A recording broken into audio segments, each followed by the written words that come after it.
hemisphere. I hear it calling and it's crystal clear. Time to disengage, to disappear. The jury's out and the reports are in. I crunch the numbers and they fell within the range of danger for a foreign mind, a foreign body falling out of time.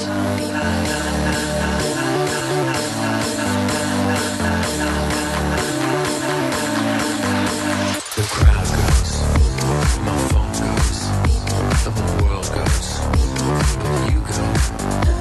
My car goes, the time goes, the whole world goes, you go. The crowd goes, my phone goes, the whole world goes, but you go. My car goes, the time goes, the whole world goes, you go. The crowd goes, phone goes, crowd goes, phone goes, crowd goes, phone goes, crowd goes, phone goes, crowd goes, phone goes, crowd goes, crowd goes, phone goes, phone goes, phone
I write rhymes, I write checks. Don't worry if I write rhymes, I write checks. Don't worry if I write rhymes, I write checks. Don't worry if I write rhymes, I write checks. Don't worry if I write rhymes, I write checks. Don't worry if I write rhymes, I write checks. Don't worry if I write rhymes, I write checks. I write checks. Don't worry if I write rhymes, I write checks. Don't worry if I write rhymes, I write checks. Don't worry if I write rhymes, I write checks. I write checks. Don't worry if I write rhymes, I write checks. Don't worry if I write rhymes, I write checks. Don't worry if I write rhymes, I write checks. I write checks. Don't worry if I write rhymes, I write checks. Don't worry if I write rhymes, I write checks. Don't worry if I write rhymes, I write checks. Put all your eggs in the same basket. Right now it's all full of and I'm writing the checks. You know clothes come free and drugs come free. Just like books, writing rhymes and I'm spending my fee. Put all your eggs in the same basket. Right now it's all full of and I'm writing the checks. You know clothes come free and drugs come free. Just like books, writing rhymes and I'm spending my fee. Put all your eggs in the same basket. Right now it's all full of and I'm writing the checks. You know clothes come free.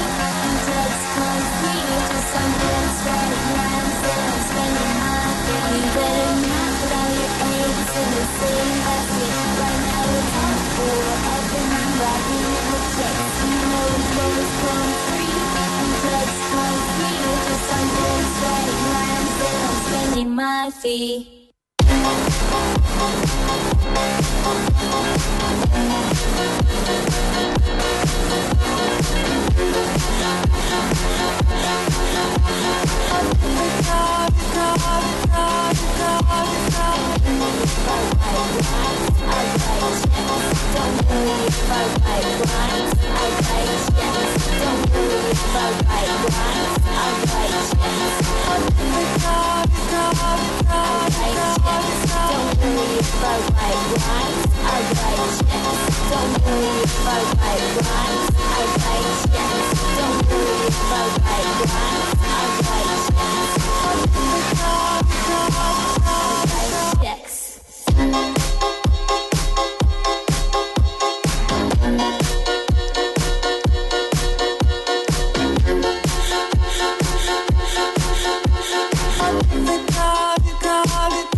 Hello, everyone. My name is Rachel Seltzer-Cuergo, and I am your host for the European Regional League of Legends Championship for Season 2. You can catch all the action this weekend via Twitter, Facebook, and YouTube. Anything you missed yesterday, anything you might miss later this week, we'll have it up there. But what's at stake at this event cannot be contained in a single sentence. That's why I'm going to talk to you for a little while about this. We have gamers who have been practicing and playing and competing all year for this opportunity, and the top 3 teams will be going to the finals in Los Angeles, California. Here to explain more about what's at stake and what these gamers are playing for is the VP of Riot Esports, Mr. Dustin Beck.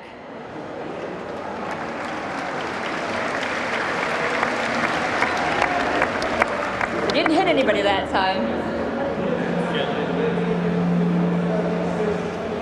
The reverberations were too close. So Dustin, these gamers have been playing all year. They've competed in the circuit. They've made it all the way to the European finals.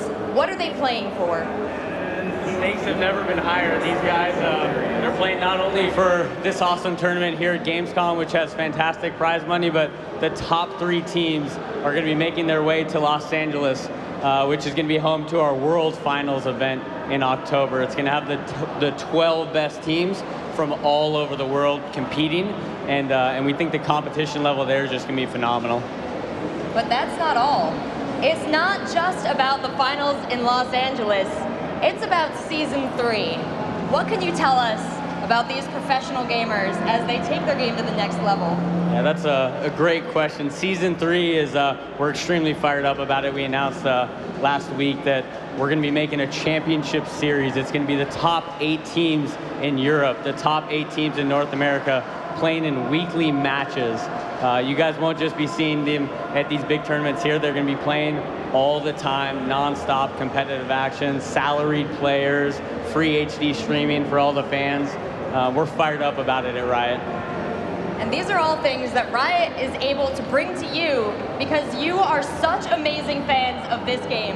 Dustin, is there anything you want to say to all these fans who came out to support us today and the millions watching at home? We appreciate all your guys' support. We always do. You guys show up strong. You guys have been waiting here for about an hour and a half for the matches to start. They're coming to you right now. It's gonna be live, awesome, fun. So have a good time, guys. Thank you so much, Dustin. Let's give him a round of applause and keep it going for all the Riot employees who are here this week. If you see someone in a Riot shirt, feel free to go up and say thank you and maybe ask them for a skin code. We have Deman out in the audience with one of our fans who's going to try and predict the winner of the next match. Deman? Yes, hello, I'm down here in the crowd. I've managed to fight my way down here. Who am I joined by? What's your name?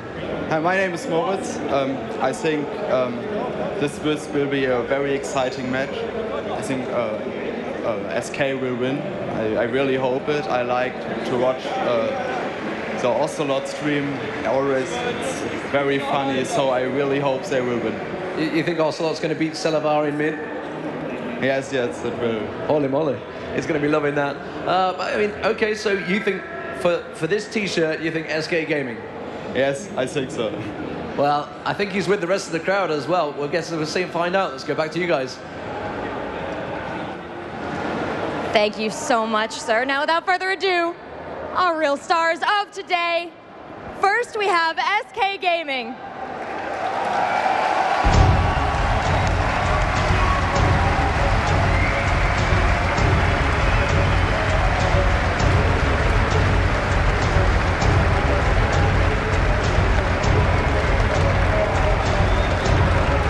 And our second team, ACER Poland.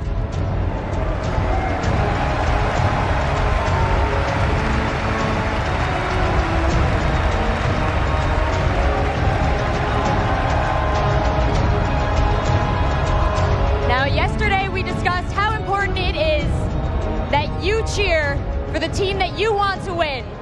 So if you're rooting for SK Gaming, they need to hear you right now for inspiration.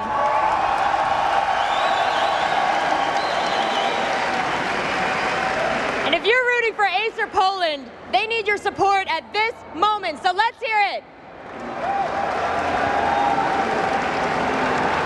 Thank you so much. Managers, if you join me, the rest of you can take your seats and start setting up. We have some things to discuss. Come, sir.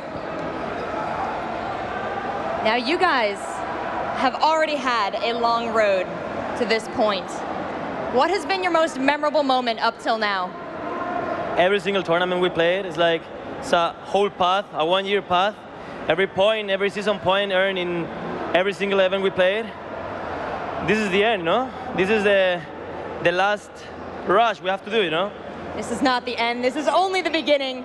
Sir, what has been your most memorable moment? Every tournament is great. We giving our best in every tournament. Every tournament is great. We just love playing here. The crowd is really good, so we love this. Well, I assume you've both been studying your opponents. You know your teams well. Are there any weaknesses you've noticed with SK Gaming that you're going to capitalize on today? Not really. We know that SK is extremely good, and we need to play our best to win them. So. And what would you like to say to ACER Poland before you face them? Good luck. Good luck. Good luck, gentlemen. What great sportsmanship. Thank you so much. I'm going to hand it off to Rivington Bruce Bizzle III and David Phreak Turley in the caster booth. Thank you. And ladies and gentlemen, there you have it. These teams on a quest to prove themselves and the best in the world here at the European Regionals. I'm Rivington Bizzle III, and with me as always is David Phreak Turley. Yes, in fact, we are here at day 2 of Gamescom in Hall 8 in Cologne, Germany. It's nice and warm outside. If you're not coming to Germany, be one of the people that are going to be packed in here today, tomorrow, and Sunday. It's day 2 of 4. It's going to be phenomenal. These guys are playing for all the stakes, and we're here in our 3rd and 4th quarterfinal matches. The top 8 teams of Europe have shown up today to prove themselves the best in their continent, and the chance to prove the best in the world. And right now, we've got the 3rd and 6th seed with SK taking on ACER Poland. And it's going to be a really close match. The teams are actually very, very hyped up. SK, they've got a bit of a new roster. The new jungler, Araneae, he's got to set himself up and kind of prove that he's as good as these guys. Because you've seen the rest of these SK names. You saw YellowStar taking 2nd place in Season 1 championship when he played for Against All Authority. You see a lot of these names that people just recognize and know that they're phenomenal. So he's got to prove himself. But for ACER, they're an up-and-coming team, and they've actually got some good hype behind them. I heard them called the new Moscow 5, where you saw them come out at Kiev earlier this year, and out of nowhere they're just like, we win everything and we're the best team in the world. And these guys put on these types of shows online. These guys are really good. We'll see if nerves take them over. They didn't do as well as they could have back at ECC Poland, but they've got a chance here to prove that they can make it to the big leagues. Yeah, we heard Rachel asking what was the most memorable moment, and throughout the year, the culmination of this entire year is really still just in the back of the minds of these players. They're ready to continuously bring those strategies, what they've come about. As you said, SK with the changes, Araneae now on the team, but they've also gone through a lot on paper. And right now, this may be one of the strongest teams they bring to the table. As you said, ACER very strong online, but do their nerves get to them in game here at Cologne, Germany? So we're going to have to see if this Gamescom matchup, if this crowd, which creates such an intensity, creates such a different experience in your atmosphere, will get to them. However, as you're saying, both of these teams very aggressive. It may just be an all-out bloodbath. Yeah, these are 2 teams that are exceptionally aggressive. Talking to Ocelote before the match started yesterday, he was kind of comparing his team against everyone else. There's actually some interesting stats. Ocelote refuses to play Karthus. Yes. Because all he wants to do is fight champions all day. And you have other players who will play a more reserved, disciplined game and farm and get really big and play for the late game. But Ocelote, he doesn't want to sit back and farm. He doesn't want to be a late game carry. He wants to carry from minute 1. He'll pick aggressive champions, Orianna, things like that, and just dive in and take fights all the time. Ara the same way. I was talking with CLG Europe, and Ara, if you want to beat Ara, you get low, and then you drop breadcrumbs as you walk back to your turret, and Ara will dive you. Ara will go, and he will try to kill you. But that's SK's playstyle. They go for fights all the time. ACER, they do the same thing. These guys will be fighting constantly. They want these kills. They're hungry for the aggression, and I love watching teams like that play. It's gonna be phenomenal. It's ridiculous. In Poland, we saw every time SK could, they said, bam, Nunu. Bam, oh, yeah. Nunu. Nunu's in the game, bam, first pick, Nunu. It can be jungle, it can be top. We've seen it all over, and we've seen it be very effective. However, if it's not played correctly, it kind of plays that role where you stay under-leveled. You don't get the items you need, and you really only provide that slow utility for your team, and it can be very dangerous to put that much focus onto Nunu. Yeah, and right now you're going to see the SK lineup up on screen. We just saw YellowStar. There was Ocelote. Now it's us. I'm Phreak. This is Rivington.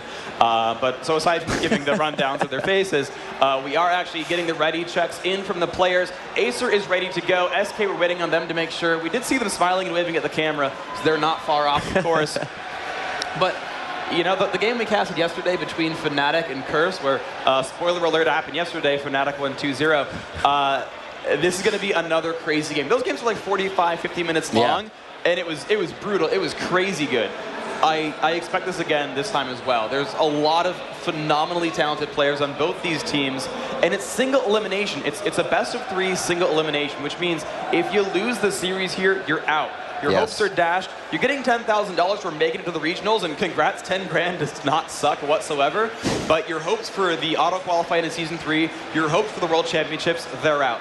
But again, it's best of 3, which means you can lose game 1, you can come back and win games 2 and 3. You've got basically 3 chances ultimately to make sure that you get 2 victories. But if you can't make those happen, you will get knocked out of the tournament, and it's gonna be fierce because there's 3 slots coming out from here to get into the world finals, and there's 3 slots to be given into Season 3 right now. So if you can make it out and make the top 4, you've got a good chance. And here we are jumping into Champion Select.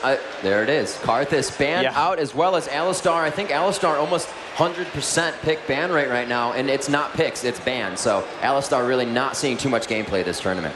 Yeah, he's definitely being a very fearsome champion. And there you can see the Nunu ban as well. They know that both Nyph and Ara love playing that champion. Shyvana dropped out, and this actually plays to Ara's strengths. Ara loves playing more support-esque champions. Champions like Nunu, like Maokai, who wants to kind of support his team and not be that carry. Speaking of carries, though, you've got phenomenal players with YellowStar, Ocelote, I guess I'll say his full name, and Kevin. We saw Kevin dominating at ECC Poland. We saw him, carrying his team up to 3rd place with some very, very near games against CLG Europe in the semifinals as well. So you've got just phenomenal skill over the place. And I'm going to call an MVP for this match. If it's SK, it's going to be Kevin. All right, we'll have to see what your choice is there, and if it comes out to be true. We do see that Shyvana, as you said, on Araneae banned out, and we saw that coming out in Poland, and I was like, gonna grab a jungler. Shyvana's amazing in the jungle, but the team needs to be a CC team, and when they can get that CC team around a Shyvana, you have so much destruction with Burnout, just shredding around. You can get that flame breath out, and with that, in the ultimate of her dragon form, is going to just shred armor on everybody around you, continuously doing damage. So with that CC to be pulled in, it's a very good ban for ACER to find that Shyvana and take it out. We do have, however, Malphite being picked up by Nyph here. There's a Corki and Yorick coming out. That's going to be very good, that multiplicative ultimate from Yorick, able to double up somebody on his team. And we also see the Ezreal, so very safe pick so far for the AD carries. Yeah, and I kind of like the choice here that ACER made, was grabbing that Corki. This time I'll name him correctly, YellowStar from SK, the attack damage carry player. He does love Corki. That is his #1 champion. YellowStar and Corki, they just go together. And so ACER's saying, we know this about you. We've done our research. We know what you like to play. We're going to drop that champion, take them ourselves, and I'm liking these picks so far overall. I actually like ACER's team a whole lot. We saw Yorick played both times by Moscow 5 yesterday. Moscow 5 did, in fact, win their match 2-0. It was great play from them overall. They've grabbed Lee Sin for the jungle. They've got a Sona Corki lane at the bottom. That's going to be both aggressive, and if they need it, they can be safe as well. Sona, a very malleable support, can either keep Corki alive or can press the aggression. So I like all the choices so far from ACER. So, as we were speaking to, I believe, Xenon before, he's like, lately Low Pro has kind of been jungle AD, so I don't even know what he's going to pick this game. Maybe he'll even switch back. So we'll have to see if they choose to do that. He also has a very dominant jungle star player there, and we are going to see Kevin taking that GP top teleport, as well as Gragas for Ocelote in middle. So that's going to be a lot of pain right there coming from those 2 choices. Yeah, Gragas being pretty popular. We also, again, saw Moscow 5 run him twice yesterday. I don't believe we saw him I'm trying to remember. I'm going to be dumb here, but I don't think we saw him in Curse versus Fnatic. But seeing him come out here again for SK, Ocelote's been learning a lot of champions. Gragas, kind of a newcomer to that pro scene as well. We saw him kind of off and on, of course, a lot at Season 1 with Shushi taking him over. But for about the first half of Season 2, he kind of disappeared, and he's come back now, and SK is all about these picks right now. The final pick being Morgana here. You've got a very nice team fight-oriented team from ACER. Everyone there is going to be able to get into a fight. You've got a lot of crowd control to match up as well. Sona can initiate there with that crescendo, and right afterwards you're going to see Morgana jump in with her soul shackles, and that's going to make things incredibly difficult. Sona's ultimate, if you don't know, it's a giant area where you're forced to dance for a second and a half. That doesn't sound bad. Well, it basically means you're stunned. Because you can't act. You just have the urge to dance. You're just going to go out, bust some moves, and you're going to be stuck there for a second and a half. Morgana's going to show up afterwards. Her ultimate, Soul Shackles. When she hits it, everyone around her gets a tether. If you don't run the heck away, that tether's going to stun you in about 3 seconds' time. And when you're stunned for the first second and a half, good luck breaking that tether. You've got a very nice combination there where you could be locked out for about 4 seconds in a fight. And behind all that, Yorick, Corki, and Lee Sin are going to bust out a lot of damage. We have seen a lot of Morgana picks coming into the game throughout yesterday. Extinct played him quite a bit, but it actually caused I hope you're all ready for this game. Let's give it up one more time for ACER Poland. And for SK Gaming.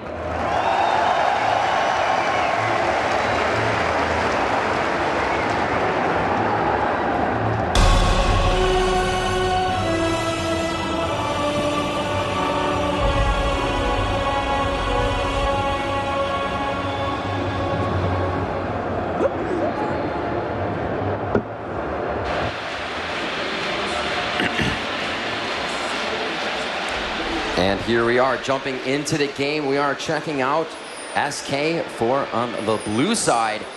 And we'll hear me one more time, ladies and gentlemen. They do have soundproof headphones on, but they still want to hear you. If you would like to see SK take game 1, let me hear you for SK Gaming.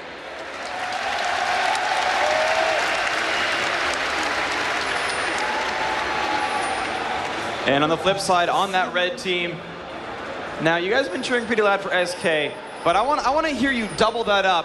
Let's give a nice round of applause here for ACER Poland.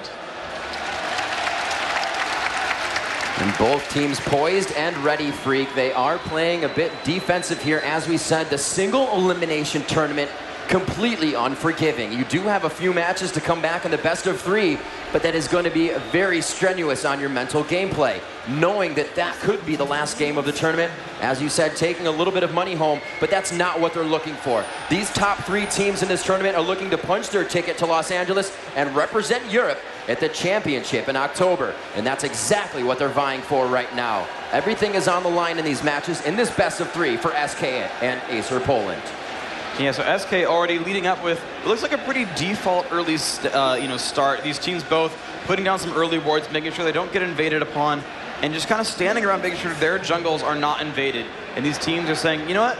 Both of them are saying that they feel confident about their mid games. They feel confident about their laning. They feel confident about how their players are going to play overall. And they're not going to invade to make, for some early grabs. But here comes Ara actually finally now starting to go for an invade.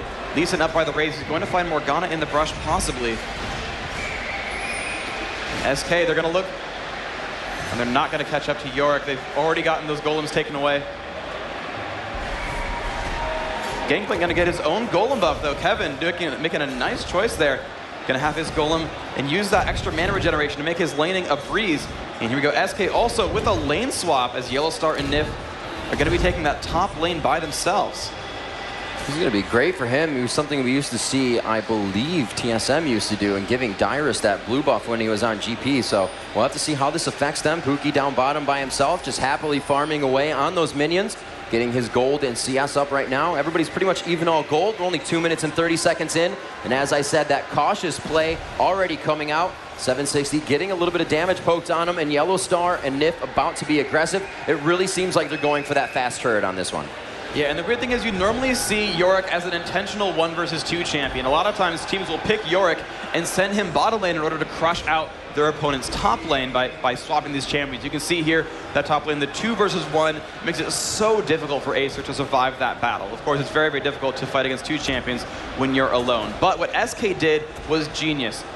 They gave their Gangplank that Golem buff so that he has a lot of mana regeneration and very, very low cooldown. So he can use Parlay to last hit minions and use Remove Scurvy to gain his health back up. You're going to see Kevin, who is going to get worn down a bit by this Corki Sona lane. He's still going to be pretty safe overall. I'd be surprised to see him die without a significant gank coming in to force that.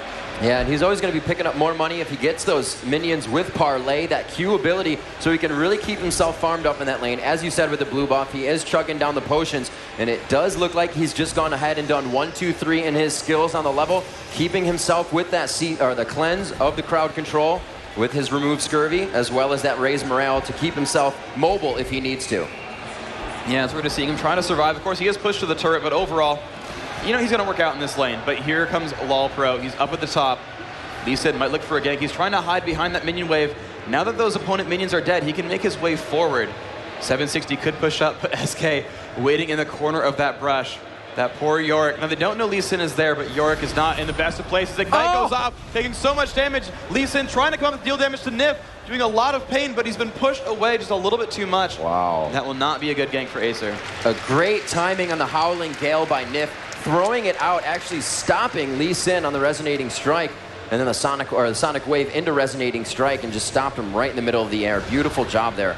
And they're going to continue to push down this lane, forcing both of them out of a situation where they can gain experience. Yeah, so having a 2 versus 0 lane right now is phenomenal for SK.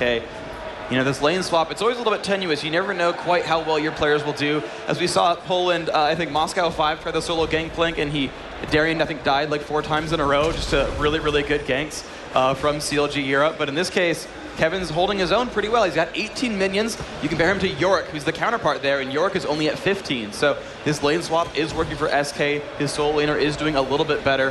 However, you're seeing that Ezreal at 28 minions, but Corki, Puki style, he's at 39. So the solo is working better for Kevin, the dual lane is working much better for ACER, and you're seeing that. 6,300 to 6,100, ACER's getting more gold right now in this game.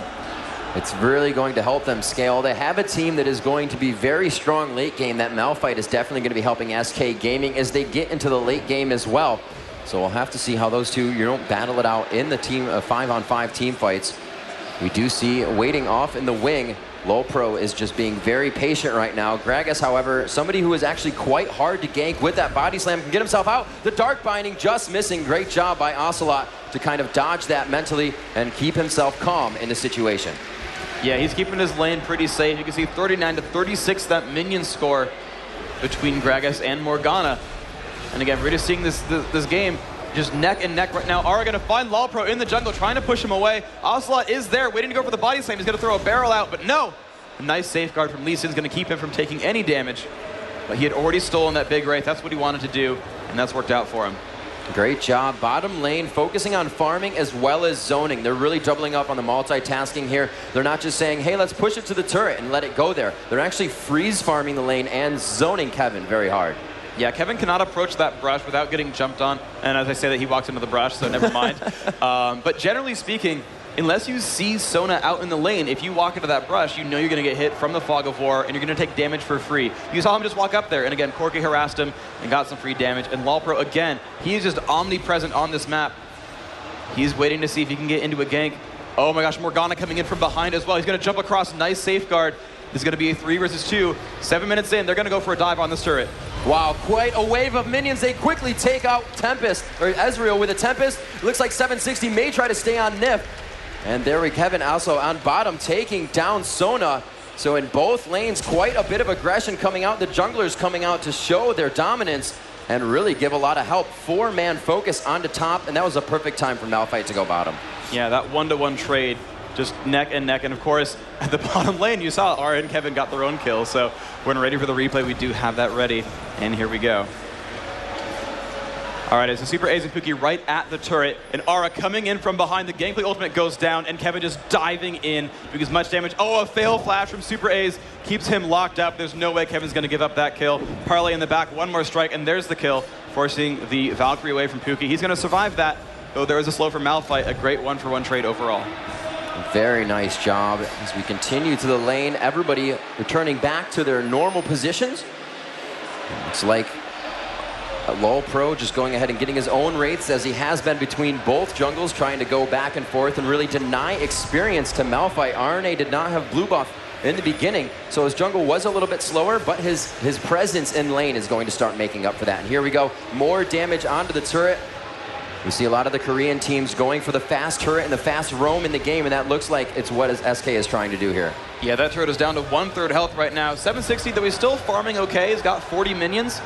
His turret is falling pretty rapidly, and that's going to be a very, very big deal. You lose when you kill a turret.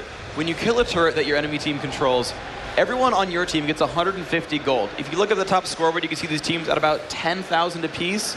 But getting an extra 750, which is 150 times 5, that's a good margin right there. Additionally, that turret that's normally so good at defending you, deals a lot of damage, reveals part of the map. You drop that down, your opposing team is a little bit less safe. They're a little bit easier to dive. They're a little bit easier to kill. And getting those early turret kills are very, very important. You know, when it works, Phreak, if you check out the daily recap that's on the competitive website for Gamescom in day 1, you can see that some of the matches were close, but it was just the fact that the turrets were taken down earlier, that vision was denied from the turrets, and really that's where it comes out on top. When you start controlling the map, it may not matter how much money either team has. Yeah, and you can see R right now, speaking of money, getting level 6 and 48 gold. He's waiting around. At level 6, Malphite gets a huge surge of power as he gains his ultimate, and they might go for a second chance here at this bottom lane. Puki and SuperAze still shoving this bottom lane out, which means Ara gonna walk in. Can he get this? There's a little bit of a slow coming out from Gangplank. There's the ultimate, lands on both of them. Puki and SuperAze not in a great place right now. One's gonna fall, but Ara taking so much damage. Can Puki pick it up? Yes, and Celaver comes in, lands the ultimate onto Kevin. This is not looking good for him. The flash is not gonna keep him alive, but here comes Ocelote in from the wings. He's gonna land that. No! The black shield's gonna keep Celaver alive. He's gonna make it a 1-for-1 trade overall. Very nice job there coming top from lane, every player.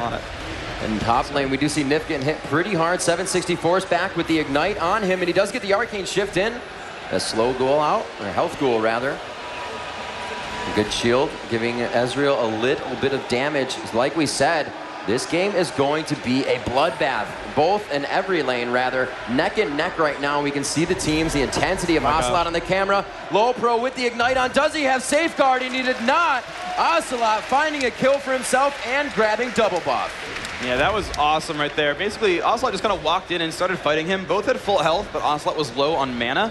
And Lol Pro said, well, you're low on mana, I'll be fine. Actually, oh my gosh, top lane Nyph not liking his chances. 760 got a bit of damage on him. The Ignite down as well.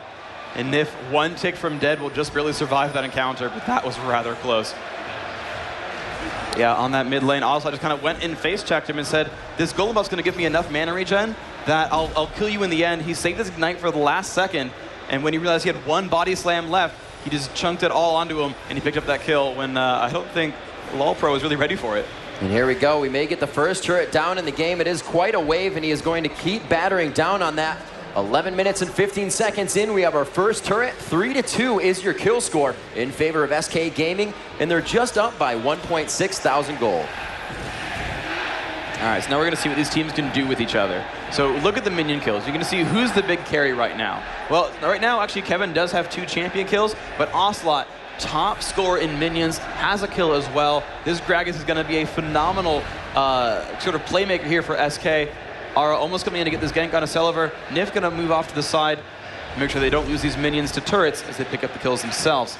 But over on ACER, you've seen the kills on Morgana, 3,800 gold. She is the richest actually in the game right now. Celaver has the most gold in this game, despite his team being behind. He's gonna have to be the big playmaker here, and we'll see if he can do it. Yeah, him and Gragas doing a lot of burst damage already. They've leveled a lot harder. Obviously, the mid lanes are going to be up. You can see level 10 to 3 level 7s. Beautiful black shields, and she keeps Ezreal in it, but he arcane shifts just as it procs. And Ocelote forced to sit in tormented soil. Very nice shield, the storm shield by Janna, and they kind of negate and do a little bit of damage to each other. But an equal trade as Kevin goes in hard onto Puki. Both are forced to walk out of that, and it looks like they will return to their respective sides. Yeah, Puki looks like he's going to go for an early phage on his build. Now, the double Thorns Blade plus Vampiric Scepter is going to allow him to actually solo in his lane right now. That's why you're seeing SuperAze run to the middle, support his team in the rest of the fights, because Corki's going to be 1v1 against Gangplank, and he's not going to get forced to die by him. So he can sit there, and because he's got a lot of lifesteal from the Vampiric Scepter and those Doran's Blades, you know, he can take some harass from Parlay, but he can last hit some minions and get his health back up, and it's not going to be too scary for him. Nyph shielding off some damage. He's going to be okay as well as he walks into the lane through that Yorick. But Corki's going to get some free experience in gold. He's going to go for that fade, which will allow him actually to chase down onto Gangplank quite a bit. You know, he might have intended to go Trinity Force anyway, but getting that fade, when you attack a champion, you have a chance of slowing him down, and you can chase people down that way. They do have vision of Malphite coming up. Araneae is walking right through a ward, though, and that's why 760 is continuing to go top. We did see that one got taken out bottom. That was Kevin going down by Corki. So Puki is able to come up with some strength on his lane. As you said, SuperAze did leave, so that's going to help Corki to scale a little bit better, and we'll have that replay for you in just a second. All right, and here we are. We're seeing Puki get back to lane right away. Kevin eats oranges, tries to roam. Valkyrie is going to be too much. The Ignite on as well, and Puki just doing a bunch of burst damage. You just saw him pick that up almost effortlessly there. Didn't even finish the phage, but it did not matter. You know, and that's a really big thing. Some people forget, and Kog'Maw can do the same thing. When you're attacking, and you can also fire off an ultimate right after, before your next auto attack, it does a substantial amount of damage, and a lot of people forget about that burst. Yeah, the bursty carries like Corki, really popular right now. We've seen him in most of these games so far, and it's because you have, you know, great basic attack potential, but your early game is honestly very strong because you have great burst damage abilities as well. Now we see Ace still in middle. Yeah, he's just going to leave Corki down bottom. You know, some caution they may have played in that lane is say, Kevin is just going to get really level 2v1. We need Corki to get those levels as well. The AD carry is going to scale very hard off his items. And, you know, he's going to farm anyways, but it'll be nice to have him same level as Kevin. They are 10s right now. Kevin is actually 11, so they're still creeping up on catching up there.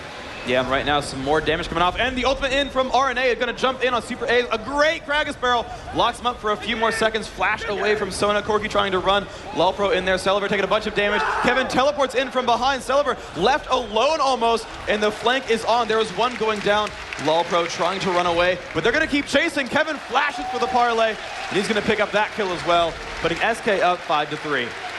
Definitive kills there. They were hungry for those, and they continued to chase under the turret. Araneae with a 15-minute Oracles is going to help his team clear these wards even more, and it looks like they may also be able to grab a turret on this one. They don't have Kevin helping them there. They're trying to get that top wave clear, so they may just head towards mid and take that turret right after, or Kevin's going to be able to get it by himself. Yeah, he did pick up that turret kill, and now he's getting forced to run away. The dragon does in fact fall, but he made it away from Yorick pretty safely, and now SK going for an attempt on the Ancient Golem as well.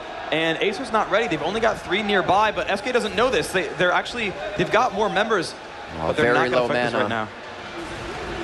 Very low mana, very low health as they bomb him in. The exploding cask will push them into the team. Puki takes down YellowStar, so they are not worried about the AD carry damage. Kevin goes down, and that is a lot of the damage it's going to be able to put out. And it looks like ACER is going to be able to pick themselves up a few kills for losing that turret and dragon.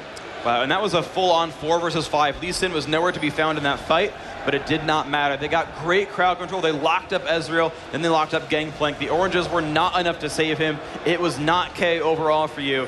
And now 5-5, only a 2,000 gold difference. And Ara getting spotted. They might go for some more pressure on him. Yeah, he does not want to be caught with no mana and an Oracle in the jungle right now for himself. I believe he does have those GP10s. Yeah, only the Heart of Gold for himself right now. Ocelote getting hit up. Few attack damage hits from Morgana. And it looks like the Siege Minion going to hit the turret a few times. Oh, they didn't even let it. That's unfortunate. 5-5 now at 16 minutes. 3,000 gold up on the side of SK Gaming, and they do have one more turret in their favor than ACER Poland. They will be able to use that map advantage now as they can push towards mid. They may start hugging that top side of the jungle more and denying the red buff. But right now you can see they have warded 4 wards in the bottom jungle. That was during and just after the fight they had where they were able to take out 2 members of ACER Poland.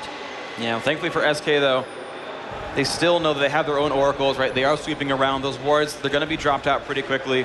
And making a quick check around ACER, No oracles for them. So the map vision advantage is going to go with SK's favor if they can keep Ara alive. And honestly, I think if they fight frequently, as long as Ara lives through all these fights, anytime one of the players from ACER picks up an Oracles, they have a chance of killing him off.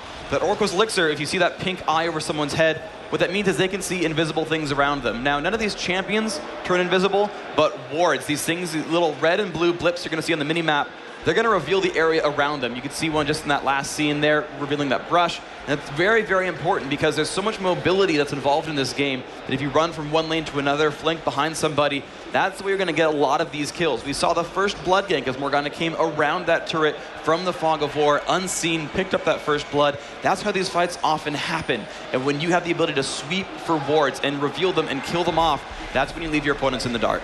So with the burst damage that comes from Triforce, it seems that SK Gaming is looking to build 2 of these. Is that, the thing to do? Do they want to do that, or do you want your AD carry to have that burst damage and an Infinity Edge? Well, the thing with Trinity Force is it's one of the best mid-game items you can buy. And especially when you look at champions like Ezreal and Gangplank, you buy that item when you have a reliable way of using it. Now, Trinity Force, the main deal of what that item does is whenever you cast an ability, your next attack is going to do some significant bonus damage. And if you cast abilities frequently, that means you're going to get that bonus damage a lot. And so YellowStar, playing Ezreal, who's normally an attack damage-focused champion, wants to land these attacks and just constantly swing at you over and over, he can reliably trigger that Trinity Force damage to keep his damage very, very high and do a really good job in fights. Gangplank the same way, has that ability Parlay that's going to give, basically it's going to trigger that Trinity Force for free because it's actually going to shoot him and trigger that immediately on the ability cast. So they have a lot of mid-game burst damage as a result of this team composition, and I think it's going to work out well for them.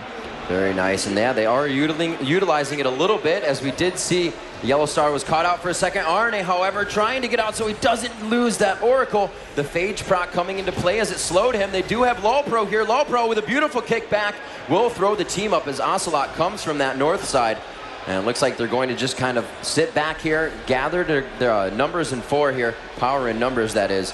And everybody just really on that bottom lane focus. Not something you see too often. Dragon is coming up in about 2 minutes, but right now it's really all about the farming for these guys. A lot of the wards have dissipated on the map, so we are not seeing those right now. A lot of the jungler and supports are going back, so we're probably going to see them, the warding going back up, and everybody really getting back into position for that 5-on-5. Yeah, and ACER really wants to fight these long-range 5-on-5s. Well, you've got great poke from Janna and great poke from Ezreal ultimately. SK does not have a healer. They do not have a good, easy way of replenishing all their health bars. Janna can shield damage, and that's great, but Acer, they have Sona. Sona can heal her nearby teammates. She's actually got 3 ranks in that heal so far, so she's going to heal her teammates pretty quickly. And on top of that, their core key player, he's gotten that Vampiric Scepter, so if he takes some initial burst damage, if he gets harassed down, he will get his health back up with lifesteal.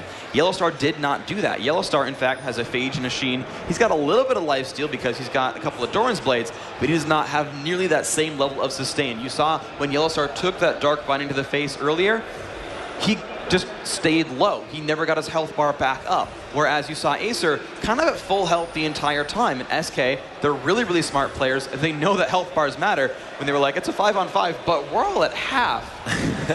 Let's do something else real quick. That's not too great. See Ocelote in mid with blue once again, as well as Gragas's ability to continuously keep himself fed with that mana, that drunken rage, allowing him to regen a little bit quicker. You see them gathering towards the bottom side, or top side of mid-river. We'll have to see. They got pings going down on the mid turret. They do not have vision of Acer Poland right now, but Acer Poland knows they're coming through mid. They look here to come from that wall side. Sonic Wave just misses, so they have an idea of where the team is. They see Morgana top.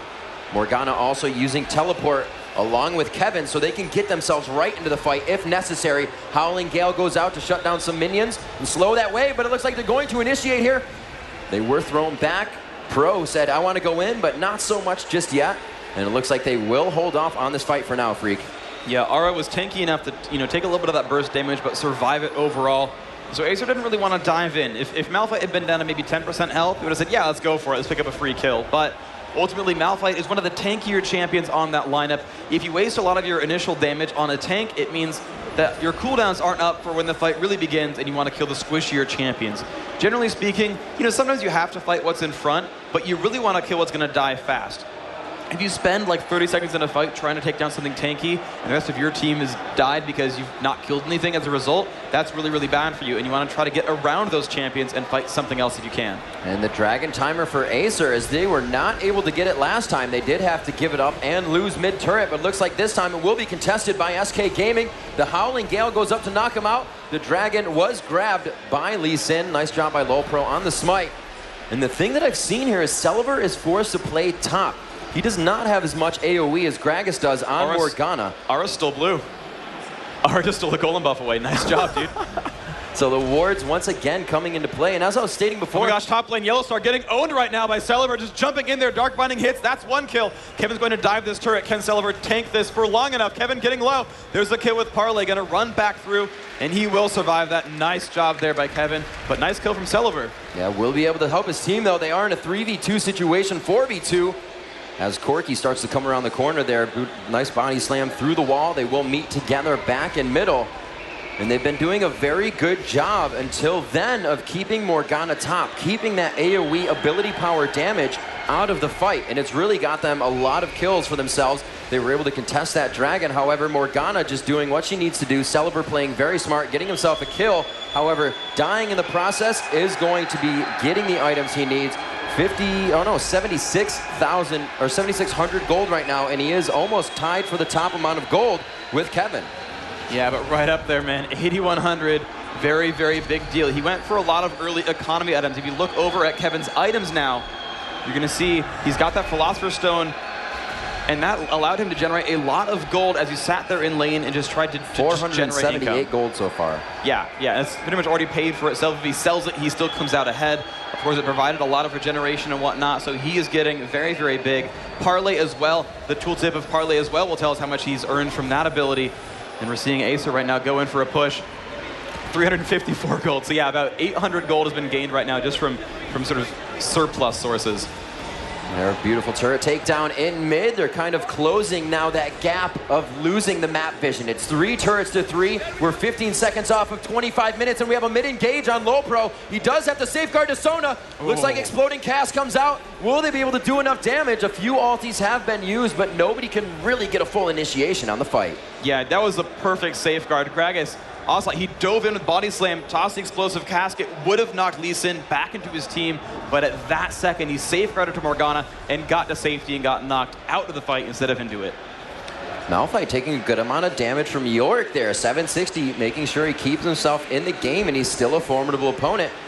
Araneae knows he can't just sit there and take that damage anymore. Everybody's starting to scale quite hard. We've definitely reached that mid-game point, and a few core items are being finished. Yeah, this is kind of right where Trinity Force gets completed. You can see it's already done here on Corki. It's almost done on YellowStar's Ezreal, but YellowStar just not nearly as farmed as Puki style. He's got 3 deaths, only 3 assists. He's down 16 minions, but that Corki's got 2 kills. So his gold is higher, and that allowed him to finish that Trinity Force. You're seeing 74 to 67. Yeah, it's about an 800 gold difference between the two. That's a very, very big deal there. He's getting a lot more farm. He's got his first major items completed already. And gold difference becomes such a bigger factor as you get late into the game. You're not picking up gold all the time in lane anymore. It's coming from team fights, and that may go from an assist. You're not going to get as much gold. You can't just sit there and say, I'm going to farm up until I can get this item. Now that the laning phase is pretty much over, that money is going to come from team fights. So that 800 gold down could come very, very slow. Yeah, absolutely the case here. And of course, you're also seeing the turrets and dragons have now been equalized. We saw SK take an early first turret. They got the first dragon. They were up 2-1 in turrets, a little bit earlier on in this game. But ACER have brought that one back. All 6 outer turrets on the map have been taken out. So there is a giant no man's land for about 50% of this map right now. With all the outer turrets gone, it's who has an oracles, who can sweep wards, who can get behind and get these really great flanks going on. You're just seeing Ara and Lolpro just running around, dropping these wards out, and kind of turning their opponents blind. And when that happens, they can get some really good kills. Nice dark binding onto the ward. Araneae knowing there's a ward in there, but it's going to be Celaver trying to get a little bit of damage down so he couldn't get it for free. They're going to be pushing mid with a bit of a wave here. They do have that full HP siege minion. They can take about 4 or 5 shots or more from the turret. We're going to have to see what they can do. They will be able to grab this mid turret. Will they choose to engage though? Morgana coming from the left side. Can't get in range for Soul Shackle. And the initiation from Unstoppable Force. Araneae going in. Exploding cast bursting down. The amount of front end damage is huge from SK Gaming. But they are forced to go back on the Soul Shackle. Looks like we see Zhonya's coming out from Celaver. Everybody is hanging on by the skin of their teeth right now. And they are going down. SK picking up 3 fast to losing 1. And we are going to see Malphite and Gragas the only going down as Kevin picks himself up a double kill. They regroup. 760 in ultimate form will not have much more time. And he finally goes down, leaving only Puki style alive. Wow, and that was just a phenomenal initiation. Ara actually getting low initially, but coming back and saying, nah, we're going to fight this one again. And we are ready for the replay, but you're just seeing SK take over that golem buff. All right, and as we go in, you see Ara taking a lot of front-loaded burst, getting pushed back. Corki, some great burst damage, getting low, and turns around and says, no! Wow. Initiation, bam. There was the arcane shift. There's the explosive cast. There's Ezreal's ultimate. Everyone's so low, Puki style, already at a quarter before it even starts. Lulpro in the front. A nice ult from Nyph's going to heal up, but there's the kick. So much burst. Everyone is low. YellowStar and Nyph flash away from Morgana's ultimate, but she's ready for that stun. Ara's not going to like this. Ocelote's not going to like this. He's going to go down. Celaver popping his Zhonya's Hourglass to stay alive for a little bit longer, but Kevin came in from behind. SuperAze going to go down, forces away Puki style, and everyone else just stuck alone, and those first 2 kills are all they're going to get. 760 with a nice turnaround. Got the pick up on a Malphite, but after that it was too late. They had already dropped everyone with a great ultimate combo and the flank in from that gangplank. Yeah, what a great fight coming out there. And SK now walking down, going to be able to take out Dragon here in about 30 minutes. That's going to be huge for them. The gold income just got very big for SK Gaming. And as I was saying before, that 800 gold to make up for Ezreal, I think just got made up. Yeah, absolutely the case. He's got that 1 kill, he's got those 3 assists.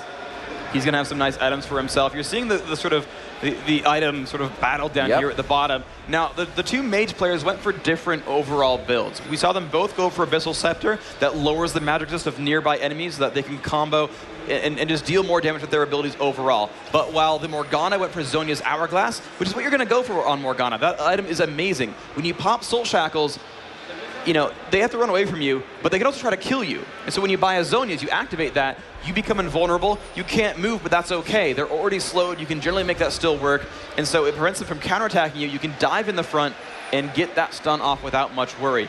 On the other side, though, what Gragas went for was that Deathfire Grasp. It's a giant burst damage ability. You saw him use that on Corki in that prior fight. It's going to allow him to go and focus down single targets. He doesn't have that same need of staying alive for 3 seconds as he channels. He wants to go in there and burst your face off. And so they're going to play very different roles now. Though they had the same lane, they fought against each other, they're now going to have different roles on their teams.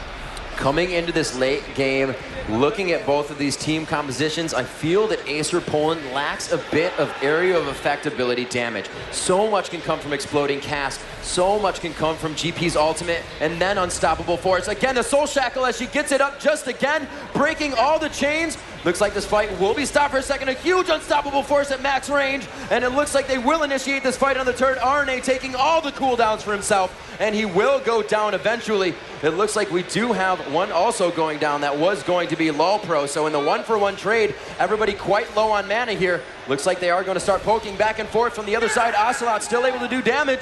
They body slam through the wall, but do they see Celaver coming in from behind? Will he be able to do enough? The Dark Binding just misses, and it looks like they will be able to start cleaning up ACER Poland as they continue to reinitiate this fight. Wow, that was a nice attempt there by Morgana to flank in behind with that teleport, but ultimately SK capitalized on that, making it a 3 versus 4. Oh man, and they're going to push in. They're going to go for some turrets here. It's going to be a really nice lead gain here for SK, up to be, there we go, up about 8,000 gold now. They've really solidified a pretty noticeable lead here. This is obviously a comeback is available here as he keeps landing those Dark Bindings. YellowStar not liking how much damage he's taking as Lee Sin jumps in as well. Taking a lot of pain actually. Ocelote forced to run away, and Lulpro wants to pick this one up. Can he land enough damage? Deathfire Grasp goes off, does some nice damage. Lulpro will be forced away as Ezreal and Janna come in to support their teammate. You know, and as I was saying before, right before we got a champion select, I was saying Extinct was playing Morgana yesterday. He played a great one. It was almost like MVP for Curse, but miscommunicated Soul Shackles seem to really cause them that. All right, and here we go into that prior game. Celaver jumping in, but cannot keep those soul shackles on. SK says, let's initiate back in. Aura is there. Here comes the unstoppable force. It's going to land on 2, and the burst damage is on. LolPro going to take so much burst. A whiffed cask, kind of. Puki can actually Valkyrie himself away, and while LolPro jumps in onto Malphite, he's going to take too much damage now in from the side. They trade 1 for 1, and now comes the interesting part. SK forced away as they know there's a double Corki chasing them away. They're going to run away. They force Puki back, and there's the teleport from Morgana. And where's she going to come from? The left-hand side. She wants to make that flank happen. Well, let's see what happens. SK know it's a 4 versus 3. 760, not going to like this very much. Burst damage goes off. Puki forced away. Kevin is going to dive on him and pick that kill up for free. Morgana's still not in range, and they're just going to pick up 3 free kills. Yeah, they lost Gangplank, but still, they fought a 4 versus 3. They knew what happened with Morgana, and they made that fight happen beautifully. And right now, just ward clearing going on in the map. We have not missed anything as that comes back into play here on live. 14-10, 33 minutes into this game, and it is 50,000 gold to 42,000. An 8,000 gold lead now separates these two teams at 5 turrets to 3 in favor of SK Gaming. They have a dominant lead on the map right now. Looks like LolPro going in, but he finds himself stuck on the situation again. Puki starting the fight with 1/4 of his health and getting out by the skin of his teeth. The initiation's just not going in favor right now of ACER. Can he get the final kill? And Kevin finds it with the cannon barrage. Unstoppable force. A 4v1 situation as Ocelote comes in from the wing. Will they be able to get the damage here? Araneae onto 760 with the exhaust as well. Turning around, they are facing the entire SK team now in a 4v4 situation. LolPro puts himself too deep and may go down. He gets hit with the shard and Ezreal capitalizes. YellowStar shifting in to finalize the kill. And they will be attacking 760. Will Kevin go all the way? He has so much HP, and it looks like he is just giving 0 Fs on the turret. He is going to, however, walk out of that situation. And it looks like SK Gaming right now showing their dominance in the game and not allowing ACER Poland a chance to scratch back. Wow, an absolutely phenomenal fight. Now 16-11, and they're going to go for this inhibitor turret. They've got a 4 versus 3 on the map, and they're going to push. 760 is going to try to force away Kevin, and he's going to have to. They will not pick up this turret kill. ACER is holding themselves alive. YellowStar does pick up his own turret, though, so 1 inhibitor is now available. SK can, in fact, go for some pressure mid lane. Next time they win a team fight, they can take out an inhibitor, and they can really start manhandling this map. Great play right now from SK Gaming, and as we said from the beginning, both of these teams absolutely neck and neck as we check out that last play. And as we come in here, Corki just got immediately bursted, extremely low, tries to run away. Ocelote's going to jump across, but he gets caught out, tries to flash away, but Kevin lands that. Now the rest of the battle, Aura initiates in 1 versus 4, waiting for his team to show up. Ocelote lands the barrel, 760 getting slowed down. They're trying to dive in on this one, doing as much damage as possible. Still is jumping in, but the counter initiate, look at that. Sona makes them all dance. Morgana shows up as well. Ocelote gets stunned. No thank you. You are going to drop down. Now LolPro trying to run, but some nice slows from Malphite is going to allow YellowStar to chase in. And that's going to be pretty much everything. Everyone else will be able to run away here, but that nice counter initiate there by Morgana Sona. You saw that combo, though it only caught 2 champions. If they ever get that to catch 4 or 5, you're going to see some fight-changing fights. A lot of pings. Fight-changing. Fight-changing fights. Fight-changing fights are changing in fighting. Thank you. We are going for Baron now. 3v1 on Baron Phreak, and it looks like they may have the upper hand here. However, Celaver on that right side, throwing in the Dark Binding, letting them know they are right on the outside. They have to be careful about this. They're all in mid right now. The ward coverage is not there for them. And it looks like they may be able to grab an uncontested Baron, sweep down from that left side, and absolutely take them down. However, they're going for Dragon. Man. Maybe they just know they lost Baron on that one. We really can't contain the 5v5 fights right now. We have to start farming. We have to turtle a little bit, and we have to bring this one back into our favor before we really go face-to-face with SK right now. I mean, that could have been intentional, but ultimately they did not have map vision whatsoever. Right. Celaver tossed out the Dark Binding, hoping to find it hit something. When you toss out Dark Binding into the Fog of War, you can follow the particle. If it hits a champion, you'll see it stop and disappear, so you can know if someone was right there. SK, they dodged that Dark Binding, so they didn't have any real information.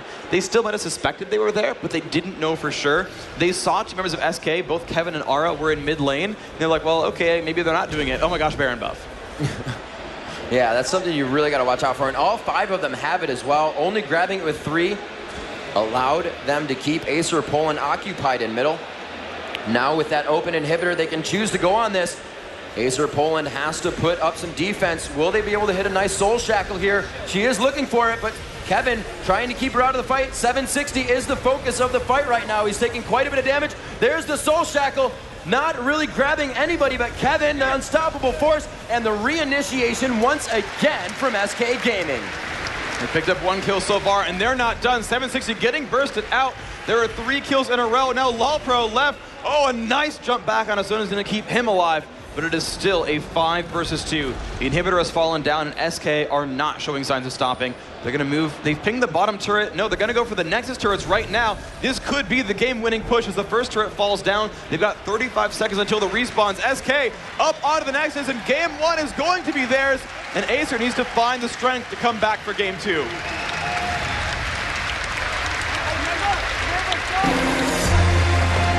What an amazing game. Day 2 here at Gamescom, a League of Legends Season 2 European Regionals, and we would expect nothing less. Yeah, absolutely phenomenal games. You saw that go back and forth a number of times, and a lot of SK fans, we heard most of them in the audience. The crowd's been a bit louder for them, but still ACER putting on a great showing. But you saw the leads go back and forth over and over, and here we're going to have that last game-winning fight. Here we're going to put it down to half speed. 760 putting up a couple of ghouls, and we're going to see the Dark Body is going to land on Ara, and they're going to use that as their cue to jump in. Lee Sin is going to throw out a couple of spells right there, and they're going to jump in, doing a little bit of damage. Kevin's in the front, and there is Sona. The position's going to be there for a nice crescendo. Catches 3 right now. Nyph forced to dance. Morgana's going to flash in. There's a soul shackle. She's going to not get knocked out. She's going to land a lot of stuns here. Nyph going to flash away. Kevin will get caught, and they're going to see now what happens. Everyone from SK moved out, and they're going to reinitiate. Malphite leads in. Gragas leads in. They've already bursted down Celaver. Puki style, he's got that ghost in front. You can just drop that one out real quick. No big deal there. And now they move on to this Corki. They pick him up, and suddenly the front line is gone, and SK is going to lead their way in. Lisa's going to make it out, but it's not going to matter anymore. They just dealt so much damage that reinitiation completely won them that fight. You know, it was a great play all around, the switch up of the lanes, but I really think it was that YellowStar Nyph top. They continuously pushed the turret. That strategy of being able to roam right away was very effective for them, and they were able to start their map control so early. Grabbing the first dragon, along with the first dragon, they got a turret as well, and the goal just started to go up and up from there for them. Yeah, they managed to snowball some really good mid-game leads. And I gotta say, although of course they did take those objectives and get themselves up in gold, their ability to team fight was so good. We saw time after time these fights that could have gone either way, but they were able to run away from the Morgana tethers. They were able to, I mean, especially that one, and it was such a cool move there from Celaver to teleport to a ward and try to flank in behind, but SK saw it coming, and their ability to communicate and say, no, go in, fight the 4v3, fight without Morgana, make that happen, that's what won them that game. Yeah, it was an amazing job, and be sure to stay tuned and stay in your seats here at Hall 8, Cologne, Germany for Gamescom League of Legends Season 2 European Regionals. We'll be back right after this.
the manager of SK Gaming. This is Reese. Reese, what has the practice schedule for your team been like up to this event? Okay, actually they came a week before to participate at the Razer Academy. And so they're boot camping since 1 week in our office in Cologne. And since then they are practicing like almost every day, day and night. You manage both StarCraft 2 players and League of Legends players. What's the difference between the two? The difference between them both is like, I mean, League of Legends is kind of new in the esports. And I mean, MC is like, he played StarCraft 1. I mean, he's playing competitive since like 5-6 years. So, I mean, MC, he did his job, so to speak. I mean, he's winning titles and stuff. And with these guys right now, with Alva and YellowStar in the team, I think we have chances. They're improving a lot, and they're doing better and better. Well, you took the first game. How does that feel? It feels really good, obviously. But I mean, it's a best of 3, and first map doesn't count. So, I mean, I hope that we can make it 2-0. We'll see how it goes. Thank you so much for talking to us. I'm going to toss it out to Deman in the audience. I found myself back in the audience. I really have to fight through the crowd to actually get here, but I'm joined by a member of the audience. What's your name? I think that... What's your name? My name is Maxi. Okay, and preempting my question, who do you think is going to win this next game? We just saw SK perform brilliantly. ACER put up a good fight. It's about a 40-minute game. Who do you think is going to win the next map? I think that SK Gaming wins the second game too. Okay, well, if you win, you'll get another t-shirt. So back to the cast, it's going to be Phreak and Rivington. Thanks, D-Man. Thank you, Rachel. We have much more games coming for you today. But this one right here, brought to you by Rivington III and David Phreak Turley, is going to be your second matchup between SK Gaming and ACER of Poland. SK Gaming coming out very hard in the beginning along with ACER, both at 2-2 and then 3-3, and the kills started to go up and up. But as that top lane got taken down by YellowStar and Nyph, they started to escalate the aggression.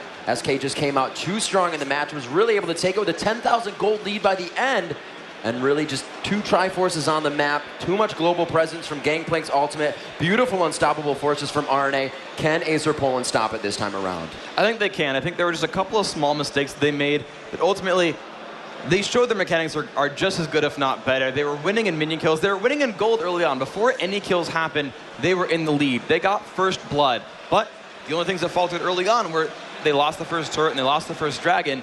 So they need to make sure that they can control the map as well as SK. That's where SK's lead really came from, was controlling the map, controlling overall objectives, and controlling fights.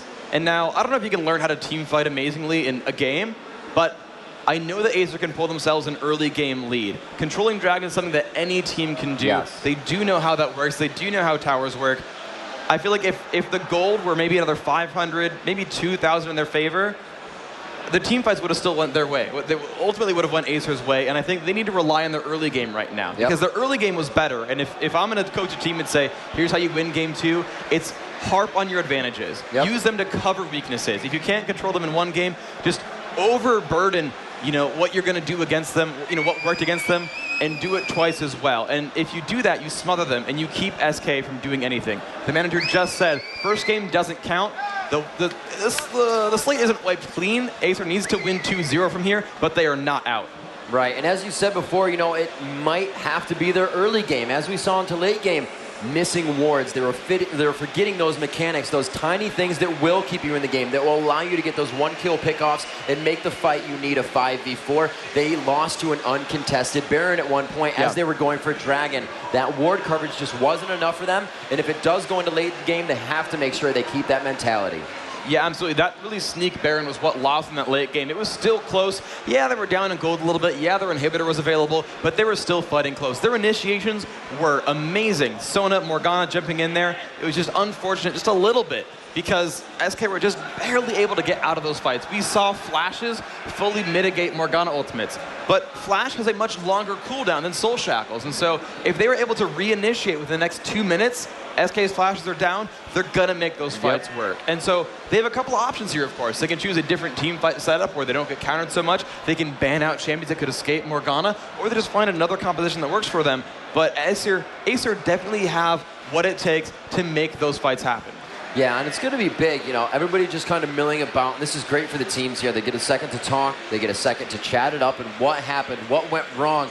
I love the fact that SK's manager said, it's a best of 3.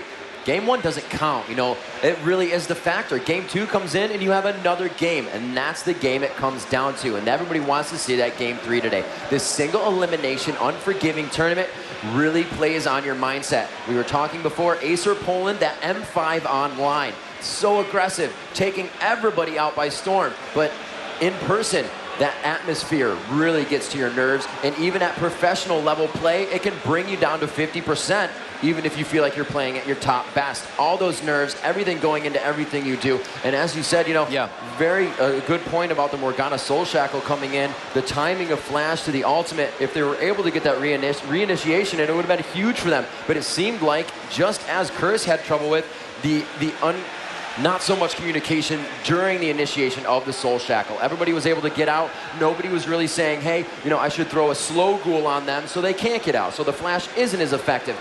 Nobody was really ready for the Soul Shackles each time, and I think Morgana may be hurting people this tournament because the lack of communication. Yeah, and the one thing you could do, though, if you do get that communication to happen, of course, is that you know the other team is going to have to run from you. You know that they either take a giant stun or they run for the full tether. And you want a team that can capitalize on that. For example, Sona didn't really learn Song of Celerity, her haste, for a long time in that game. If you can have a team, even if you don't get the stun from Soul Shackles, forcing your opposing team to run away for 3 seconds, split them up, that's still really good. Yes. And you can use some kind of haste, maybe a Shirelia's Reverie, which they never quite got on their team either, to capitalize on that. You know, have Corki and Sona and anyone else jump in and pick down one of those champions. Though, you know, ultimately, the Sona Morgana combo, even though they escaped from it, they still didn't get any kills from it, and that is very, very scary. And ACER might choose to pick a different different composition, or they might just find a way to make it work better. But again, I just have to say it over and over. They have what it takes. They need that little last 5%, whether it's abusing a better early game or it's getting better team fight coordination. That was an exceptionally close game last time, and either of these teams can take the series home. Yeah, picks and bans, I expect to really see the same. No one champion dominated that game. However, the team compositions may be different. Obviously, Nunu going to be banned out against SK, and Karthus is going to be banned out by SK just because it's not something Ocelote likes to play against, or the team for that fact. It's just not his playstyle, you know, and that's fine. You're gonna, you know, find champions that you like and that you don't. I think it's a little bit of a weakness on a team. This is, of course, not to call SK bad. Let's be fair. They're here. They're almost in the top 4 in Europe. It's a phenomenal effort to get there. But you do have to realize that if you have to ban champions every time without fail, it reduces some of your options.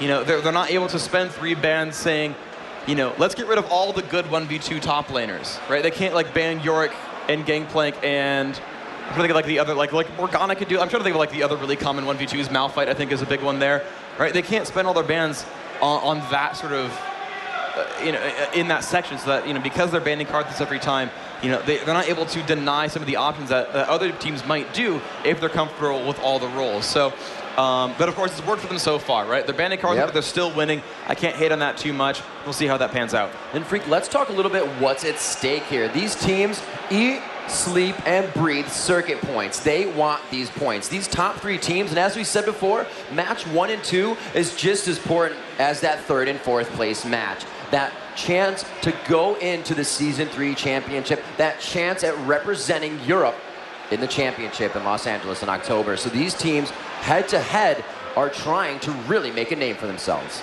Yeah, it's all just, it just is down to this, and that's just the case here, right? That ACER's got 1 game. This game, they need to win it to stay in the tournament. They are down to the line here. They need to make it happen. SK, they've got a little bit of a breather. They can give up this game and still be okay, but they need this victory here. And if they can get it, they're moving on, and they're going to be in the top 4. Once you're in the top 4, that's your sigh of relief, really, because we're taking the top 3 teams here, sending them to LA, taking the top 3 teams, and they're qualified for Season 3, where they're going to be salaried, full-time pro gamers. You know, it's going to just blow up their popularity. It's going to blow up their chances at succeeding as professionals. They really, really want this chance. Of course, Season 3 is going to be 8-team regular season, and if you don't get the first 3, you've still got a chance to be one of the other 5. But getting a guaranteed slot into the 2013 season, that's a very, very big deal. We're seeing the bans come out here. YellowStar, Gragas, and Malphite.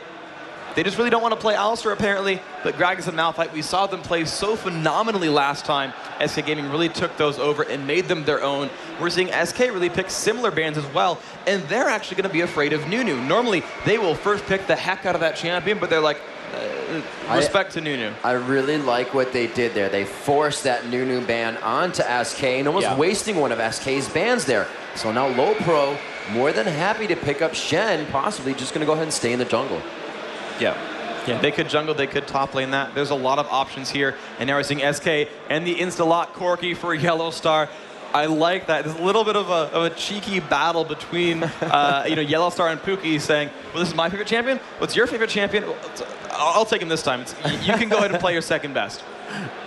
Yeah, that's going to be very big there. So they're also, and what happens here in picks and bans is these guys aren't saying, as Phreak said, I want to pick who I want to play. You're picking as well as knowing what your opponent's champion pool is and how much you're affecting them with your pick. Maybe they're not good against somebody. Maybe the fact that you're picking it is because that's who they play, and that's really the scenario we have right here with YellowStar and Puki style, is that they both love to play Corki, and they're both absolutely amazing on it. It's a very safe AD carry, a lot of early game burst, as we said before, and his ultimate just adds to that burst as well. We saw Kevin get taken off guard by that as Puki returned to lane in game. So great picks there, and it looks like ACER Poland still liking that Sona Crescendo ultimate pick, really with the AoE crowd control.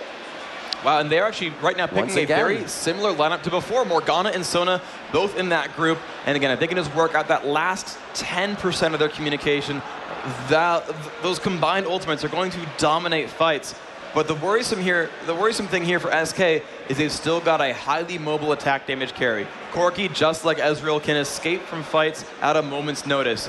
Nyph, they're probably not going to be supporting us. Orianna going to hand it over to Ocelote. Orianna, highly mobile, also really good at displacing enemy champions, so that if ACER tries to dive in, Orianna can kind of push them back out and make that stun really meaningless, because if they're away from you and not in range, the stun wears off, you're ready to fight again, you're going to be fine. We'll have to see what they can do. I like the Shen pick a lot more than the Yorick, whether he's top, whether he's jungle. That's what they need to keep people in that Soul Shackle range. If they can get a nice Shen ult into Soul Shackle, that's what they were lacking last time, we'll say. Because they, as we said, they were able to get out, like you said, the Shurelya's Reverie, some kind of steroid boost in that speed to get them back into the fight. And they're getting a good amount of global map presence here, and a little quasi-presence by Nocturne and Shen. Wow, so we're seeing a couple of different pickups here. They've locked in that Graves, as you just said, Nocturne. We saw this combo early. We saw the Nocturne-Shen combo, where Nocturne can kind of initiate from about 4 screens away. His ultimate's very, very long range. He just dives in on a champion, and he's going to be on top of you, and he's going to probably want to be on top of either Orianna or Corki and just go to town. And Shen can combo up nicely. His ultimate will teleport to a friendly champion, give him a shield, and just appear. And when Nocturne appears on top of you and Shen appears on top of him, they're both on top of you, and it's going to be really painful. And here we're going to see Kevin lock in the last choice here as Aurelia. We saw him do phenomenally with her in Poland. Just a ridiculously high score against Counter Logic Gaming Europe. And I said it last time, and he did okay last game, but this time really I feel like Kevin's going to be the driving force for SK in this game. You know, great pickup as well. As we were walking through the hall on the first day to Hall 8, we're saying, you know, what are the champions right now?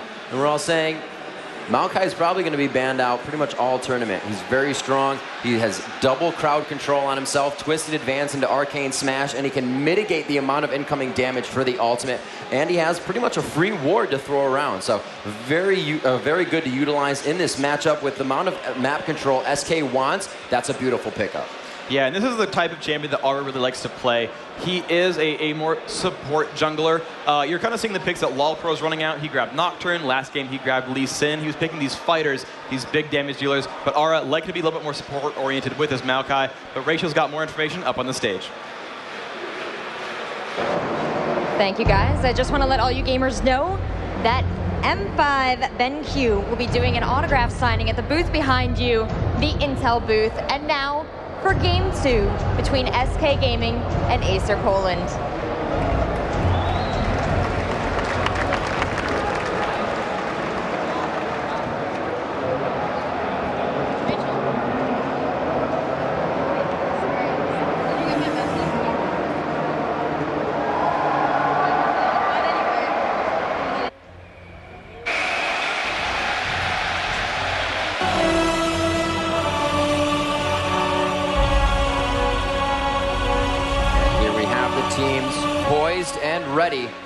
We are going to be checking out ACER Poland first here. Ladies and gentlemen, ACER Poland looking to keep themselves in this single elimination bracket. If you would like to see ACER Poland bring this to a Game 3, let's hear it for ACER.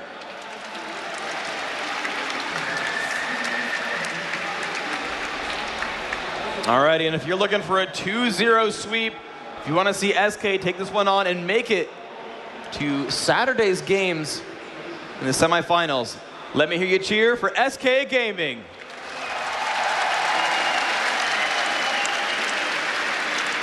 A little bit of a dance-off here in middle. Show me what you got, says Low Pro. Araneae says, all right, man, let's break it down. These guys are going to know where each other are, but this also is going to let them know, hey, it's kind of friendly beginning. Stay out of my jungle, I'll stay out of your jungle. So that's what we have right here. They're just going to set up in a few defensive positions across the river, making sure nobody can get in those entry points, and a few early wards going down as well as Araneae sets himself up to grab those wraiths. A very nice ball by Ari was seen by that ward. We'll see the place placing it down. Nyph's like, hey, here you go. You can have this.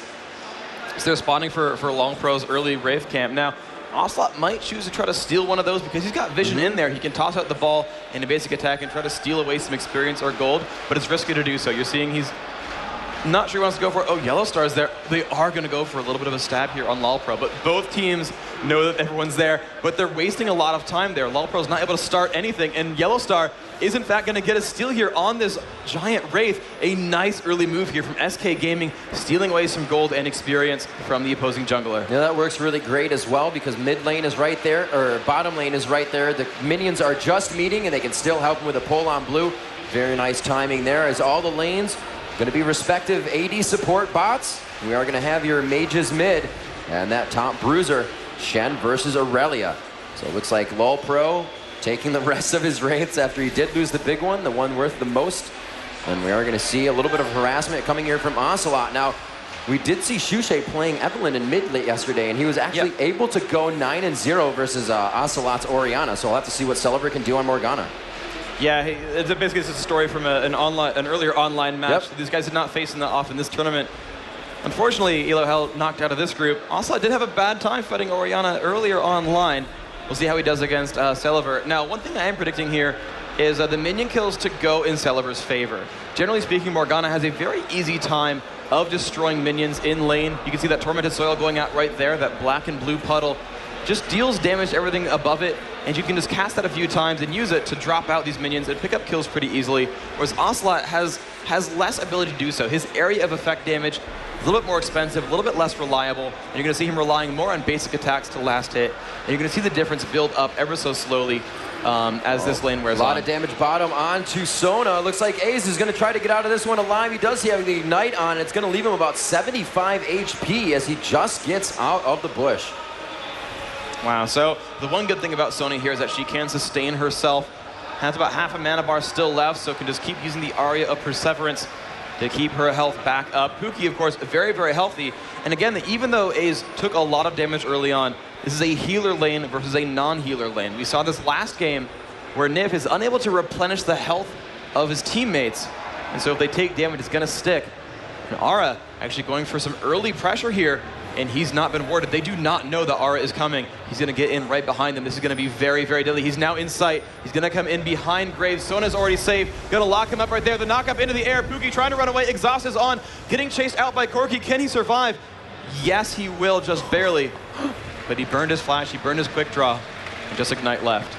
Very nice job there, and considered successful if you do burn that summoner spell. Not as successful as the kill, but it looks like he's going to go ahead, work his way around here, grab this Wraith up, and, you know, maybe more than happy to go down bottom lane if he can time this correctly to when Sona and Graves come back into lane. Again, LolPro getting denied on all of his Wraiths. Yeah, if Ara went right back, he could kind of sneak back into that same Tri-Brush and get a kill right here. But LolPro right now is going to sweep out mid a little bit, just drop down. Oh, he's actually just going to go right in onto Ocelote. Lands the Fear. The Dark Binding just barely misses. And Ocelote's going to run away. Oh, that was fortunate. That was very, very close. Yeah, that minion coming up, I think, actually grabbed it away. It was just behind Orianna. May have hit her there if the minion did not. So we do see Araneae kind of making his way back down. He does have a ward on that red buff, and he's waiting for Nocturne, but he did see Nocturne go up instead of down towards mid. They did not ward Tribush, so they are not going to learn from last time. It looks like Araneae is going to be able to make it back through once again. The Zephyr goes down. I don't think Puki's going to make it. Puki's going to make it alive. He does get first blood onto Jen. A very nice job turning around. Great mechanics by Puki style. Really able to just close that one down. We see Kevin getting very aggressive on top. He is able to turn this one around on Shen, though. However, he comes to the turret. Lowpro forced to flash over the wall, but he gets flashed with. And Kevin and Ocelote both stay on. Lowpro taking a lot of damage. The speed up from Orianna in the utility. And here comes Celaver to try and help his teammate. But as ACER comes up with first blood, SK comes up with a 3-kill answer. Yeah, that was phenomenal. Great movement there by Ocelote to show up to what was a 2 versus 1 tower dive, but got enough shields out there to keep Kevin alive and just make that fight happen. We're going to see that one back up with the replay. Kevin getting pushed out at his turret, dives to a minion, keeps dancing around. Look at how much time he's wasting, and they cannot catch up to him. He does a bit of damage there. Again, dash to a minion, gets feared, but that turret dealt so much damage. Kevin wasted like a million seconds there. They're both gonna flash off, try to chase down Lolpro. The stun was back up, and now it's all gravy. A nice slow there, and they're just gonna do too much damage. The Dark Binding's not gonna be enough.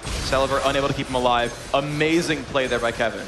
A very great job. You know, that presence around the map, knowing what's going on. There were kills going down bottom, so they went top with the jungler. And that's something we've said before. When you know where the other enemy jungler is, you have an advantage as well. You can focus a lane 2v1, and that's what we saw right there. But it was turned around nicely by Ocelote as he also followed a lane top. And now we're just seeing this top lane back into fighting. 44 minions right now on Shen. Only 39 on Aurelia, but again, having 2 kills means kind of a lot. So about 2,300 to 1,800 in gold. If not for those kills, 760 would be winning this lane, but Kevin, just phenomenal play in making that 1v2, just delaying long enough. It looks like some more pressure now at this bottom lane. Maokai winning ground in the back, but he can't quite get into range to make another dive happen. You know, doing a great job, and Maokai is one of those junglers, kind of like YellowStar. You can see out of the jungle very early. He does get that, but once he hits level 3, he's got all of his abilities necessary to really lock you down. As I said, double crowd control from Twist and Advance and then into Arcane Smash. And if you time that correctly, it's going to be a good 2 seconds of just somebody standing there as well. And then you have Zephyr from Nyph to come out, slowing him down, and they're doing a great job at focusing Puki and making sure his summoner cooldowns, that flash and ignite, or I believe the exhaust, flash heal. What's he running? Flash, yeah, flash ignite is going to be down. And right now his ignite is down and his flash. So for them to come back down bottom lane would be very smart. And you're seeing YellowStar with a couple of nice moves there. Basically, whenever Janna puts a shield onto him, he gains bonus damage, and of course that shield itself is going to block counterattack damage. So when that shield goes on, he wants to jump in and put some pressure onto his opponents. Now Ara, he's going to see that ward with his Oracle's Elixir. The early Oracle's grab, we talked about it last game, allows him to sweep out enemy wards. He's just going to move on forward and say, yeah, you're gonna get zoned. If you want to kill off minions, you're just going to die instead. Ara gets a shield, block some counterattack damage there from SuperAze. He's going to recall in the brush. Now, of course, ACER doesn't know that he's waiting there. So they actually might have to wait around and say, he might still be in the brush, he might still be in the brush, he might still be in the brush. They don't know for sure. You know, and that was really smart by Araneae. Props to him. His bottom jungle is cleared, and during that bottom little run there he hit level 6 because he's like, I don't have any minions, I'm going to stay here until you make me level 6. So he actually went back as soon as he hit 6. But yeah, playing on the mentality of ACER Poland, is he still in the bush? Yeah, and so now Celaver is going to pretty much crush out minion waves right now. She is level 8 on Morgana. So, you know, can pretty much automatically kill the backline of minions. You're seeing Ocelote come back to a dead minion wave, and he's got to kind of last hit that himself. Shouldn't be too bad, though, of course. Just fighting a turret for it. And there you go. Pretty much perfect mechanics there. Ocelote keeping his gold income up. And a nice move here as well, going over for the nearby Wraith camp. From over the wall, tossing the ball, and doing some great damage to pick up some extra gold. Ara just constantly sweeping. You know, it's a good job by ACER to ward and check for these ganks, but it's also giving Ara 25 free gold every time he does that. Yep, and he's, you know, hitting the exact right paths. He has done his homework. If he hooks off to the right here, and he is going to see the other ward, he puts his right on top. Oh, he didn't see it at first, but he did get an eye on that. So he's taken out 3 wards in the past 3 minutes. Now they have 0 on the map. He has found all of them definitively and gotten that gold for himself. Yeah, blinding Acer like this is really, really scary. It's a bit of a gutsy move to go for an early Oracles on the jungler, because if they do focus you out before you have many items, you can drop down. They actually just saw Nocturne. He actually went a little bit too far forward. We saw him at the bottom of the Fog of War there. And we're going to see what's going to happen. Kevin knows to be a little bit afraid. You can see Maokai already coming up. Kevin getting jumped on. Flashes away, but the tether is still there. He's been feared. Now, will they do enough damage? Are going to pop down his ultimate, blocking some damage. Ocelote is showing up, but here comes Celaver as well. And there is a nice taunt. Will they get the damage? He's going to flash in. 760 actually jumps over the wall and is safe. Nice ultimate from Orianna's going to move away Morgana. Now, will they get enough damage? And they did kill Ara. LOLpro is not going to fall. Shen's going to pop his ultimate. Will they keep him alive? They picked up the kill onto Aurelia as well. And a 2-for-0. Acer drops the Oracles and picks up 2 kills. Amazing, amazing play from Acer there. Beautiful job. Great job coming in. They just absolutely, as you said, even if the Soul Shackle doesn't hit, you spread out the entire enemy team. And they were able to just pick them off one by one. And that was huge. Evening up the game now at 11 minutes, 3-3, Acer Poland versus SK Gaming. And you're seeing this bottom lane just kind of going back to normal. Back to normal as though anything special happened in the last while. All the craziness was actually at the top lane, but they're going to just farm up against each other. 79 to 98 in minions. Now, last game, we saw that YellowStar was actually behind Puki in minion kills by a good 10 or so. This time, you give YellowStar his favorite champion, and I mean, he's almost ahead of Orianna, who's been taking the Wraith camps half this game. He's doing phenomenally. His mechanics just flawless right here. YellowStar, you know, putting out some really good work in his lane. And, you know, SK up 100 gold, a lot of that because of his work. Nyph forced to throw out Monsoon as the Ignite was on YellowStar. Puki was doing quite a bit of damage. Check out what these ADs have here. It is the Sheen onto YellowStar. Puki keeping himself a little sustained with the Vampiric Scepter and Zerk Greaves as well to scale on that true grit, or rather, quick draw attack speed. So we'll see what he can do with that. YellowStar popping those potions up. He does not have that sustain heal that SuperAze can give out. Only that ultimate from Nyph, and that's quite a long ultimate as it can displace a team, but also heal your team. And we're going to see how that fight went down. All right, so at the top, Kevin gets jumped on right away. Aura already knew to show up, and look at this. The burst damage is coming out. He's going to root LOLpro, and Kevin's taking a bit of damage, getting forced away. Ultimate goes on. Ocelote shows up. Nice fight overall. But here comes Morgana. He's going to jump in there, going to land a bit of damage. 760 gets just bursted, but it doesn't matter. Now Kevin and Ara, all of them taking a bunch of damage. The ultimate does get broken, but Ara going to take a whole lot of pain there and picks up the kill. Now there's Kevin. Perfect long-range Dark Binding. Nice pick up there for Celaver. Picks that one up. The Shen ultimate keeps LOLpro alive. Beautiful fight overall. Again, Araneae picking up an Oracle, so that's 800 gold he has spent on that. Does he have another gold generation item? And he looks like he's trying to build that Philosopher's Stone right now for a little bit of mana and HP regen. Phreak, have to ask why that wasn't his first gold generation. Oh, sorry, which one? Right, so what's been happening basically is Heart of Gold is kind of the new first like gold per 10 item, because you want that extra early tankiness that a Philosopher's Stone, you know, especially in the jungle, for example, because when you kill camps, you'll get some mana and health back.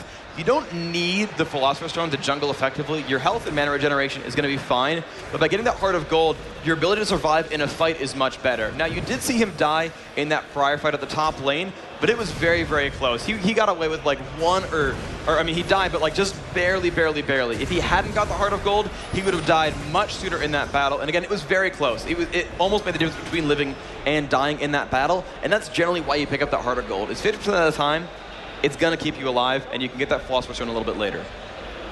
And we see, again, Ward clearing and backing in the bush, but no, does he stay? Will he see Sona that twisted advance to come out? No, he's just waiting on it, waiting for the perfect moment.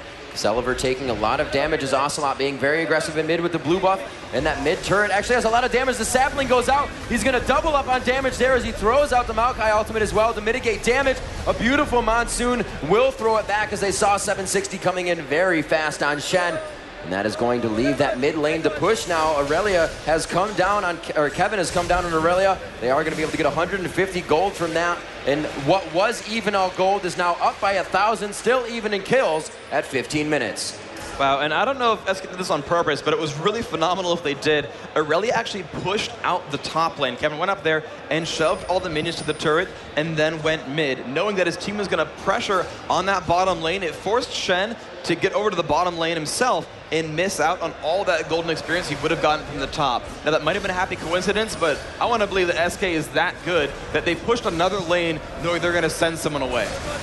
It looks like ACER Poland now about to take this dragon out. They do have vision on it. Looks like ACER is going to be able to grab it handily, though, as they move themselves back to 200 gold range. 2 getting caught out.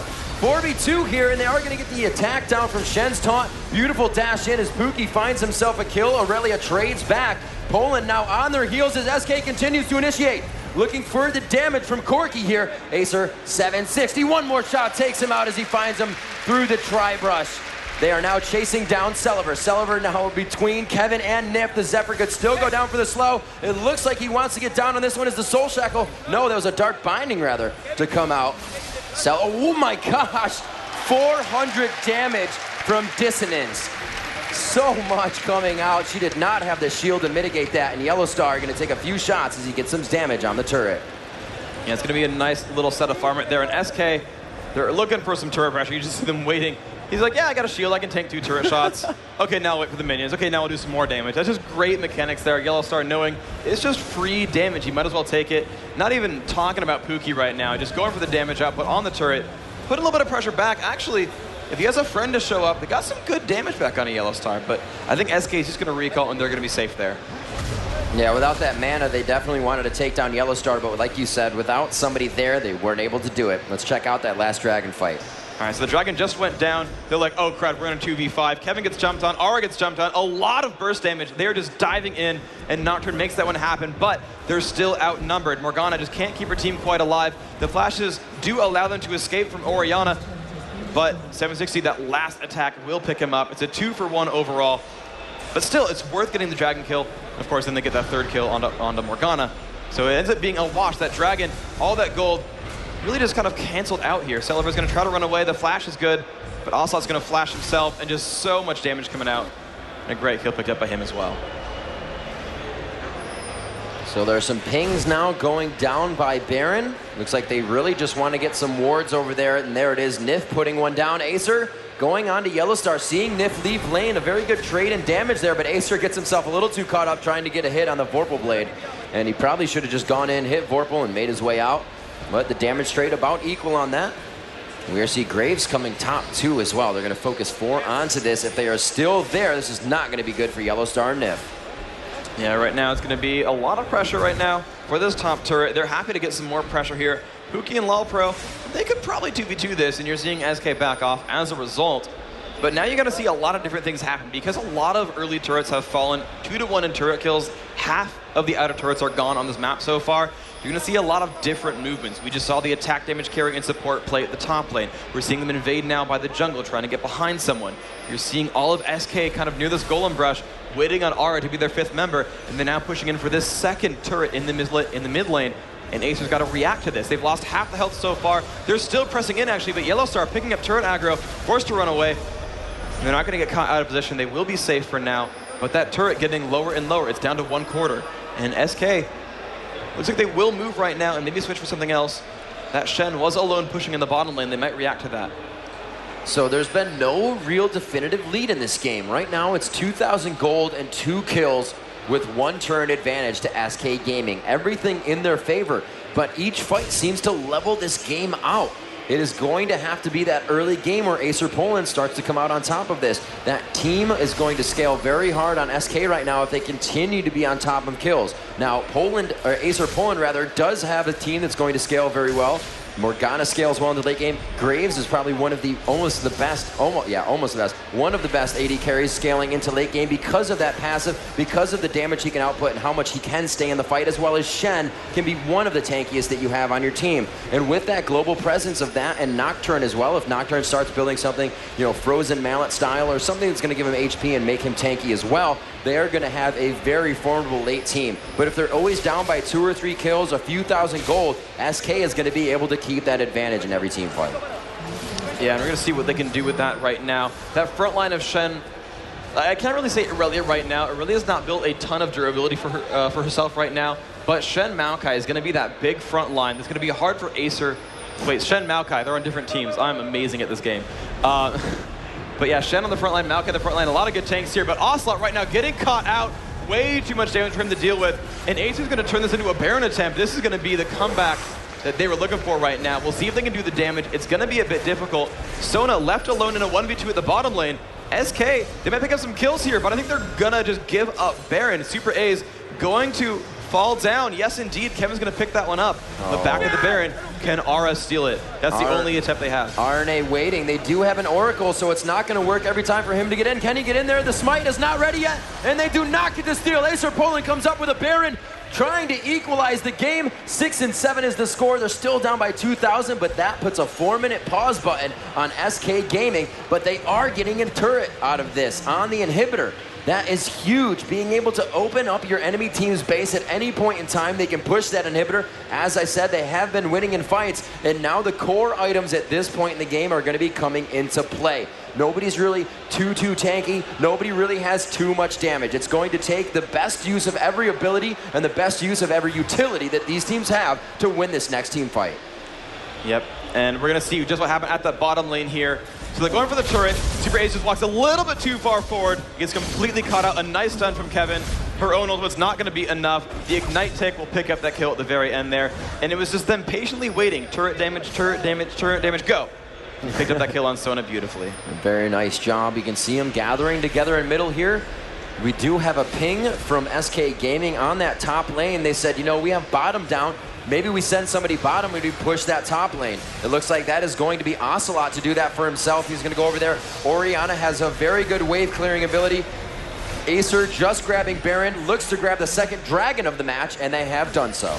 Wow, so they are doing a much better job this game of controlling those major objectives. Now they're down 5-1 in turrets because of the great plays that YellowStar and Kevin made, where they picked up the second and third turrets in that lane as a response to Baron, and that was amazing. But Baron and I believe 2 to 3 straight dragons here for ACER are keeping that gold income very, very similar, and I think they're going to start really pressing to equalize these turrets right now. Wearing that Baron buff is pretty much a license to do a lot of damage in the mid game. Oh, very good move by Puki. He pulls Araneae all the way into the fight with a flash on Twisted Advance. They may be able to turn this one around, as we do see ACER Poland taking out 2. Maokai answers back onto Sona, but the damage is still on the map for ACER Poland.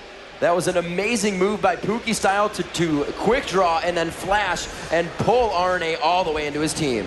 Yeah, that was amazing reflexes there, and you're seeing now ACER taking that 2-1 fight and saying, yes, now it's time to press in. They've got their second turret of the match. They're going to get their third right now. Top lane, though the minions are pushed, they could backdoor it if they wanted to, or they could push in further for the inhibitor. Now, all of SK have just respawned. They can get back into this one and fight a fight. Oh my gosh, that's Shen jumping onto YellowStar. So much damage being dealt. Can they do enough? There's so many shields. Ocelote going to make that comeback happen. 760 going to fall down. And they're not going to pick up that turret kill either, unless the minion's going to be a hero. And no, SK now trying to dive in. Celaver getting stunned by Kevin, and they pick up a second kill in that comeback fight. SK are still not done. Ocelote going to haste her team up. Is Kevin going to be in range? Trying very, very close. One more dissonance, and she might get in there. Can she get in range of Homegrown? No. But still 2 kills. That was an amazing comeback, and now it's SK pushing in for turrets. They will backdoor this, and this will be their 6th turret kill of the game. That was an amazing blade surge to get herself in range and continue the damage. Beautiful thought on the mechanics there, and Kevin is just on the top of his game for that fight. Great job, as now SK Gaming has a little bit of control over the buffs and the resources they are now going to deny from ACER Poland. Yeah, this is going to be another giant wave of minions to kill. They're going to go for some turrets as well if they can. YellowStar, of course, clearing out the minions from his own turret, but Kevin is poised to push at the top lane, and that's going to be that next source of pain. Actually, he is going to back off. He's actually not too afraid of that one right now. But let's look at the gold real quick. 9,300 on Ocelote. The dude is rich right now. He's got over 1,000 more than anyone else in the game. He's got over, honestly, 2,500 for anyone on his own team. And that's just massive. He is just a force to be reckoned with in this game. I called it to be Kevin, but it's Ocelote right now who's really making the plays here for SK Gaming. And you know, for the games we've casted in, some of the ones I watched yesterday, Ocelote really the first one to go for that Rabadon's Death Cap in the game before the Abyssal Scepter. We've been seeing quite a bit as well. He gives himself Athene's Holy Grail to make sure he can keep sustained and that little bit more damage. So his build a little bit more for just Glass Cannon right now, as he is staying in the backside and using Orianna's range to its best ability. Yeah, just able to spam abilities all the time in this game. And that's really what you want to do as Orianna. You get some cooldown reduction, you get some more mana, you get some more ability power. He just wants to just clean up minions, and you can see 244 minion kills, the highest in the game by a large margin. He is farming like a machine. He is getting so much gold and is financing these major items. It's allowing him to, you saw him basically burst Morgana from half health earlier. You're seeing him turn these fights around. That shield that kept YellowStar alive as they tried to dive for the inhibitor, that made the fight happen. YellowStar put on a lot of damage that got them those last 2 kills. The shield, the slows, the knockups, all of that. Ocelote's Orianna is making this game happen right now for SK.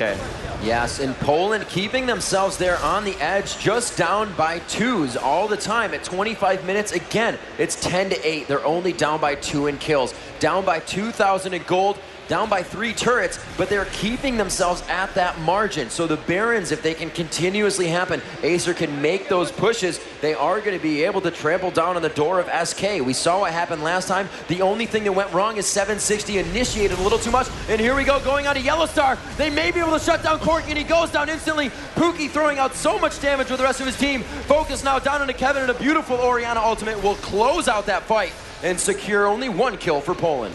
But they picked up YellowStar, who is one of the most important targets. I still got to say it's Ocelote for SK, but probably second place in terms of damage dealing and threat is going to be that Corky. And they just destroyed YellowStar with a great initiation. And that time, SK's flashes were down. Morgana got to land that ultimate, forcing SK to run away. And look at this zone control from Ocelote, bursting everyone from out of counterattack range. They'll pick up the turret, but still, in 5v4, they're going to be afraid of this Orianna. They'll do a little bit of damage, but she shields herself. Nyph leading the charge. Can they get a bit more damage? Can they lock someone up? They can make a counterattack happen because YellowStar is back on the map now, and a 5v5 could be great for SK. And it looks like lane pushing is kind of equal on each side. They do have bottom lane pushing just past river, and top lane is right there as well. So both teams looks like they are going to go back, get a bit of that farm on, get these lanes pushed, and really figure out where the next fight is going to come from. We do have Baron coming up in 10 seconds. That is going to be a huge focus for both teams here as we crest the 30-minute mark of the game.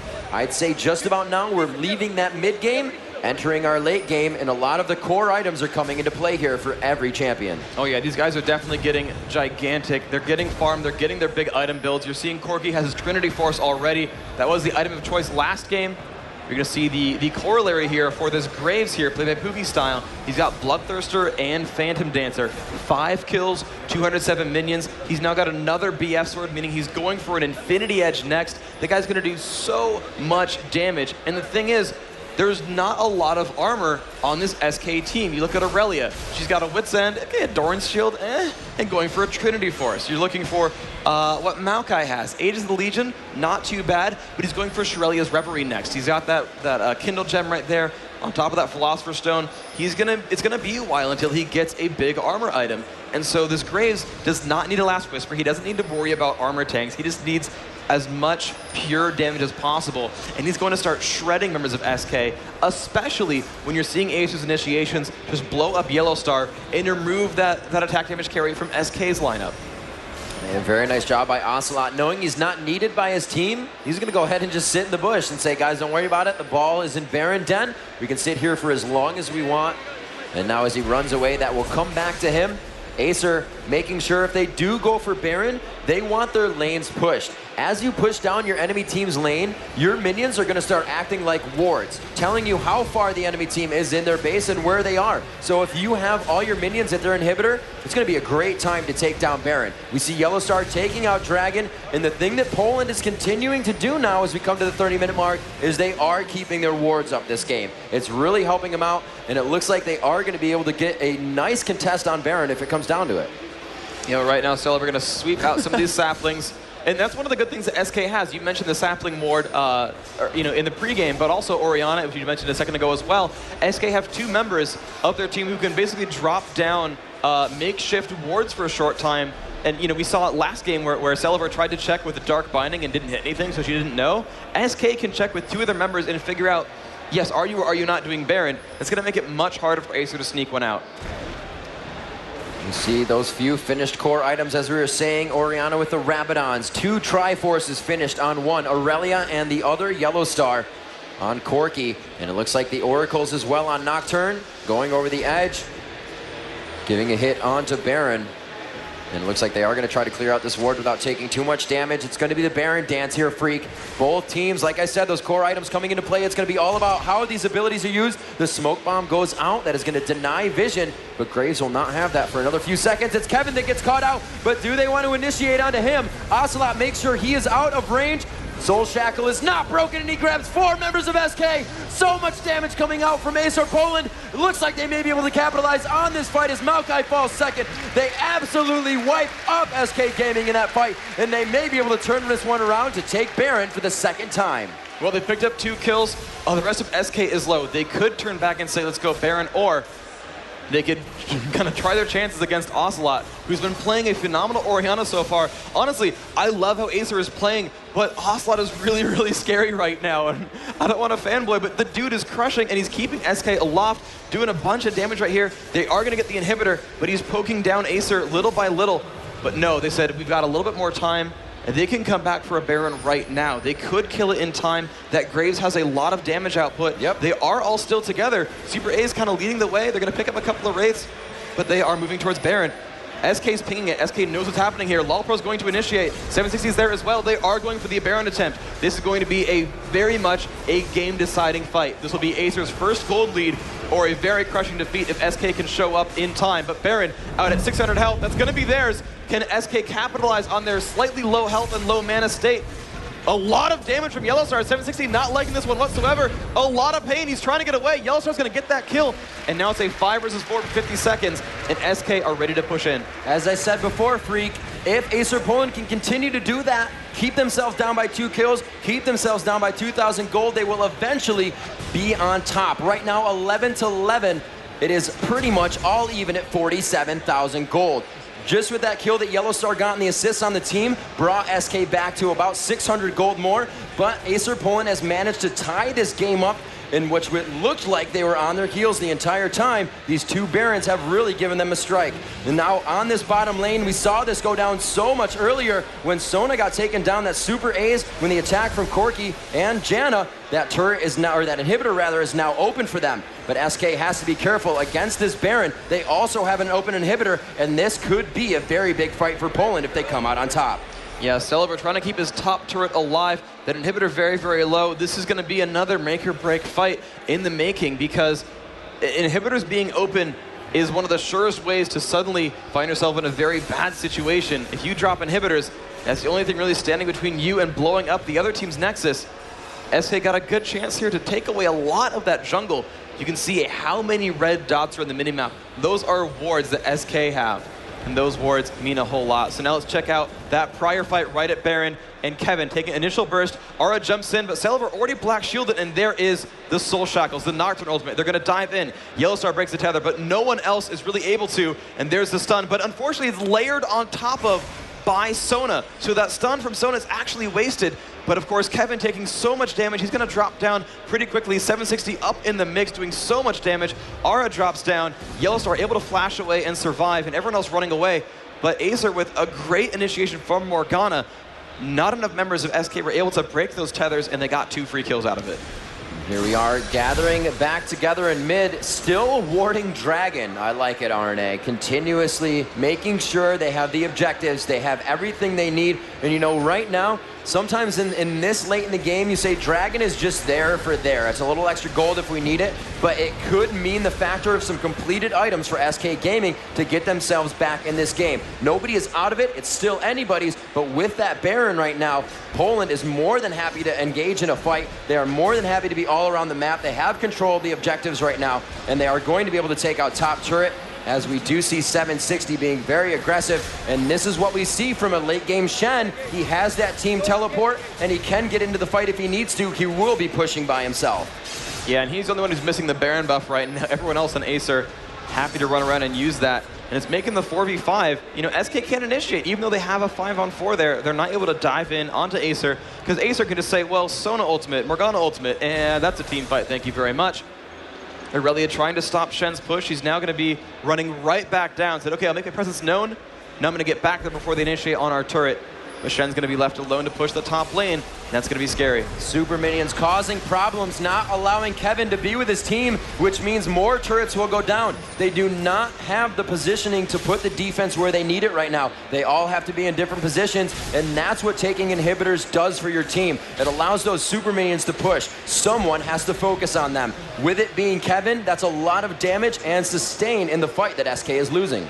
And ACER, I think they are playing this late game so perfectly. They got a amazing 4-1 split, and it allowed them to pick out the secondary turret on the right-hand side, and Shen got a solo that secondary turret at the top. They also got to come back and pick up a dragon. That dragon count's got to be massive for them. They've tied up the number of turrets. They've tied up the number of kills. They're 2 for 0 on dragons. The only reason they're not landsliding ahead right now is SK's phenomenal mechanics. And, you know, last time I was like, well, ACER's mechanics were better. They were outlast hitting. They're doing a phenomenal job. But now it's SK who's staying alive because of minion kills. Here we see YellowStar grabbing up the blue, trying to deny some buffs. Not a lot of minions on the map for farming now. They are going to be farming when you kill them, but it's really just lane pushing that's happening. The gold is not really going into anybody's pocket for any particular reason. That is going to be coming for kills now. But we see Corki on the AD carry, or the YellowStar rather, on the AD carry, doing his job. If you're the AD carry and you're not farming, you're probably not doing your job right. And we can see 302 on Corki and 268 on Graves. But Graves at 5 and 1, doing a lot more damage. That Infinity Edge damage output to just the Triforce and Last Whisper is going to be huge for Puki. If he can stay on the outside and Celaver can hit a beautiful Soul Shackle, it is going to be a clean sweep in the next fight for ACER Poland. Yeah, and I just love how these players are going for really different builds here. Again, we're seeing the Zhonya's Hourglass that came out for Celaver, now going for a Death Cap on top of that, so he's going to be very, very bursty. And that's a bit similar to what Orianna is doing here from Ocelote, is, you know, Death Cap based, very heavy ability power, burst mage, and then, you know, a couple supporting items based on how your champion plays out. But YellowStar on Corki versus Puki on Graves, Puki is all out damage, whereas YellowStar was like, oh, I need a Quicksilver Sash, you've got a lot of nukes, you've got a lot of stuns, I'm really afraid of that, and he's been caught a couple of times here by Shen, so YellowStar playing a much more safe item game, and that means his raw damage output is going to be lower until he finishes his next big item. He's got that BF sword, and that's going to be the first key to that, but he is just not going to be as deadly as Graves, and that's going to be a factor that ACER needs to use in their favor. We got about 1 minute until the Baron spawns once again. 2 consecutive Barons grabbed by ACER Poland. If they can make it a third, they may be able to make the final push as they knock on SK Gaming's door. That first inhibitor turret is down in mid, and they have been able to drop that inhibitor. Now that it has come back up, they don't have to worry about that lane as much with the Super Minions. They still need to focus on it, but they can do it as a team this time. They don't have to be split up between the lanes, which ACER Poland is making happen very well. Yeah, and we're going to see how they manage to do this. Of course, they have that Shen, so ACER would love to keep split pushing, but also Baron is coming up in not very long. 41-31 the respawn there. We're at 38 in a bit right now, so we're not, sorry, 38-32. So it's like almost now, basically. It was the dragon that I timed there, my bad. So Baron, yeah, I was like, that's more than 3 minutes. That makes no sense. I thought it was coming up by now. Well, it is. Baron's coming up in the next 5 seconds, and you can see both teams are ready for it. They are against each other in this mid lane. LawPro getting jumped out a little bit, but Darkness comes out. The Sona Dance is there, and they're going to dive in, doing as much damage as possible. Aura's in the mix. 760 jumping on a YellowStar. So much damage. Corki about to fall down. He will. Ocelote in the background, Nyph taking a bunch of pain. YellowStar picks up 760. Kevin gonna flash away. He will live with 1 hit left on him. Now Celaver jumping in. Ocelote gonna get away as well. Aura getting pushed back. Kevin dives in, picks up the kill on Celaver, but gets traded back out. And now, what can Ocelote and Aura do? They're in a 2 versus 3. LawPro pushed away. Ocelote, pretty scary, but Graves finds him. The burst damage is good. He's gonna pick up a little bit of damage. Puki picks up 1, and he stays alive as well. Now making it a 3 versus 1. Ocelote, he knows he can stop the Baron attack. Puki's right there, and he gets it! Ocelote, with no health left, bursts down that Graves. Oh my gosh. And is gonna make it back to his base. Absolutely amazing. Ocelote keeping himself in that fight. You can see poising himself once again. These guys are absolutely at the end of their nerves. 15-14, 30 seconds away from a 40-minute matchup. And the third Baron didn't even get fought. It turned into an absolute 5v5. You can see the amount of dead, and we'll see what happened. All right, so we start off here. Lolpro off on the wing just says, you know what, let's go in because Shen's going to jump in with us. YellowStar, always the focus here. Forced to dance, burns Quicksilver Sash on the Sona ultimate. Still dashes out, but Celaver is saying, no, I have Zhonya's Hourglass. We're going to stun some people. 760 comes in. YellowStar taking so much burst damage. Ocelote has the ball there, does some damage. They trade back and forth, but it's not just enough. Puki just available for so much damage, picks one up, goes for Kevin. A nice flash puts him out of Kevin's range, which makes Kevin run away from him. And now Celaver taking some damage, forced a little bit back. A nice jump from Kevin there, picks up one kill, but gets traded back. And now comes the interesting part. Ara taking a bit of pain, Lolpro's up in the mix, and Ocelote's off to the side. Wants to make something happen. Oh, but the damage from Puki from the brush is so good. Forced to flash away, and Ara's not gonna like this. Now here comes the really funny part. Ocelote off on the wings, and he's been spotted. There's a ward right here. They know he's there. It's going to be all reflexes. Puts the ball down. Now he knows where Puki is because of those minions. He comes over there, gets the ball, and pulls it back in. The shield's going to keep him from dying to Lizard buff, and there it is. And again, ACER Poland looks to be on the Baron as we're back to live. 41 minutes in here, 60,000 to 60,000 gold, and he steals the Baron! Araneae gets Baron number 3, and he will help SK to keep themselves in this matchup.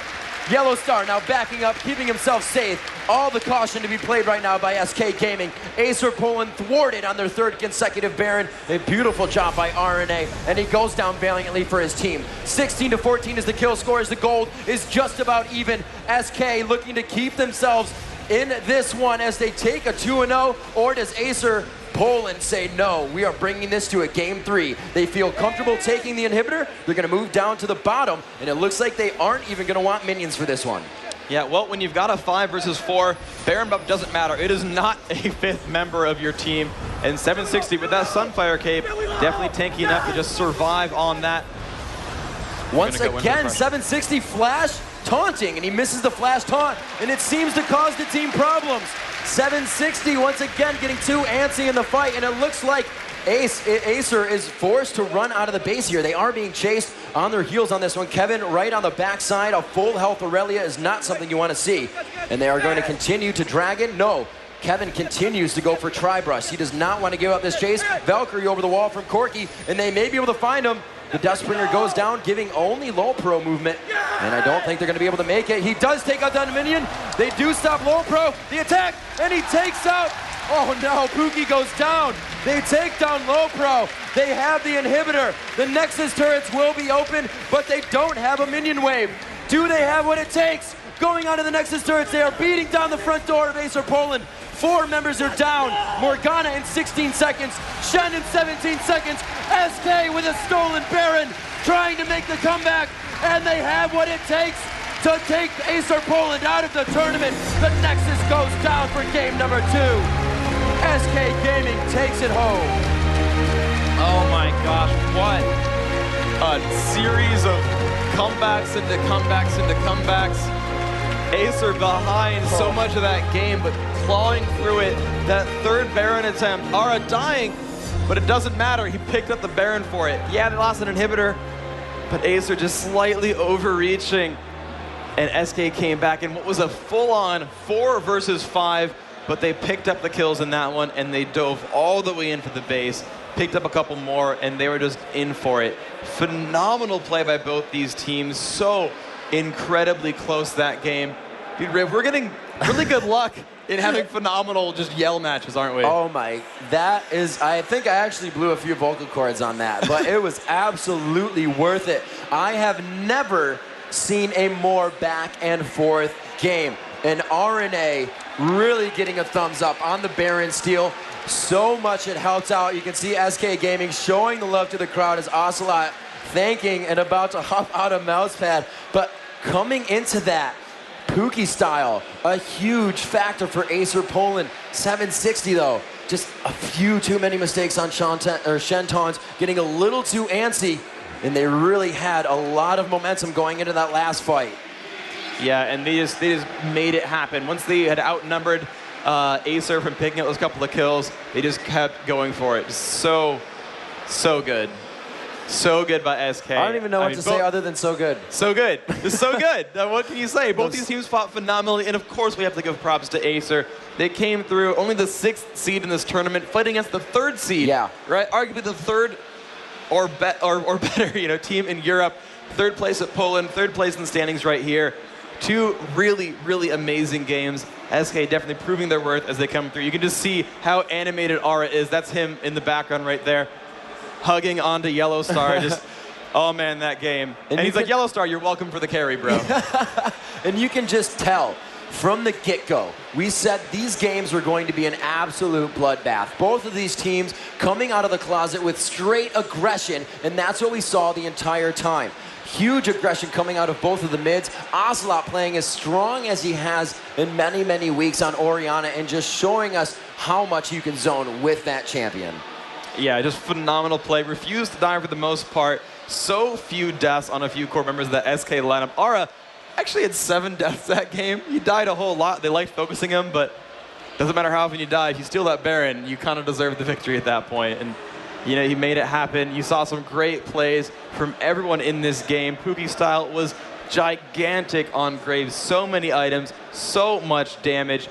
And if he had actually just won that one fight against Ocelote where he got bursted out, I mean, the guy was 1 hit from dead. That was a phenomenally close game, too. The closest I've seen in a long time. But let's throw it over to Rachel with an interview from the players from that last game.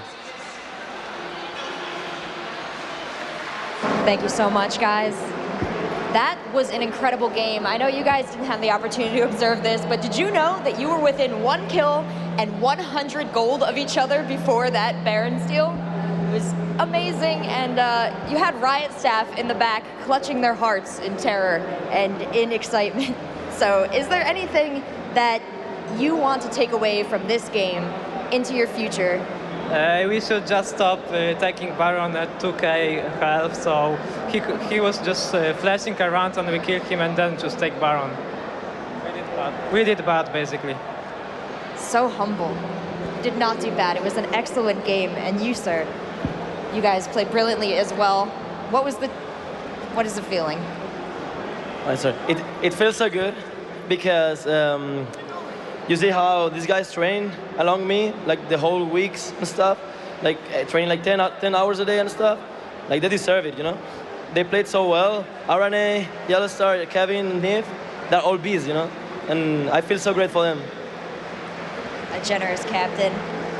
Your opportunity for LA has passed, but there is still a chance for you guys to claim a spot in the season 3. What are you guys going to be doing from now until that opportunity? Of course, we will train harder and harder to get into season 3 championship and stuff, so accept us. Is there anything you'd like to say to your fans? Yeah, of course, thank you guys for supporting us. You are just great. Thank you. Thank you so much. Is there anything you'd like to say to your fans? No, don't worry. No. Yeah, see you tomorrow against the winner of CLG and Alternate. And I think we can bring you fun games, for sure. Thank you so much, guys. Congratulations on an excellent series. We're going to go to a short commercial. When we come back, we're going to have a live feed from the cosplay contest over at the League of Legends booth, followed by Team Alternate versus CLG.EU. Stay tight.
Bunny Girl Riven. Officer Caitlin. And Leopard Nidalee. Wow, you guys, this is tough. I think we're gonna have to re-vote between Bunny Girl Riven and then Leopard Nidalee. What do you guys think? This is incredible. All right, Nidalee, if you can move over there, and everyone else, thank you so much. Move there. Oh, I love it.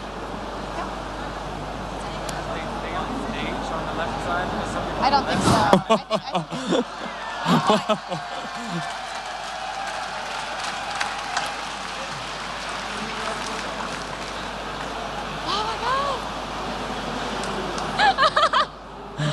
All right, guys, here we have, let's hear it for Ari.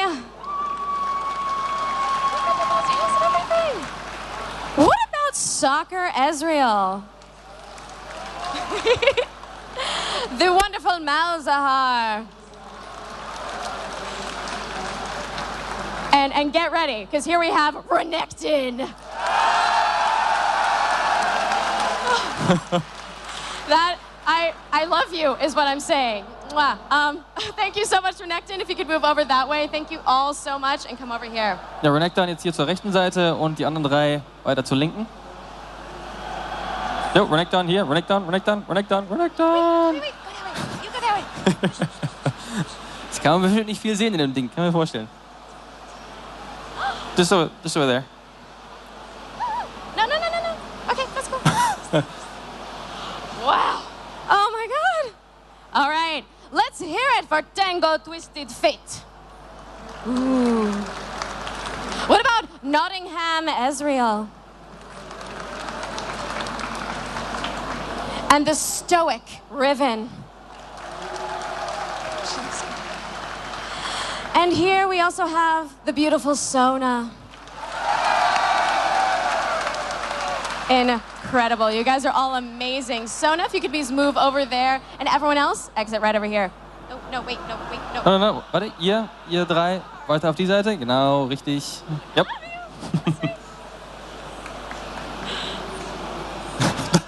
Oh, gut, West.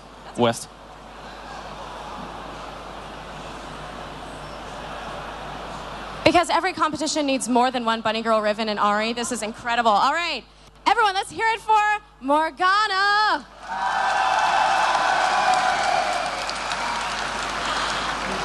Now let's hear it for Ari. Bunny Girl Riven.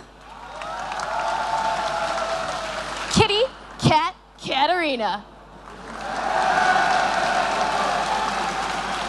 All right, I think that's a revote. What you think? All right, so let's hear it one more time for Morgana.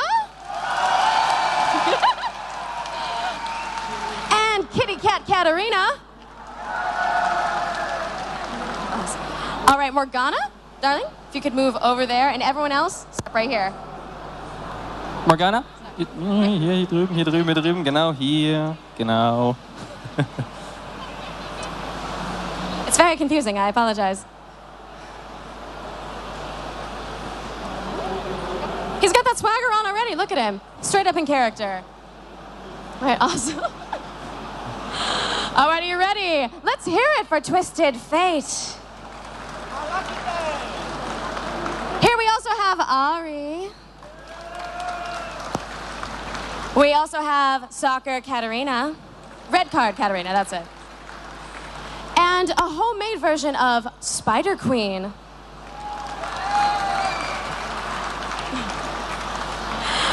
Do you think we need a revote on that? Yep. All right, so let's hear it for Ari.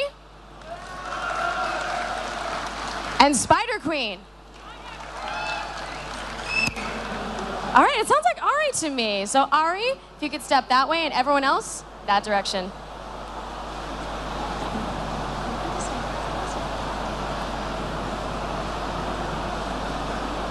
Four more.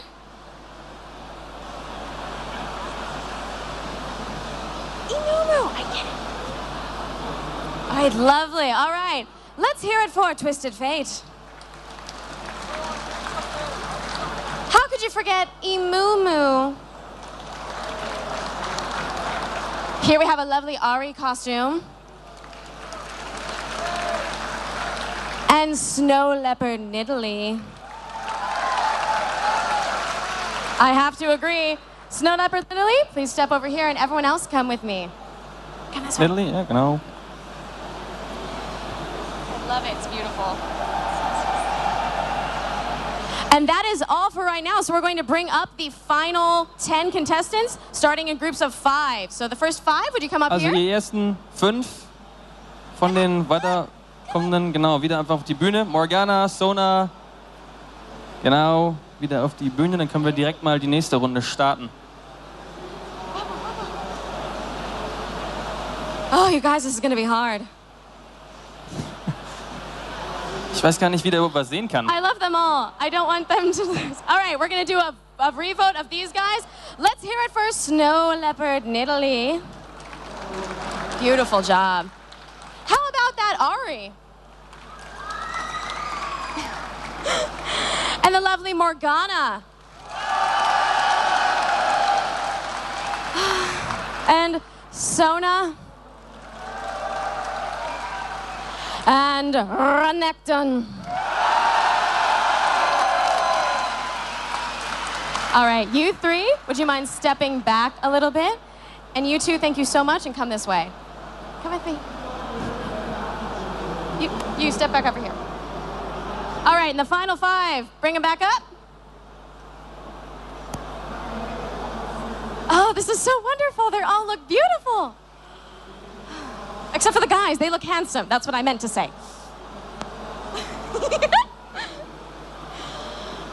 All right, let's hear it for Leopard Nidalee. And Misfortune. Gucci Sona. Lee Sin. And Aramis.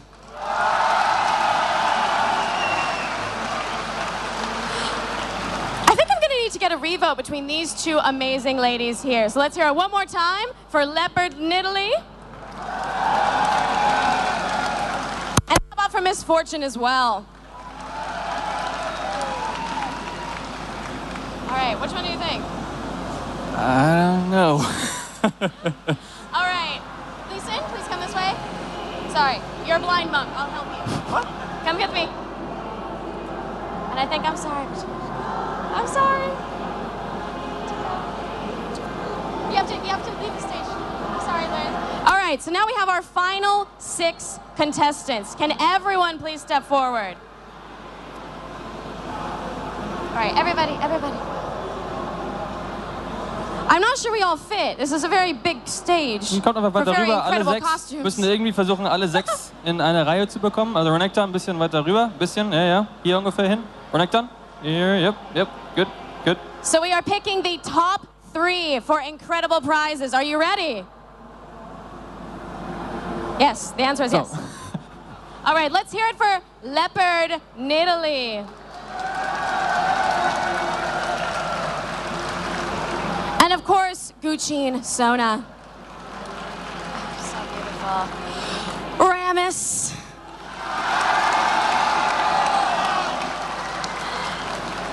How about Morgana?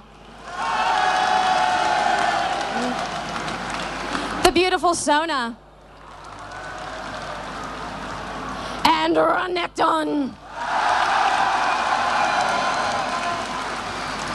All right, you guys, you all did an amazing job. Thank you so much. And we do have some prizes for you.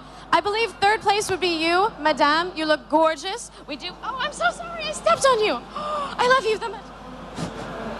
All right, you actually all get a Razer mouse and a goodie bag. So thank you so much. And in 2nd prize, we have Ramis, who looks incredible as ever. Oh, thank you, darling. Fist bump. I'm fist bumping Ramis right now. This is an incredible moment. And the winner, Mr. Renekton, gets a Razer mouse, a Timo hat, and a medals. Let's hear it one more time for Renekton.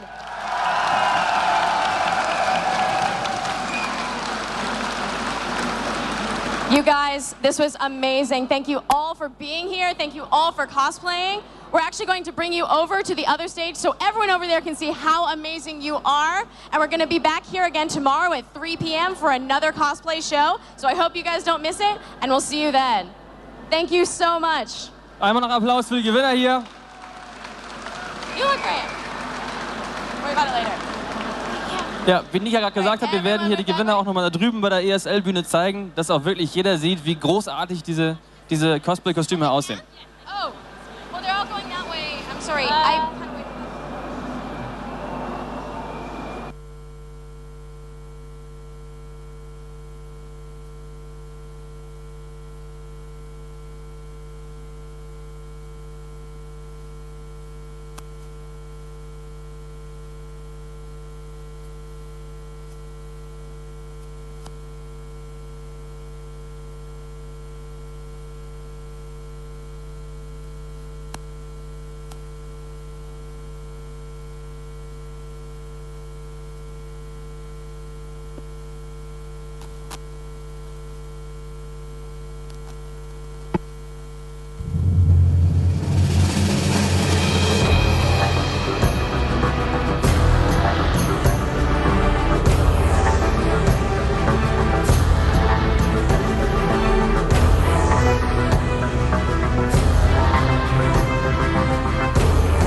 So, also, was für ein fantastischer Cosplay-Wettbewerb. Gib doch mal einen riesen Applaus an alle Cosplayer. Unglaublich. Also, ihr habt es ja schon gesehen, wir haben 2 tolle Skins, die man hier kriegen kann. Den Rammus-Skin und den Graves-Skin. Und falls ihr sicherstellen wollt, dass ihr ihn bekommt, da haben wir für euch eine Website erstellt. Wenn ihr also euren Gamescom-Pass nehmt und auf diese Website geht, könnt den Code einscannen, die findet ihr auf der Rückseite an der blauen Wand. Könnt ihr die Codes dort einscannen, ihr könnt auch einfach die URL hier nehmen. Wenn ihr den also eingebt, dann findet ihr dort eine Website, da könnt ihr euch eintragen und dann kriegt ihr auch garantiert einen Skin. Das kann allerdings ein paar Wochen dauern, da wir das manuell freischalten müssen. Ansonsten händigen wir weiterhin so viele Skins aus, wie wir nur können. Und jetzt haben wir noch ein bisschen Zeit, bevor das nächste Spiel anfängt. Und da haben wir gedacht, dann machen wir mal eine Runde ARAM.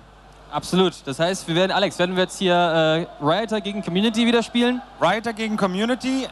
Und ich werde jetzt endlich auch mal spielen können. Die Sache ist, wir haben wirklich 102 freigeschaltete Champions hier. Also ihr wisst nicht, mit wem ihr spielt. Und wir wissen es auch nicht. Und das wird auch genau so interessant sein. Absolut, denn über 100 Champions, schon eine ganze Menge. Über 100 Champions. Also, ich werde jetzt hier mal anfangen, 2 Kandidaten rauszusuchen. Do you want to play with us? Do you want to play with us in ARAM? Awesome. Eduardo wird also mit uns spielen. Du möchtest auch spielen? Achso.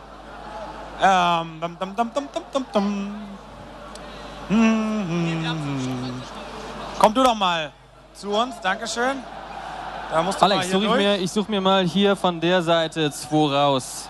Und haben wir noch einen weiblichen Mitspieler, der dringend mal ARAM gegen uns spielen möchte? Hier, Jannen, jawohl. Weiblich. Auch nicht weiblich. Moment.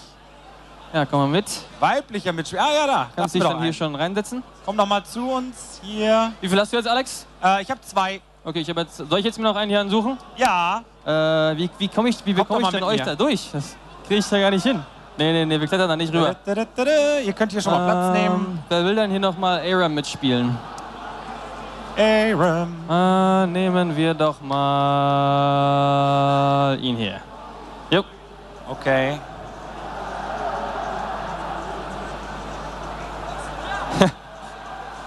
Also. Ihr könnt euch einfach hier reinsetzen. Jetzt haben wir schon den Eduardo, wir haben den Josh, wir haben den Adam. Spielst du mit? Ja. ARAM? Kannst dich einfach reinsetzen hier. Ihr könnt euch schon mal reinsetzen. Also, Josh, Eduardo, Adam. What? Which side? Are you sure? Because that didn't work last time. We should sit there. Mal sehen hier, wie wir die Teams aufstellen. Wir haben jetzt hier also Josh, Eduardo. Ich glaube, Alex spielt auch mit, glaube ich. Ja. Nein. Wir haben die fest eingestellt. Das sind aber 7 verschiedene Vorwahlen. Macht mal alles auf die rechte Seite. Also ihr seid auf der rechten Seite. Nein. Nein, da wird es leider kein Glück haben. Ich gebe dir aber gleich irgendwas. Bleib mal schön hier. Okay, gut. Also, wir brauchen noch eine neue Mitspielerin. Siehst nicht sehr weiblich aus. Auch du nicht, leider. Also, wir brauchen noch eine Mitspielerin. Eine weibliche League of Legends Spielerin. Nimm doch mal die... Ach, da. Ja, wie kriege ich dich denn hier hin? Kannst du da über die Seite... Könnt ihr die junge Dame da mal durchlassen? Ich komm gleich zu dir. Also. Und da... Genau, jetzt haben wir... Also, ich stelle hier mal das Team vor. Stell dich doch mal vor. Ich bin Raza, deutscher Player Support. Deutscher PS. Player Support, also, und dann haben wir hier den Josh. Who are you? What are you doing? I'm Josh Singh, 3D character artist at Riot Games. Und dann haben wir hier den Eduardo. What are you doing? I am a senior concept artist at Riot Games. I'm gonna kick ass. Also, er ist für die Konzeptionszeichnung verantwortlich. Und dann Adam. Hey guys, I'm Adam Swanson. I'm a sound designer on the champion team. Also Adam Swanson, alle diese Developer werdet ihr heute Abend um 6 Uhr hier auf der Bühne sehen können. Dann werden wir uns dort hier hinsetzen und dann könnt ihr uns Fragen stellen. Ich glaube, wir brauchen noch jemanden hier, oder? Warte mal, wo ist die denn? Wir hatten doch noch... Ah, fehlt noch einer? Anscheinend. Naja, dann Walte deines Amtes. Toll, jetzt hab ich das ja wieder. Haben wir da schon jemanden von der Seite? Da so viele hier. Sind da so viele, mein Gott. Wisst ihr was? Ich glaube, ich frage mal den, der nicht den Arm oben hat. Also willst du spielen? Ja, willst du spielen? Du? Ja? Auf geht's. Aber der Einzige, der nicht den Arm oben hatte, dann nehme ich doch mal den. Hier über die Seite. Hab schon wen ausgesucht. Also, wir spielen jetzt einen ARAM, weil ARAM schnell geht. Bisher, muss ich ja sagen, hat Riot noch nicht einmal gewonnen. Ja. Riot hat es noch nicht einmal geschafft, gegen die Community zu gewinnen. Ganz einfach rein. Da. Okay, guys, please do not suck.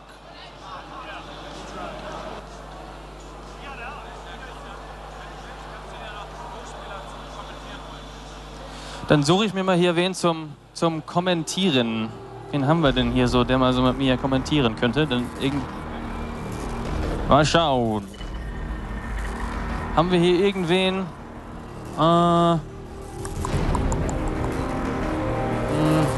Ich frage mal gleich den Melissan, wenn der hier fertig ist.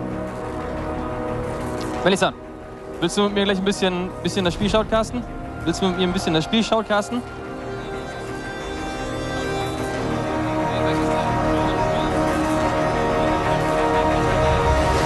Finden wir raus, kriegen wir hin, glaube ich, oder?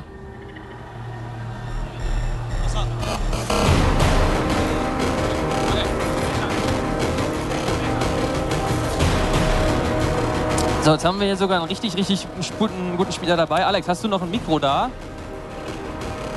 Ich nehme mal das Mikro hier.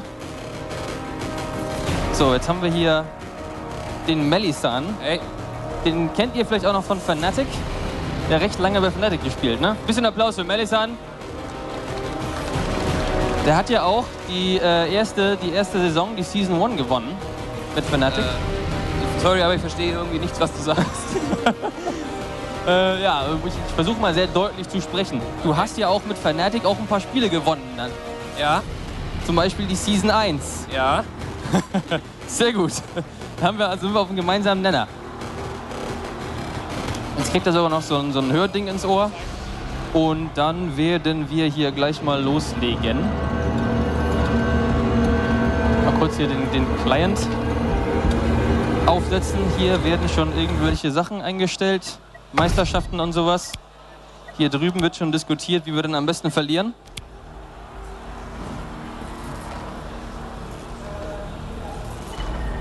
Aber diesmal spielt ja Alex mit. Vielleicht gewinnen sie ja einmal.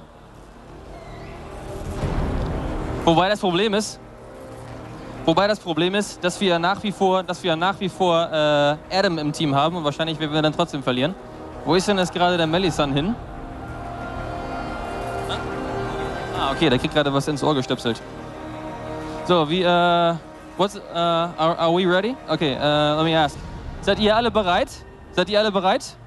Alle bereit? Okay, I think we can start. So, dann schalten wir mal auf die Maschine hier und sehen direkt, welche Champions wir erreicht haben. Wir haben jetzt hier also ein ARAM und da sehen wir... Oh, was ist denn jetzt hier los?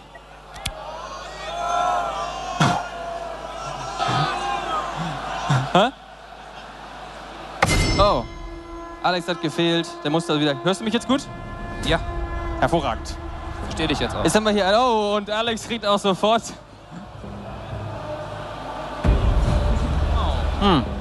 Seltsam. Wir haben gerade so ein paar technische...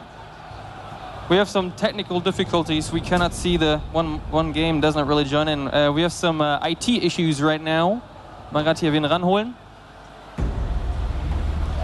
Das kriegen wir gleich hin. Oh ja. Mal kurz den Client neu starten. Wir können ja mal ein bisschen reden, Melissan. Spielst du ab und zu ARAM? Auf jeden Fall, sehr viel sogar. Und was sind da die stärksten Champions und warum? Lux auf jeden Fall, weil ich sag mal so, ist es recht schwer nicht zu treffen mit so vielen Leuten auf so engen Raum, besonders das Ultimate. Ansonsten Gragas ist enorm stark. Gragas ist enorm stark auch noch. Katarina, einer meiner Favoriten. Wenn der Gegner halt mal das Pech hat, wenig CC zu haben. Und allgemein halt Caster mit viel AOE, die machen einfach enorm viel Spaß. Mhm. Ja, ich hatte einmal, ich glaube, Heimerdinger ist auch ganz, ist die Karte, wo Heimerdinger auch mal ein bisschen Spaß machen kann. Ich finde eigentlich gar nicht, weil die Türme sind eigentlich, also ich habe auch ein paar Mal Heimerdinger gehabt und die Türme sind immer sofort tot und das ist sehr frustrierend. So, hat's geklappt, Alex? Klappt? Anscheinend alles gut. Mal sehen. Oh, Timo haben wir da, aber Alex hat den Timo bekommen. Wir haben jetzt hier Garen, Nocturne, Rumble, Mordekaiser gegen Fiora, Kale, Master Yi, Miss Fortune und den guten alten Swain. Was meinst du, welches Team hat hier die besseren Karten? Abgesehen davon, dass wir sowieso verlieren. Ich würde sagen, violettes Team. Ganz einfach, weil die haben Yi. Yi ist auch einer der absolut stärksten Champions auf der Area-Map. Mhm. Das heißt, baut man dann Master Yi auf Fähigkeitsstärke? Ja, auf jeden Fall. Man springt halt einfach die ganze Zeit dadurch. Mhm. Man kann sich heilen? Ja. Wenn man sich da heilt, also ganz davon abgesehen, dass man enorm viel Healing hat, man stirbt einfach nicht mehr. Mhm. Tja, was haben wir denn? Was ist denn hier noch hervorzuheben in diesem Spiel von Champions? Wie macht sich denn Timo eigentlich auf ARAM? Kommt drauf an, ob man ihn auf AP spielt oder auf AD. Also AD eher mittelmäßig, würde ich sagen. Aber auf AP kann er auf jeden Fall sehr viel Spaß machen, weil die Pilze doch sehr viel Boden decken einfach. Mhm. Ansonsten Rumble ist ja auch enorm stark auf ARAM, wenn man dann ein bisschen offensiv reingehen kann. Und das Ultimate ist auch enorm stark. Mhm. Das heißt, Poken ist auch sehr wichtig beim ja, ARAM? auf jeden Fall, das ist sehr wichtig. Mhm. Deswegen ist Mordekaiser zum Beispiel auch sehr stark. Kann man überhaupt den Nocturne Ultimate irgendwie benutzen im ARAM oder eher gar nicht? Man kann ihn schon benutzen, aber muss man einfach sehen, wie es läuft. Teilweise wird es sehr gut sein, aber das kann man halt oft nicht wirklich voraussehen. Ja. Tja, sind wir mal gespannt. Es wäre, wenn wir das gewinnen, wäre das der erste Sieg von Riot Games bei einem Community-Spiel. Wir hatten jetzt die letzten 3 Tage, hatten wir jetzt ununterbrochen Spiele gegen die Community und Riot Games hat noch kein einziges Mal gewonnen. Wie schon vorher gesagt, ich weiß nicht, ob das für unser Spieledesign spricht oder gegen unsere Leute bei Riot, aber das sieht auf jeden Fall bisher noch nicht so gut aus für uns. Ja, es ist nach wie vor ja ARAM und wenn die Team-Combo halt schlecht ist, dann kann es einfach schlecht ausgehen, aber 3 Mal hintereinander, da läuft irgendwas falsch. Mhm. Naja, es war nicht nur 3 Mal, es waren ja, glaube ich, insgesamt jetzt irgendwie 6, 7 Mal sogar. Okay, das ist bitter. Das ist dann schon so ein bisschen ungünstig. Kannst du ja, also das heißt also in den Brushes da warten wird ja anscheinend auch ganz gerne getan. Und da wartet sogar das Riot Team auch etwas weiter vor. Mal schauen, was man jetzt hier... Ja, aber wenn jetzt jemand mit Swain erwischen würde, das könnte auch böse ausgehen. Mhm. Okay, wird wahrscheinlich jetzt nicht passieren. Tja, die werden wohl mit dem Swain erstmal jetzt keinen da im Brush erwischen. Mal schauen, was hier jetzt passiert. Oh, tja. Ja, erstmal nichts. Aber ich denke mal, Riot wird mit dem Poke wahrscheinlich erstmal die Überhand übernehmen mit Mordekaiser, weil er kein Mana braucht. Bei Master Yi natürlich auch. Mhm. Er geht auf Fähigkeitsstärke. Mhm. Das wird auf jeden Fall sehr hart werden, nach 10 Minuten spätestens.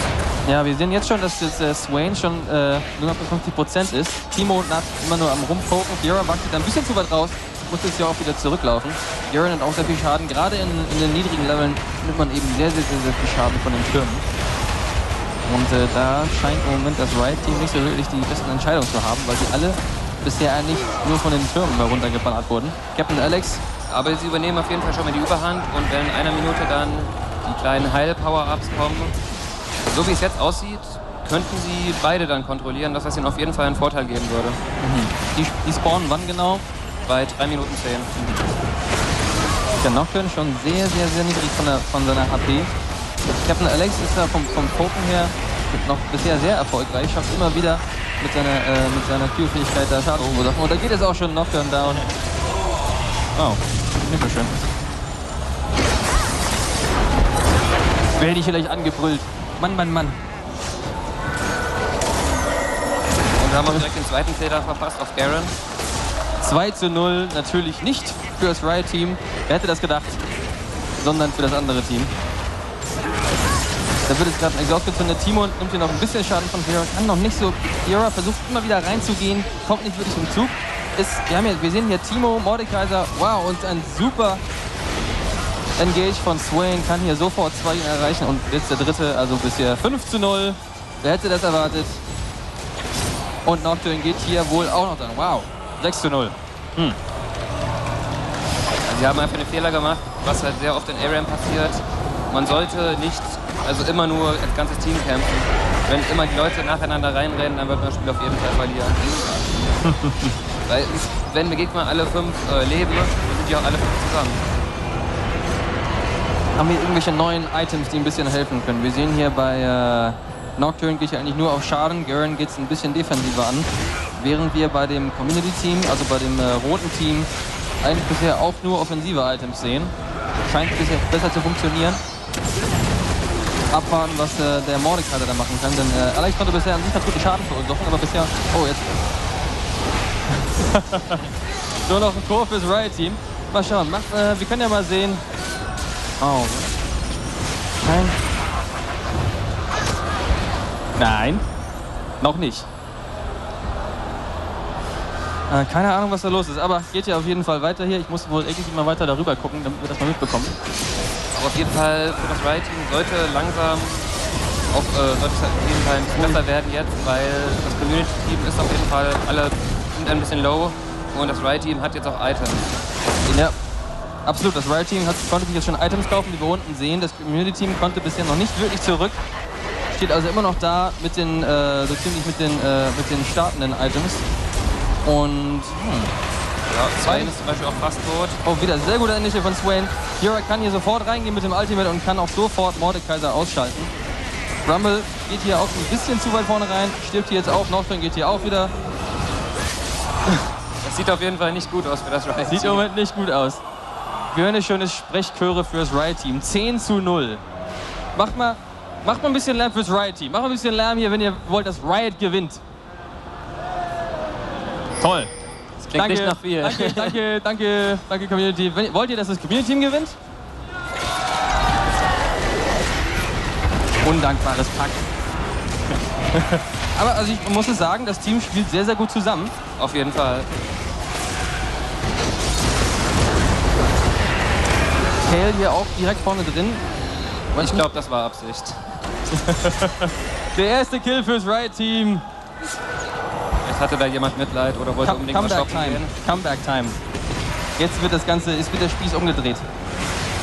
Ich glaube aber gerade, wenn von dem Community-Team jetzt jeder einmal gestorben ist und die alle mit frischen Items wiederkommen, dann sollte es sehr böse aussehen für das Riot-Team.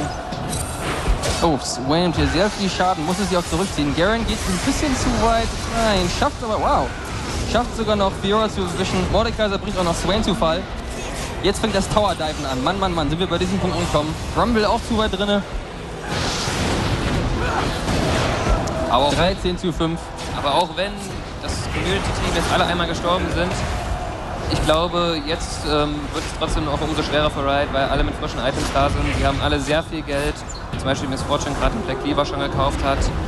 Der Master Yi mit Deathfire Craft auf jeden Fall jetzt sehr viel Schaden hat. Absolut. Was sehen wir denn jetzt hier bei den Items? Natürlich schwierig jetzt für das Riot-Team, denn jetzt konnten auch mal die Community-Spieler einkaufen gehen.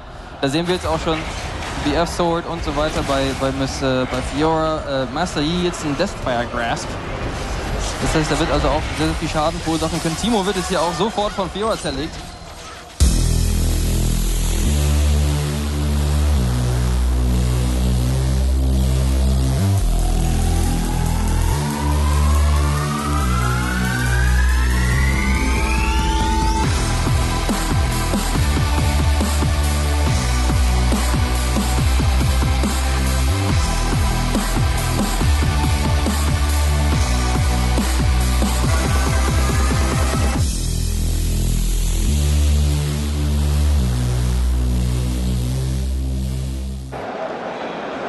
I didn't think it was possible to get any more people in here than we did yesterday, but here you are.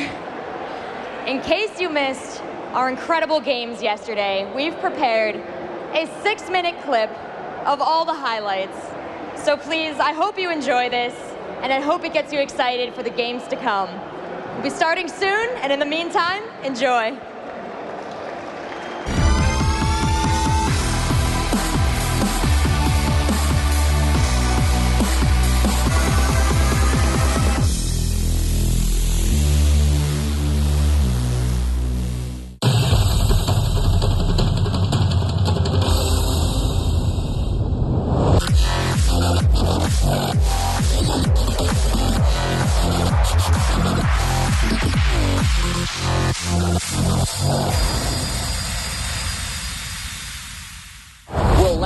champion Fnatic once again blaze a path to glory?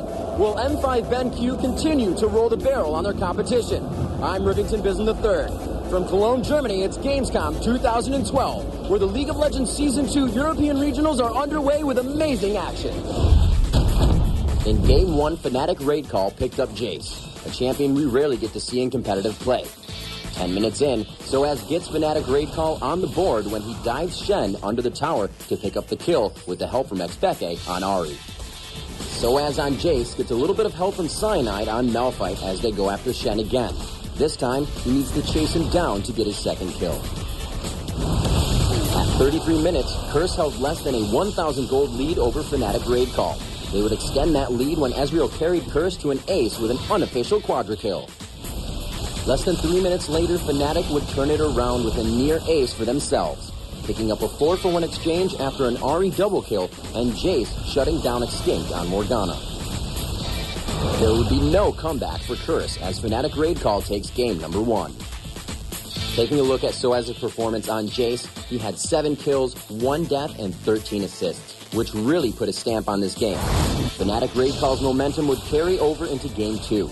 It was Lamia on Ezreal picking up a very early first blood on Ashe. CLG.EU wasn't out of it yet. At 36 minutes and 20 seconds, Fnatic Raid Call would start in on Baron. But Curse would be right there for the contest. Slepper playing Ashe would come through with a triple kill, and Curse would secure Baron. In the end, Curse would run out of comeback chances. Fnatic was just too strong. From there, Fnatic Raid Call would roll through to a victory and a 2-0 sweep. A key to Fnatic Raid Call's victory was the play of Lamia in Game 2. He went 11 kills, 1 death, and 7 assists on Ezreal, and really kick-started Fnatic Raid Call with those 2 early kills. As we take a look at the team stats for the match, we see that the teams were even in gold. While Curse led in kills and dragons, they just weren't able to secure the win. We made many mistakes early game in the first game. Like, we had stupid mistakes. We were nervous, but in the second game we were much more confident already. Next up, it was Moscow 5 BenQ versus Elo Hell, and Game 1 was a quick one. Over in just 22 minutes, Moscow 5 proving once again why they are one of the top teams in the world. Diamond Prox, known so well for his play on Lee Sin, picked up first blood at 6 minutes. Shushei's recent play on Evelyn mid would come out against Moscow 5 BenQ. This would help Elo Hell get into the game with a kill on Sona down in bottom lane. Unfortunately, that would be the only kill Elo Hell would register in this game. Here we have AlexEish on Gragas. What more can you say? Here he is with a top turret dive to take out Nautilus and Nunu for the double kill. Moscow 5 BenQ was well on their way to victory, going up 4 kills in the match and 4,000 in gold. Eventually, M5 BenQ puts Elo Hell out of their misery with a victory at 22 minutes. Diamond Prox on Lee Sin was just too dangerous, going 6-0 and 8, helping Moscow 5 to an astonishing 1 kill per minute ratio. M5 BenQ starts out strong with the 3-man gank top lane, but Kikis on Jax escapes, and with the help of Veggie on Udyr, Elo Hell scratches the board with first blood at 3 minutes and 30 seconds. Elo Hell would go on to take a 3-1 lead within the first 7 minutes of the game. Shortly before the 20-minute mark, Elo Hell would take out Dragon. Led by Vander on Graves, Elo Hell would continue to put up a fight. They would bounce back by taking Baron 2 minutes later, Vander improving to 6-0 in the process. Aided by a beautiful Gragas ultimate that would launch Taric into a Nunu ult, M5 BenQ would make one final push into Elo Hell's base, which would lead to the victory and sealing the match at 2-0. M5 BenQ is led by AlexEish, and when he's on Gragas, they are tough to beat. He ends the match going 4-1-12. And you also have to tip your hat to Vander, whose play on Graves gave Elo Hell a real chance to pull off the upset. And finally, we see M5 BenQ's total domination of every stat category in this matchup. Their play on day 1 sets them up for a run at this European Regionals title. Everyone knows that first 3 places is the most important. So comparing like first and second difference, 10,000. Here it's like 30,000 and 33 in Los Angeles. Looking at day 2 of the European Regionals, we see SK Gaming go head-to-head with the Polish Stars from ACER. And Counterlogic Gaming Europe return to meet the challenge of our German host, Team Alternate. Check back with us tomorrow for more epic gameplay as 2 more teams battle their way to becoming the League of Legends Season 2 European Regional Champions. I'm Rivington Bisson III. Thanks for watching.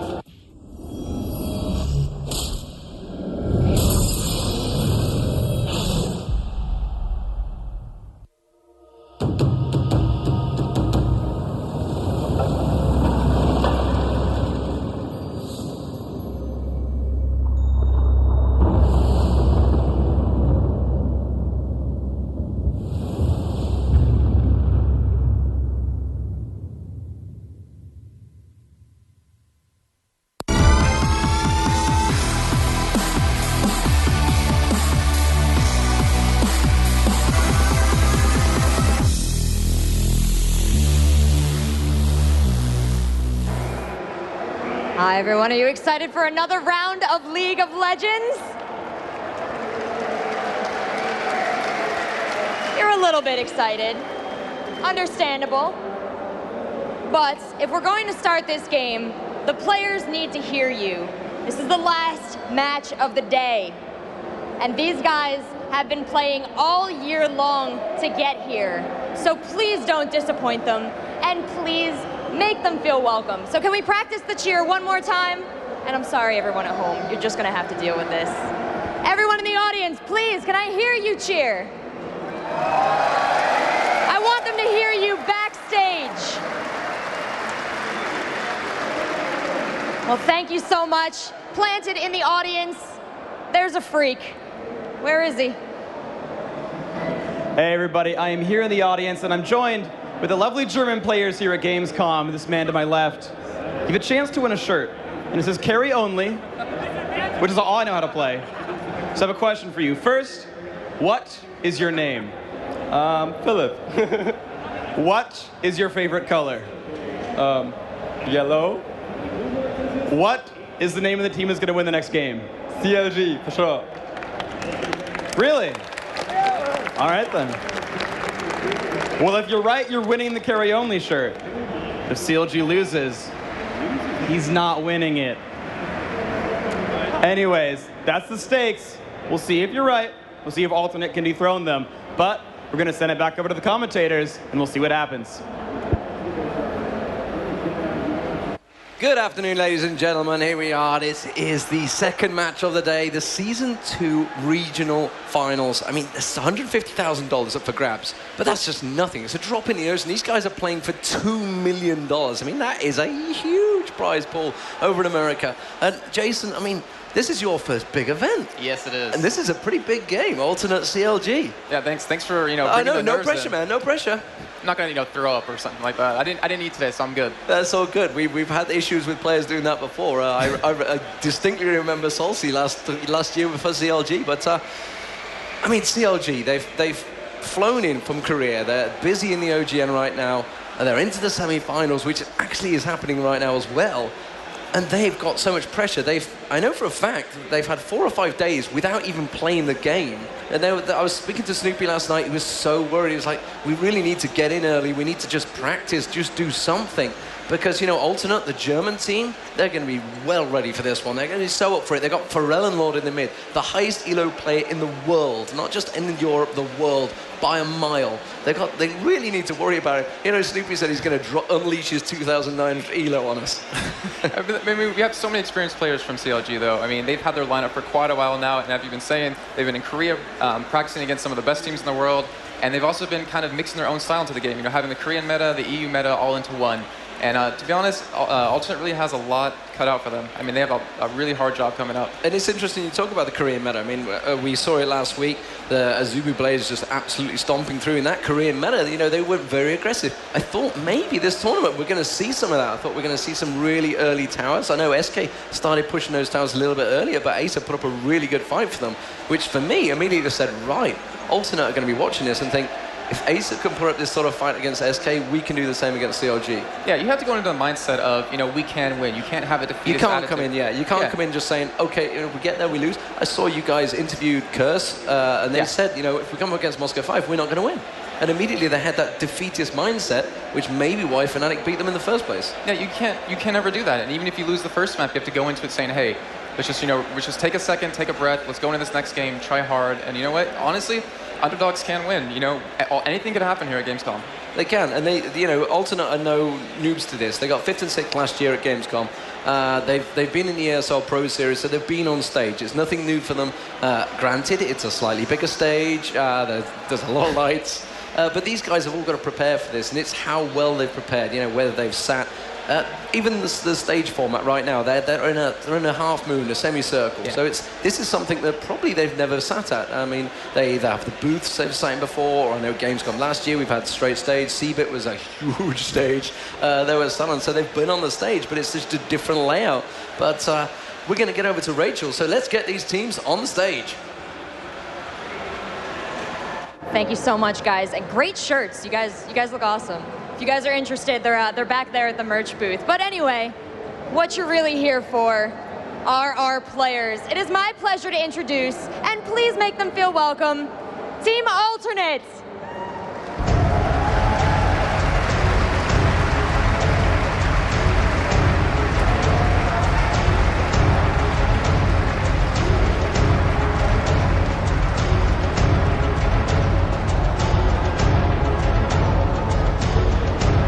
And their opponents,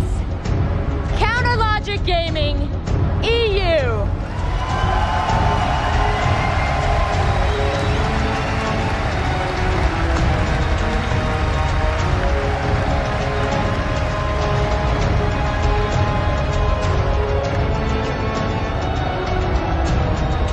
Thank you so much, gentlemen. Captains, well, not captains, but players, please. And so, join me. The rest of you, you may take your seats and start preparing. We need to have some words here. Oh, let him talk? He's gonna do all the talking? I will talk after him. Let him talk to first. All right then. You guys both had a long journey here. It's been a long competitive season, but some journeys were longer than others. You're joining us from Korea, where you're playing in Azubu's League of Legends team over there.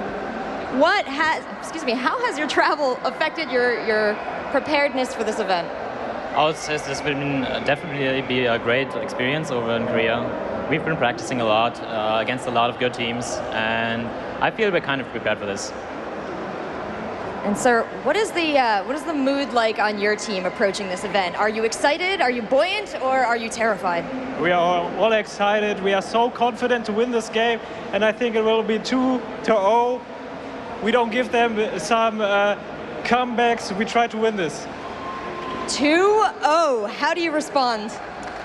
Well, I'm definitely excited as to what Alternate has to bring to the table. Let's see. Well, thank you so much, gentlemen. If you'll shake hands, let's get this game underway. I'm going to hand it back to our casters. Kaplan, Deman, take it away.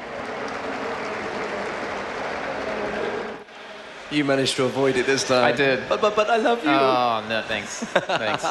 Thank you very much, Rachel. One of these days on stream, we'll get to know where that name came from. I know, it's a lovely story. It's a sad story. It's heartwarming, yeah. I assure you. But CLG versus Alternate. We just saw YellowStar, Yellowpete there. I know you called him YellowStar. He's over there. I last saw YellowStar, you know, he's dancing with fans or something like that. You know, he's just like, hey, I won my game. Yeah, he hadn't quite gone Gangnam Style. But Yellowpete there, we saw, you know, he is the German representative of CLG.EU, so he's here in his native town, I believe, as well. I think he's from around here. I may be wrong on that one. I'm sure Zen on the Stir could sort me out the exact name he's from. But they're coming here, you know, they're the big favourites. Yeah.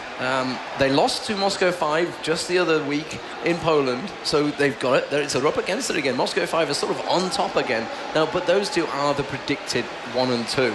But I already know, you know, 1 and 2 is great, you're there, you're qualified, but 3 and 4 is probably even more important. Yeah, especially for this event. So just simply getting to that next stage, which is why you saw Ocelote. I mean, I actually saw tears in his eyes. I don't know whether the camera picked up on it at the same time, but there was definitely tears in their eyes, because they know they've made it to that semi-final, and they're just that one step away from that $2 million tournament, a massive, massive tournament in LA, along with the Season 3 qualification, which in itself is even bigger. Yeah, it really is. You know, having a salaried team, I'm assuming even a gaming house as well. I mean, Season 3 is going to be even more insane than Season 2, and teams should definitely be looking for that, you know, third place spot. You know, honestly, I would assume that the third and fourth place match is actually the big game. It is the game, because the guys that are already first and second, they're going to be out celebrating the night before. In fact, ironically, there's a player party the night before, so I think whoever gets to that final might be enjoying themselves, because, you know, why not? They've fought for a full solid year. You've got Moscow 5 that, you know, won Kiev. They've went and won CBIT. CLG came back and they said, you know, we couldn't get to Kiev. We've got to prove ourselves. They won the Kings of Europe. Then they came on straight away, and then they won DreamHack, obviously, and then there's been the Poland. There's just been such big rivals. Everybody expects them there. The question is, can Alternate get in there? Can they upset the apple cart? I mean, they've got it in them. They've got the top player in the world right now in solo queue, but can that transfer to a team game? Yeah, but we heard it from Alternate's mouth. They're confident. They want a 2-0 CLG, and as we were saying, that's the kind of mindset you have to go into. You can't go in there thinking you're going to lose. You do. You have to think you can win. And you got to give them props for that. You really do. There's Wickd on your screen, and Snoopeh and Froggen in the background. Actually, Froggen was carried in Poland. I wasn't sure whether they were going to do it here, but obviously they lost that match, so they maybe thought, we're not going to do that. It's a bad omen. But they just set themselves up. You can see they've got these ear shields on their head. They can't hear a thing we say, so they can do a little bit. Maybe we just can't give too much away. There's only a short delay as well, so these guys, everything is happening live, so, the crowd reactions, etc., will be happening as you hear it on stream. And speaking of the crowd, look around. Look how insane it is. I tell you what, I was doing those interviews earlier that Phreak just did. It's pretty hard work to get in there. Yeah. Because people don't want to move. You're like pushing them out the back, and they're like pushing back at you. They're like, what are you doing? What are you doing, man? I'm pretty sure around, I think at 9 a.m. we saw the seats actually filling up already. People want to see this action. 90 minutes before I was stood on stage, and the seating was already full. People were already starting to stand and sit in the aisles. It's just crazy, crazy busy. And it's expected. So we're going to have the EU regionals here. You've got the North American regionals in, 2 weeks' time, I believe, as well. At PAX. And so we're going to really start to see the Season 2 finals in LA developing. Who's going to be there? There's some big names that are going to drop out. We've already had CLG.EU drop out, which was a huge one, which personally, probably 2-3 weeks ago in Poland, I'd have said these guys are going to be the third place team. But now you've got SK and Fnatic that are looking awesome. CLG expected to be there, but I don't know, that with 5 days not playing a game, you get rusty. This first game is going to be so tough for them against Alternate. Honestly, there's no reason to be really scared of the first game. Look at that crowd. I know, How awesome is that? That is insane. But the first game, it's kind of one of those, let's just take it slow, just play safe. There's no reason to show any cards early on in the tournament. There's no reason to do anything extremely risky early on unless they kind of want to surprise them. And maybe from there on, just kind of if you lose first game, then you have to bring it. You can't sit there and play passive. And hopefully, we'll see. I'm really hoping for a really exciting game. I really would not like to see a stomp. I want something to see. Maybe even the first set of 3 for the whole tournament. Yeah, and there is Alternate. I mean, how nervous do you think they'd be? From your point of view, this is your first event. Man. Okay, I'm gonna use you as the guinea pig. Thank you. These guys, they have sat on the stage. They were in the ESL Pro Series finals before here in Cologne. So they're not completely new to this, but from your point of view, coming into this, huge crowd sat there, stage lights on you, cameras on you. How nervous do you feel? Honestly, I don't. In their minds, if I was them, I wouldn't be too nervous because you don't really have. I mean, to be honest, CLG is the expected winner of this, but you don't really have a lot of people expecting you to win. For instance, if you're CLG, you should be more nervous because if you lose, it's huge. But Alternate, hey, if they lose, so what? They were here, they had fun, they still have the rest of the event to sit here and hang out, see all the cool venues. And that's pretty much it. I mean, why be nervous over this? Indeed, yeah, they are the underdogs, I guess you could say. I mean, they sat here yesterday, they were just sat in the crowd over here, pretty much unharassed, unlike some of the players that have been here. So these guys are really just becoming under the radar. They're quite prepared. Unso, fantastic jungler there, he's done some brilliant stuff. So the question is, are they going to target ban them? Are they going to go safe for his Nocturne? Are they going to allow a support Alistair? Yeah. I mean, we've seen in Korea, Alistair is like the first pick or ban. Always. It's pretty much going to be Snoopeh fighting for that as well. I mean, we have CLG and Alternate both potentially wanting that Alistair since Snoopeh runs him a lot in the jungle, loves to use him. And honestly, I wouldn't be too surprised to see a ban on Alistair just to not let CLG get it. And do you let ForellenLord have Twisted Fate?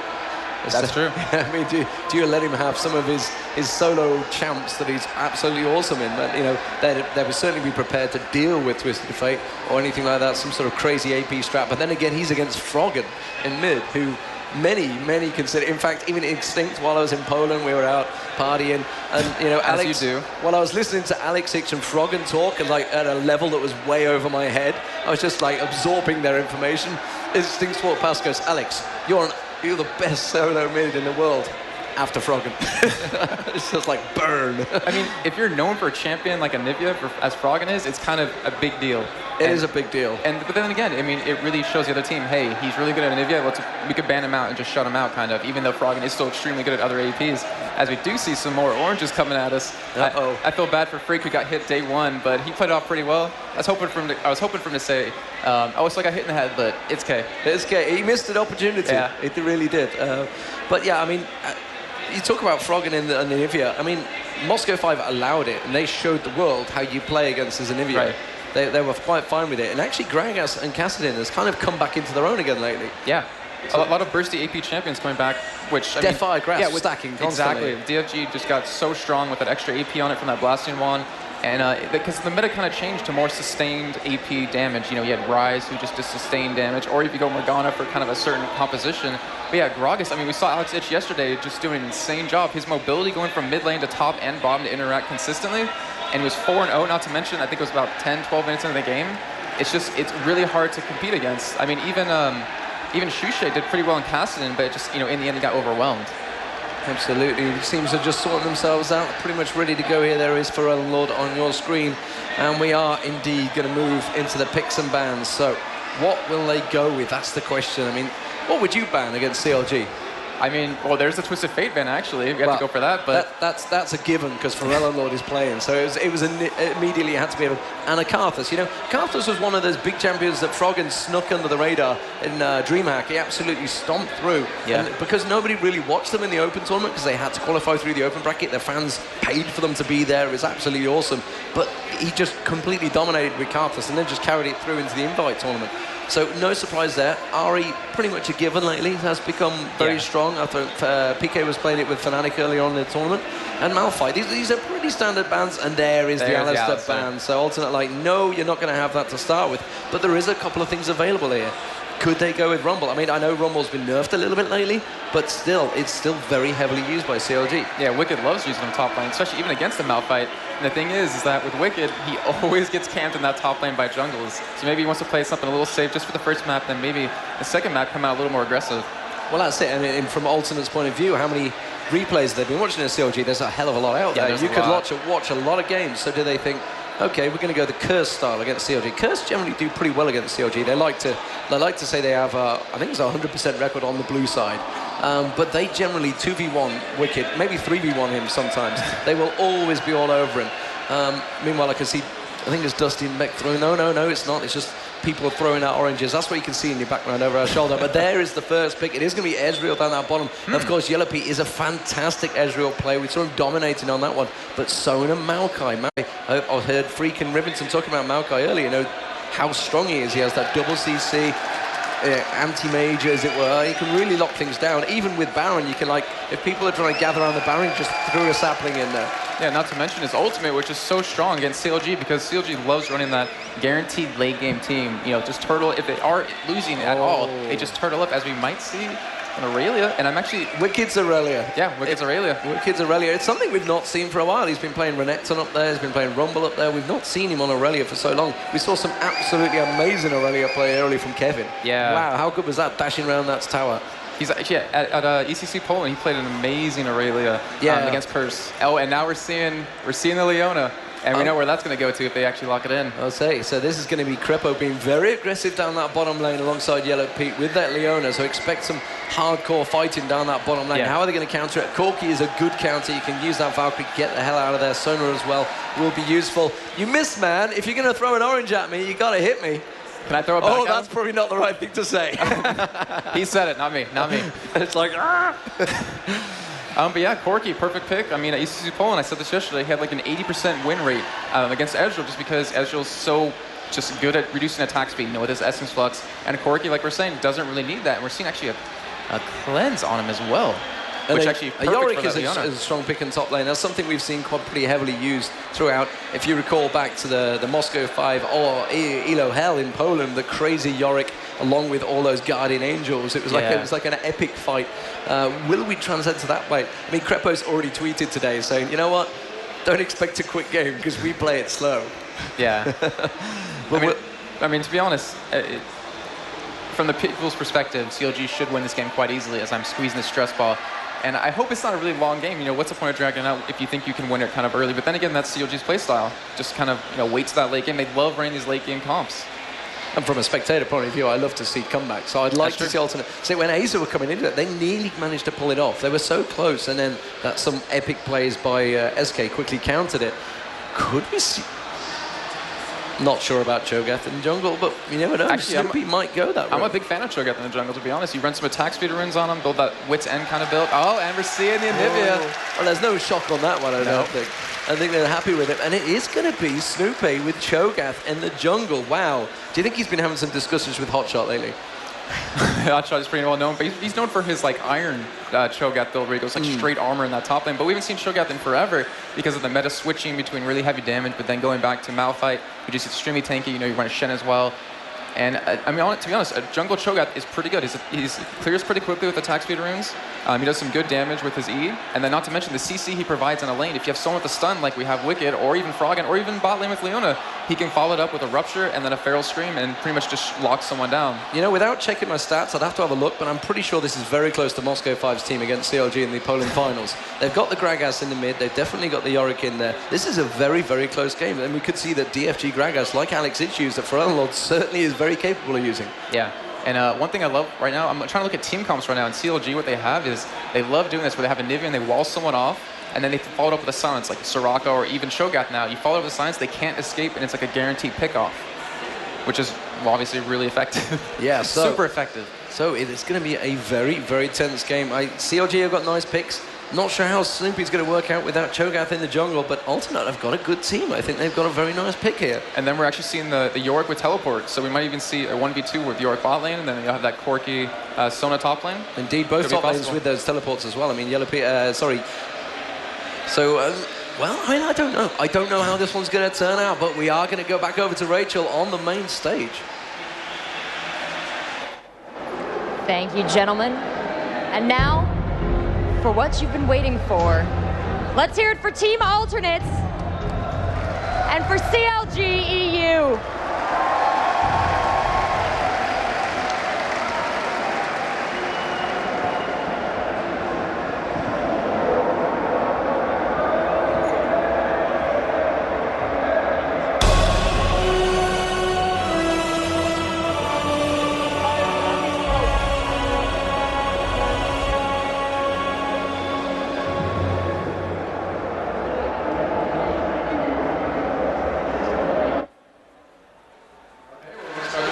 Here, but both teams just heading down middle, and maybe we'll see a level 1 here, as we do see some pings coming down out of Alternate, just trying to guard their own jungle, it looks like. So, if you've just joined us, ladies and gentlemen, it's going to be CLG is the blue team. They are on the left-hand side of the map, and of course, Alternate will be the red or the purple, whichever, if you don't like colorblind mode, but we're using it. And they are going to be in the top half. There's the traditional ward going down. That's the ward that really Dignitas should have used in the CBIT final. It would have stopped them a lot of heartache in that first match where they got destroyed by Moscow 5. And teams have pretty much learned from that. They learned from the history. And CLG protecting that jungle, Alternate doing the exact same thing. So nothing really coming from the early invades. We have seen actually lately some 1 minute 50 invades, so teams have been delaying that invade, so haven't been going in there, just been biding their time and then charging straight in there. So we'll CLG go for that one. At the moment they're setting up. I think it's going to be more defensive than anything. We are seeing Krepo using the defensive duties here. And what's your opinion on the level 1s? I mean, just thinking back to the Zuby Blaze versus TSM just last week, it was some mental invades going on there, and games were lost within the first minute. Yeah, I mean, just based on team comp, CLG completely has a stronger comp level 1. Snoopeh, I believe, has not leveled anything yet. He's not leveled anything yet, so he could take that Rupture or that Silence. You have Froggen who can stun. You have Krepo who can stun as well, not to mention Wickd. If he does lose a little bit of health, he can stun. And he actually is running that, I just noticed, that teleport as well. So if we do see Yorick actually trying to teleport out, he can follow him and, you know, turn potentially a 5v4 back into a 5v5. So they do see that invade coming. Yeah, they'd have seen that barrel going out there, so they realise that they are going on for the blue now. So let's have a look across there. You can see Alternate. Are they going to be where? They're not going to see this one coming at all. Can they get in and get the steal? They've had to reset it. They realised it was there, and that's going to cause problems for the jungler straight away. So CLG effectively already one-upping on Alternate there with that. Just enough to push them out there. And you can see Froggen coming around the backside of ForellenLord there. I don't think he's going to throw anything out at him. He does try and toss the stun out, but it's not going to happen. And everybody returns the lane. You know, the funny thing about this is middle is going to be so bursty, and so is bot. The action's going to be strictly, well, pretty much there. Really, versus York's going to be just, you know, hey, let's just see who can farm the most kind of thing. And I really want to see what's going to happen with this Leona bot lane, especially with an Ezreal, where they can burst down someone extremely quickly with their passive, that sunlight. I mean, you kind of underestimate how strong it actually is. Yeah, so Yellowpete just 2v1 at the moment against Fisch. You can see Sona rejoining there. Meanwhile, the jungler, you can see they have picked up blue, Snoopeh, so he's been round, has picked up red and blue. Still no red at the moment for the it's unso on Malphite. I'm just trying to watch him at the moment. You can see them on your screen. There is unso, and he's got a Snoopeh in his jungle.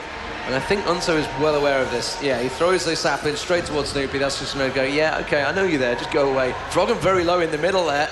Has got Rebirth, of course, if he needs any safety. The ping's going down. Are they going to walk towards him here? It's going to be a flash shoot. Does manage to egg him for ForellenLord. Could get first blood here on Froggen. Surely will go down. Yes, he will. First blood for the highest elo player in the world, proving why he's there. I was exactly going to say that. Well played. And I mean, we've got to give credit to Unso as well right now, because he did have his blue reset on him, which really delays that Maokai. However, he was able to predict that Snoopeh was going to come into that red buff. Hey, why not just throw sapling there? Make sure to check. There's no point in dying, you know, early on, or at least losing your red buff as well. And now he's able to pick that up and to come around. And that was a fantastic play by ForellenLord. Just like you said, he's proven why he's the highest ELO player in the world. Yeah, and you just need to wonder whether he was completely distracted by what was going on in the jungle, whether he was up there looking at it, suddenly went, oh, I'm getting hit. Hold on, that barrel's come rolling out towards me. Obviously can easily focus it. The stun mission from Krepo there, trying to get on towards Fisch. You can see Yellowpete continuing the damage on him. Is going to go aggressive, but the heal will certainly stop things down there. Actually, the stun will be up in a moment for Krepo. Is he going to go for this one? A flash was burned there by Sona. He knew it was available as well. And check out this top lane. We see Unso coming in for a gank on a Wickd, which everyone always does. He gets a nice stun onto him. He still has that flash available, but we see Unso with that red buff. And I don't think Wickd will be able to escape here if they can get one more. Ah, that red buff. He timed it perfectly just so he can get away. And Snoopeh's now going to come in. He's going to catch him. Beautiful Rupture onto one. So Twisted Advance will be available if he needs to just try and use it to get away, but doesn't, just strolls away from it like a boss. But Wickd, with that sustain on Aurelia, is able to stick in the lane without going back. Yeah, I mean, when you have 3 players on CLG playing their most played champion, you kind of got to be a little scared. And Wickd, as everyone knows, is probably the best relay player in the world. And he's just going to back out right now, go buy a couple of items and come back to lane. But then again, I mean, he does not have flash anymore. Araneae could potentially get a kill on him. Yeah, they could have a return gank now, and he's actually gone for the Doran shield there. Interesting build straight around the Aurelia, so just maybe picking up some of his Korean gameplay. I know they like to stack those Doran shields in that top lane. Meanwhile, you can see that down this bottom lane, we do have Froggen maybe going to try and sneak in there. Can he manage to catch anything out there? Will that stun land at the right time? He's going to show his hand, and that's going to be out. No, they're going to go for Sona. Surely going to get double stun. Beautifully done. That's going to be a kill, and it's Froggen that picks it up with the basic attack at the end. That's going to even things up 1-1. He needed that after that gank early in the mid. Yeah, we saw this yesterday, actually, with Curse and, I believe, Fnatic, where we saw Morgana consistently head down to that bot lane early on. Before he was even level 6, to just try to get something going, try to help down that bot lane. And that was a perfect time. I'm surprised it wasn't called a little earlier, because Snoopeh's been in that mid lane forever. As you see, he is level 5, working his way till level 6. Yeah, lane taxing all the way as well. Managed to catch a Rupture on Gragas there as he backs off. But the blue buff still obviously not up for Froggen. That's going to be in about 2 minutes' time. As it is, Krepo trying to be aggressive, trying to zone out Fisch down this bottom lane. And he's doing a damn good job of it. You can see Yellowpete trying to hold that lane there, just missing the Q. Not towards Fisch, and Kulki is just being kept away from any of the experience. They're trying to try and zone him out as soon as they can with Sona gone. You can see that Maokai is ready and waiting to try and go for this one. Unso, will he be able to get in? Will they tower dive? It's a little bit early to tower dive. You can see ForellenLord has got 6 if he can land that explosive cask. He has got Snoopeh just off to the side there. I don't think he's going to go for it just yet. Remember, I'm not sure if Rebirth is back available, actually. I didn't get to quite glimpse it on Olivia. It's not. So Rebirth is not available. So if he does get caught out, they are going to go towards the top, on towards Wickd, but Wickd just backing away from this one, no problem. The harass from Yorick at the top is going to be very good. I mean, he's got the regrowth pendant as well, so he's going to just keep that life steal up and just keep Wickd out of the lane as much as he can. Yeah, he's kind of not going for that tier, which we always see going into that early mana immune, just to have that sustain to be able to harass. And take a look at CS right now, actually. Alternate winning basically in every lane. The only lane that's kind of having a problem is that bot lane. We see Gragas in middle since Froggen did head down to that bot. You know, a good 12 CS, or sorry, yeah, 12 CS ahead of Froggen. And even in top lane, we see York with 42 compared to Wickid's 42 compared to Wicked's 32. Yeah, and obviously ForellenLord with that kill advantage gives him a pretty big gold advantage. You can see already. It's that 500 gold already up on Froggen. Despite the fact Froggen did go get that kill down that bottom lane. So he is quite a bit behind in CS, but of course, you know, he's only just hit level 6. That ulti will be available. He's going to have to get the blue buff to try and stack it and help him out, though. As it is, you can see Yellowpete and Krepo returning to that bottom lane. Double stacking Dorans and Vampiric Scepter. So hasn't got the boots just yet. Meanwhile, we can see Yellowpete going... Yellowpete, I'm just so used to this one at the bottom. Corky going back to buy. And what is he going to stack out? It's going to be a double Dorans, I believe. For some reason, he decided to move the first one over and then buy another one. Yeah, it's just these things, these little things that these players like to do. But Wickd at the moment, he's keeping good harass on Yori. Yeah, and actually ForellenLord did back as well, and I'm surprised he didn't go for the Cage's lucky pick. He kind of went for that Blasting one first for that extra burst, you know, since he is kind of beating Froggen in lane, but then now we see a Catalyst coming out of Froggen trying to go for that ROA. And you might even see actually, I can't remember the name right now. Wow. What, blasting one? No. The magic resist mana regen item. Chalice of Harmony, there we go. That's the one you're after. Well, Yes. it's all good. These things happen while you're casting. There's going to be the blue buff going across to Froggen, so all square in the middle, both with blue buff. Froggen will be able to farm a little bit more. You can see the wraiths being taken there. They're taxed, as it were, by ForellenLord. I was about to call him FroggenLord, which is like a mix of the two. But 8.5 minutes gone so far. Nobody making any attempts for those dragons. So CLG not picking up on the early crazy dragon timers that we saw Singapore Sentinels doing just the other week. Yeah, they have to keep in mind, though, they're in a different area. Again, they're not playing against the Korean teams that expect that to kind of, stop it or anything. And take a look at CLG right now. 3 of them have wards. They're really trying to play safe and really trying to prevent any ganks, since Maokai is extremely strong ganker, and Snoopeh, who, will take a little bit longer to come around. Both teams just trying to play it really safe, not really want to give them an advantage because it is a relatively close game. Both teams, same amount of kills, same amount of gold. Well, that's it. When you've got no clear advantage, it doesn't matter how good you are in the world. If you give away those big advantages, and Froggen is going to get burned down a little bit here. I think his Rebirth is back available. Yes, it is. So he does technically have backup if he needs it, but Froggen taking a lot of damage yet, but just about everything blown out by ForellenLord. So now they know that could they go for a gank on him, his ulti's not going to be available. You can see the barrel's going to come out. Oh, and it caught Froggen just on the backside tail feather there. And Snoopeh is going to come around and try and catch him. Can he get close enough, though? He's not visible. He does have flash available, so you could see some sort of flash dive from Snoopeh here. Is he going to wait for ForellenLord to maybe try and go a bit too deep, and he just dashes away, fully aware of the danger there? But meanwhile, they've got Unso coming at the top. Wickd is not there, though, so he's going to be wasting his time. Could just try and push the tower. There is Wickd, sorry. He's going to get a twisted advance on him. Will manage to go in. Went a little bit deep because that flash had just come out. It's almost baits him in there towards the tower. Wasn't quite deep enough, though, for Unso. And check out this bot lane right now. We actually action going as Noaphiel trying to run away with the Lone ultimate coming down, but the Sun ultimate as well. And it looks like Noah will actually go down here into that ignite. And now they're switching to Corki, who actually popping that cleanse. Will escape with his flash as Yellowpete landed. Oh! Just missing that Mystic shot, which would have secured that kill. Just one little shot from Yellowpete. They did get one kill. Meanwhile, ForellenLord has been caught out there. Froggen surely going to catch him out. The explosive power just comes out. Snoopeh flashes through. He knew he had it with him. Surely one more shot dodges out the stun from Krepo. But Snoopeh gets in with one more bite. And now they are going to transfer that into a dragon. As CLG suddenly with a 3-1 advantage. Good attack on the bottom and the top there. And really, if anything, Froggen's kind of baited that kill. Does pick up the chalice like you predicted earlier on, and that will be the first dragon of the game for CLG. Yeah, poor ForellenLord. He actually missed that body slam over the wall, having to pop that flash. And he almost got that juke off, but Snoopeh following with that flash, doing a great job.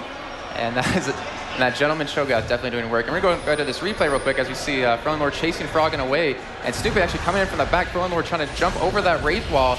And Froggen doing a great job with that ultimate. Does egg him, so he actually did get egg there, but just did not have the damage to pick him off. As Snoopeh coming in with that nice rupture with the silence, and Froggen with that stun as well. As you see, does get ignited, and right here misses that body slam, having to flash. And of course, Krepo coming in from the bottom river to secure that kill. And Snoopeh now getting that blue buff, which honestly, a Cho'Gath with a blue buff, I mean, now he can easily give away that blue buff, which he obviously would, but now he could be extremely quick. Not to mention his ultimate, which would have a reduced cooldown, which honestly is extremely devastating. You never expect that much true damage. Yeah, so the Abyssal Scepter being built early on by Gragas, so we'll see how that pays into effects against Froggen in that mid lane. Of course, Froggen, you can never predict what he's going to build. I've seen games with triple Warmog stacked on that area, so you never know what he's going to go for. Yeah, Magi as well. That's actually something that's starting to sneak back into the game when they've been doing very well. Pinks go down on that top lane. ForellenLord is actually heading towards the top, so let's see if he manages to get on towards Wickd. You can see that he will not be spotted. Rainey's trying to bait him in here, but he's suddenly backing away. Wicked's kind of realised it, and he's just immediately, the call went out, saying, no, do not go for it. Krepo just missing the stun towards Fisch there as well. Yellowpete just keep continuing the farm in that bottom lane, seeing how he's going to keep up with Fisch there. You can see CS-wise, it is still starting to level itself out a bit, and Wicked has actually passed Rainey in that top lane now in terms of CS. Meanwhile, you can see that 58, well, obviously we saw Snoopeh was farming in the middle, so it's kind of like cheating to compare those two, but 98 to 81, you can see immediately, actually, now that he has got blue buff, that Froggen is starting to catch up on that farm. And the thing is, with Aurelia, I mean, she is ahead of CS, but then again, how many of those are those ghouls? Because obviously it does count towards your CS counter, but she gets no... Yeah, exactly. Yeah. So, I mean, it could potentially be a lot closer, and it could be, very misleading, as we do see Unso in this bot lane right now, trying to sneak in for a gank here, over CLG kind of playing really passive here, playing very smart, is backing away. CLG playing passive. I don't think I've ever heard that one before. This is kind of standard stuff, and it works for them. This is how they grind out the games. I say grind out, and it's pretty much what they do, but sometimes it can be very exciting. And the ganks, you know, if they work, they will snowball very well. The teams are just good at not letting games snowball out of hand, apart from maybe Moscow 5 yesterday. We saw sort of get a strong carry there. Wasn't that kind of awkward seeing that golem at the red buff? That kind of confused me. I didn't know where he was for a second. He's maybe launched it over there. How did that get over there? He's took it all the way around. Rupture over the wall, maybe. Rupture over the wall, yeah. He's pulled it around, of course. ForellenLord there picking up the blue buff. Is he going to back off and buy? No, he needs to, because Snoopeh is pushing his tower. He's just managed to push the siege minions in there, so ForellenLord's had to come back around to deal with that one. Meanwhile, Froggen is going to go back and get his blue. You can see Araneae's getting pressured by Wickd on that top lane, and Wickd really starting to get control of his top lane. But Araneae is going to have that advantage. He's going to be able to double up with Fisch later on with Corki. Have you noticed that most players are starting to build like a little differently? Like they're being influenced by the Korean meta. We're seeing a lot of Abyssal Scepters come out of that mid lane just to be extra tanky, and not to mention just relying more on your synergy with your team fights and your ability to actually fight well. As we do see an Oracle, coming out of Unso right now. Yeah, he hasn't used it just yet. Still got it in his bag. Tear the Goddess also coming out for Yorick. And the Trinity Force starting to be built, I was about to say completed, but long way from completed. The Phage going out there. There's going to be a couple of Trinity Forces going to be on the map here. I heard Phreak was talking about them earlier, how many people are starting to stack them. Everybody knows it's his favourite item, but... when he was in the audience, he said he plays only carries. I thought he is like a jungler, because he plays to play every champion as a jungler. Oh, you're going to go down that route. No, he plays Teemo as carry, of course. Of course. Of course. So CLG 3-1 up at the moment. We are coming up to 15 minutes gone. And that dragon was the only one gone. It's going to be up in 2 minutes' time. Meanwhile, they're diving down the bottom there. There's a crescendo straight across and towards Krepo. Krepo did use his ulti, though, just before that fight triggered. You can see Yellowpete trying to get the damage down. They did not manage to get anything off that. It was a 3-man gank down that bottom lane, trying to really push something of it. They're just building up the momentum. They know that there's a minute or so just before Dragon. They want to get an advantage down that bottom lane, maybe even take the turret down, but it was not to be. And this time Unso coming on that top. It's going to have to be a full tower dive if he's going to go for it. I don't think with ForellenLord down this bottom line, they're going to go for it. I feel bad for Unso right now. He has that Oracle, but look how many wards are on the map for him to actually take out. Bot lane has no wards right now for CLG, no coverage, so he's not able to take those out and really get that map advantage that they really want to bring. And we do see that ROA coming out of Froggen very soon. Does have that blasting wand as ForellenLord farming away in that mid lane. Now we see CLG return to that bot lane. And it looks like, actually, yeah, we see Alternate heading back, or heading back home. Yeah, Araneae down's about half health at the moment, having a little push on Wickd there. Had used his ulti as well. You see Wickd now backing off. They realise that blue buff's up, and he's going to have to be careful. Twisted Advance goes on him. He follows the flash through. ForellenLord will be able to have his explosive cascade in a moment. Is he going to go for it? He's going to dive on towards Araneae. Very nicely done, but he's not going to be able to escape the damage of ForellenLord's belly straight on his face, and that's 3-2 advantage. They're not going to push the tower, though. They realise that CLG will react to that one, but it was a good kill nonetheless. Oh, the crowd needs to get more excited than that. That was an amazing play out of Alternate right there. Got to give him some credit where it's due. You do need to give them credit where it's due, but when they're not the favourites, it's not going to happen, I'm afraid. These things just do not happen. Snoopeh now getting very large. As that dinosaur cannot be seen, and Rupture's going to go straight towards Unso. Remember, Unso has the Oracle. He does not want to go down here. Snoopeh's going to try and get near him. Good blockage there from ForellenLord, using that belly blockage, and now he may even pay for it with his life. He's going to turn back towards Araneae. Does manage to get caught out by the Rupture. ForellenLord is just going to avoid the damage. Snoopeh now still very large. They want to get on Unso if possible. Instead, Araneae is just distracting them every step of the way. The barrel lands back on Snoopeh. Rupture again on Araneae, but they've already split targets. Now Krepo is going to join him. Gets the stun on towards ForellenLord. Will get the ulti down as well. Just about flashing out the way, and no kills coming out of that one. Oh, and would you believe it? Froggen with the wall stun missing. I think that's the first time I've seen him miss in about 2 months. Honestly, ForellenLord is playing amazing. Did you see what he just did right there? He blocked Cho'Gath from taking out that Oracle off Unso. He popped that ultimate to really save him. Really quick reaction time, and ForellenLord is just playing amazing right now. He got that first blood. He's really roaming around well. He went to that top lane and got that kill.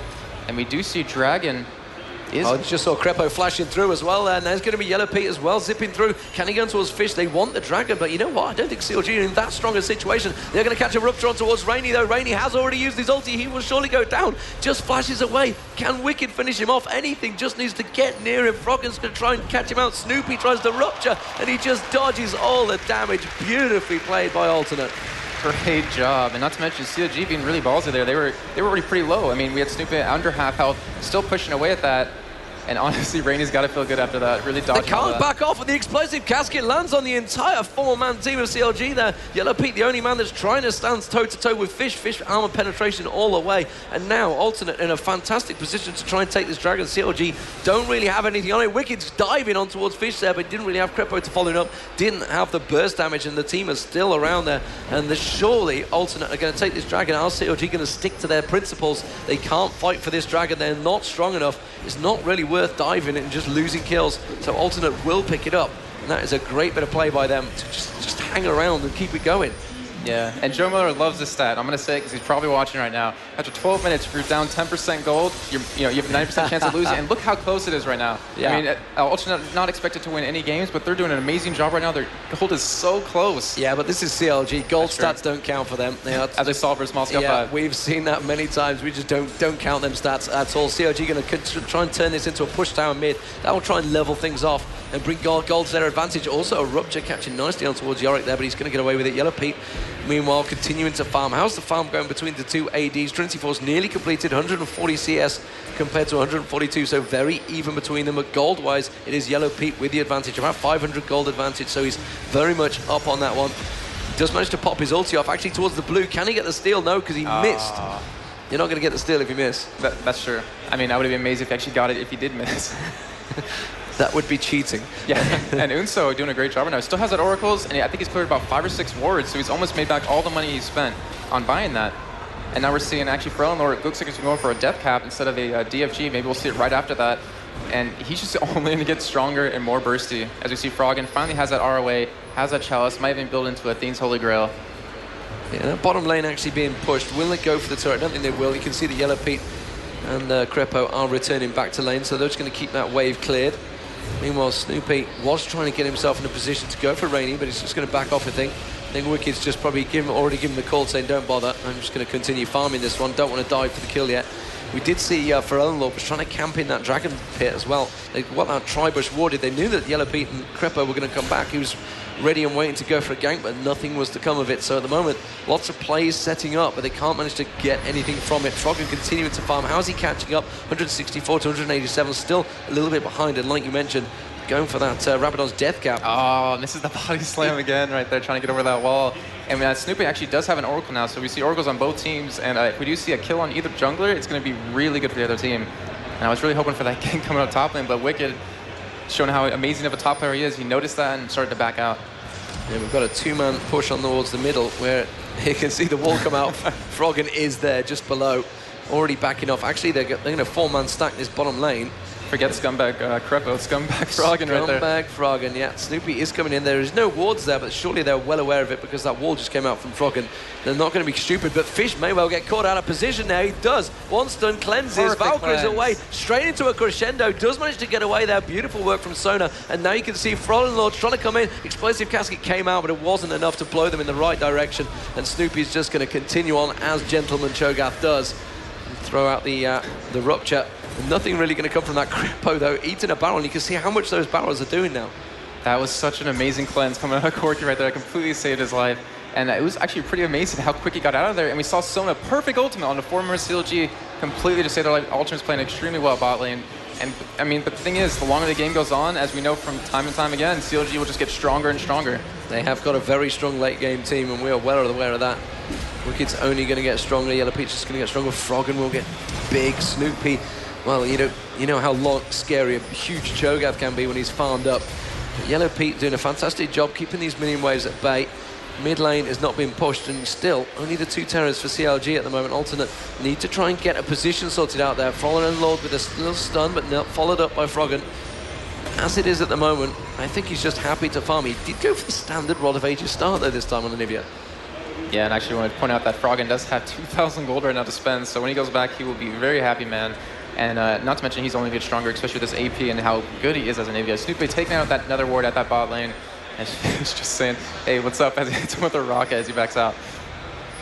So Manamune on Yorick at the top there. We do have Unso moving in towards the Tribush. ForellenLord is actually pretty close by, but it doesn't look like they're going to go for it. They realise that Wickd is backing off, and the Yorick's going to continue pushing out. Snoopeh's spotted by another ward, but he's really starting to get a bit of tax off these wards. He's managed to find quite a few so far.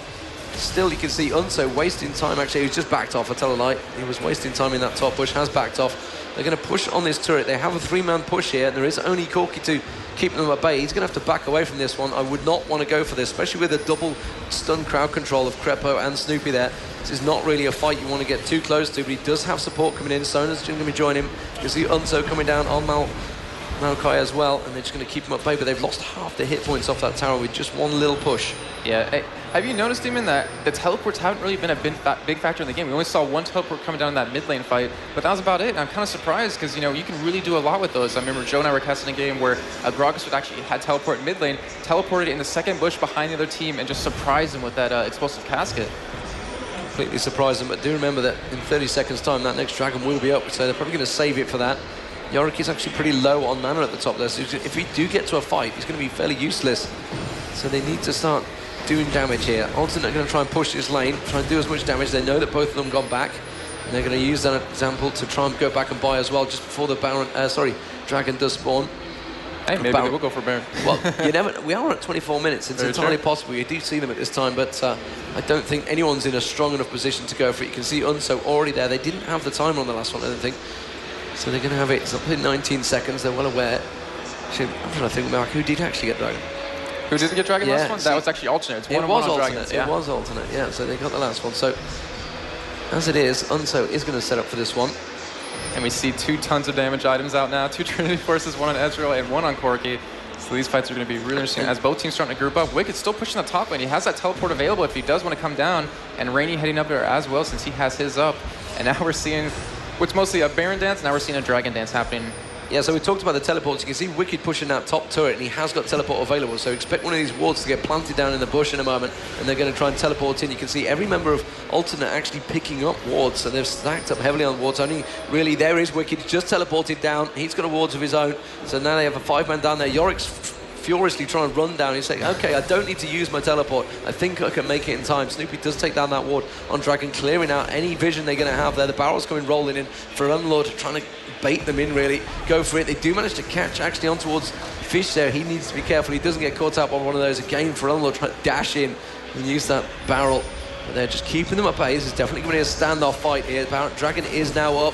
You can see Yorick has managed to join there. He's got full mana. So he's going to cause all sorts of problems. We'll probably use his ulti on Fisch, I expect, this time around. Try and get that double up on Corki. You know, Alternate, though, they have a longer, sustain team. They can chip you a lot with those barrels with the saplings, and then you have Sona to heal them right back up. And CLG can't really afford to drag out these little skirmishes, or they're not going to be able to contest anything.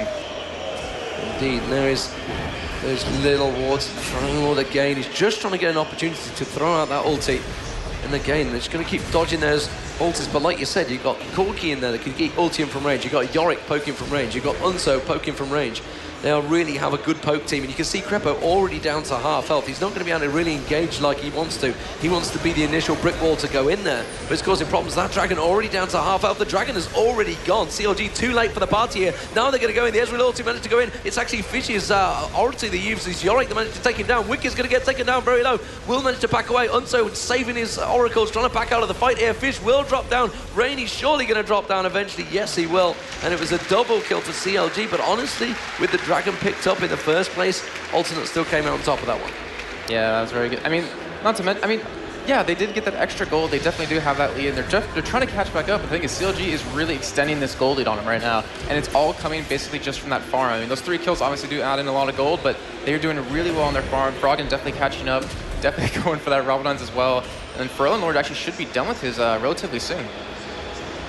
So you see ForellenLord, but here we go. Let's have another look at that fight. Explain this one a bit more closely. Well, as we see, Alternate taking it down, and an amazing ultimate coming out of Krepo right there. Not to mention the Cho'Gath following up, and that explosive casket kind of spread everyone out for that Sona ultimate. And unfortunately, Fisch did get taken down extremely quickly right there. Wicked was able just to escape. And now Fisch trying to do everything he can as Rainey getting stunned by Froggen right there. And CLG just pretty much cleaning up. However, I mean, look how low Wicked and Krepo both are. Yeah, it was a little bit unlucky for Alternate, but they did lose a tower at the end of that fight as well, so technically CLG, I guess, did come out on top. After all, Yellowpete cleaning house, picking up that red buff. Wicked, though, is going to get stronger. Like you said, he built the Trinity Force earlier on, or he was building it. I'll tell a lie, he's gone Wit's End. I completely caught me out as well. I swear to God he built it. Okay, it was Ezreal. I lie. I'm just going to stay quiet, man. Actually, it looks like Wicked's going for a GA next. He has that Chain Vest and that No Magic Mantle. try to go for a little bit of M5 action as everyone on the team trying to pick up a GA maybe eventually. It's almost become a standard M5 rule that they got to have those GAs. And that Negatron actually coming out of Ezreal right there. Well, you got to keep it a little bit secure. No, would he? No, he surely wouldn't go straight for a GA as well. That would be foolish, maybe. Snoopeh at the moment knows cleaning house on that top.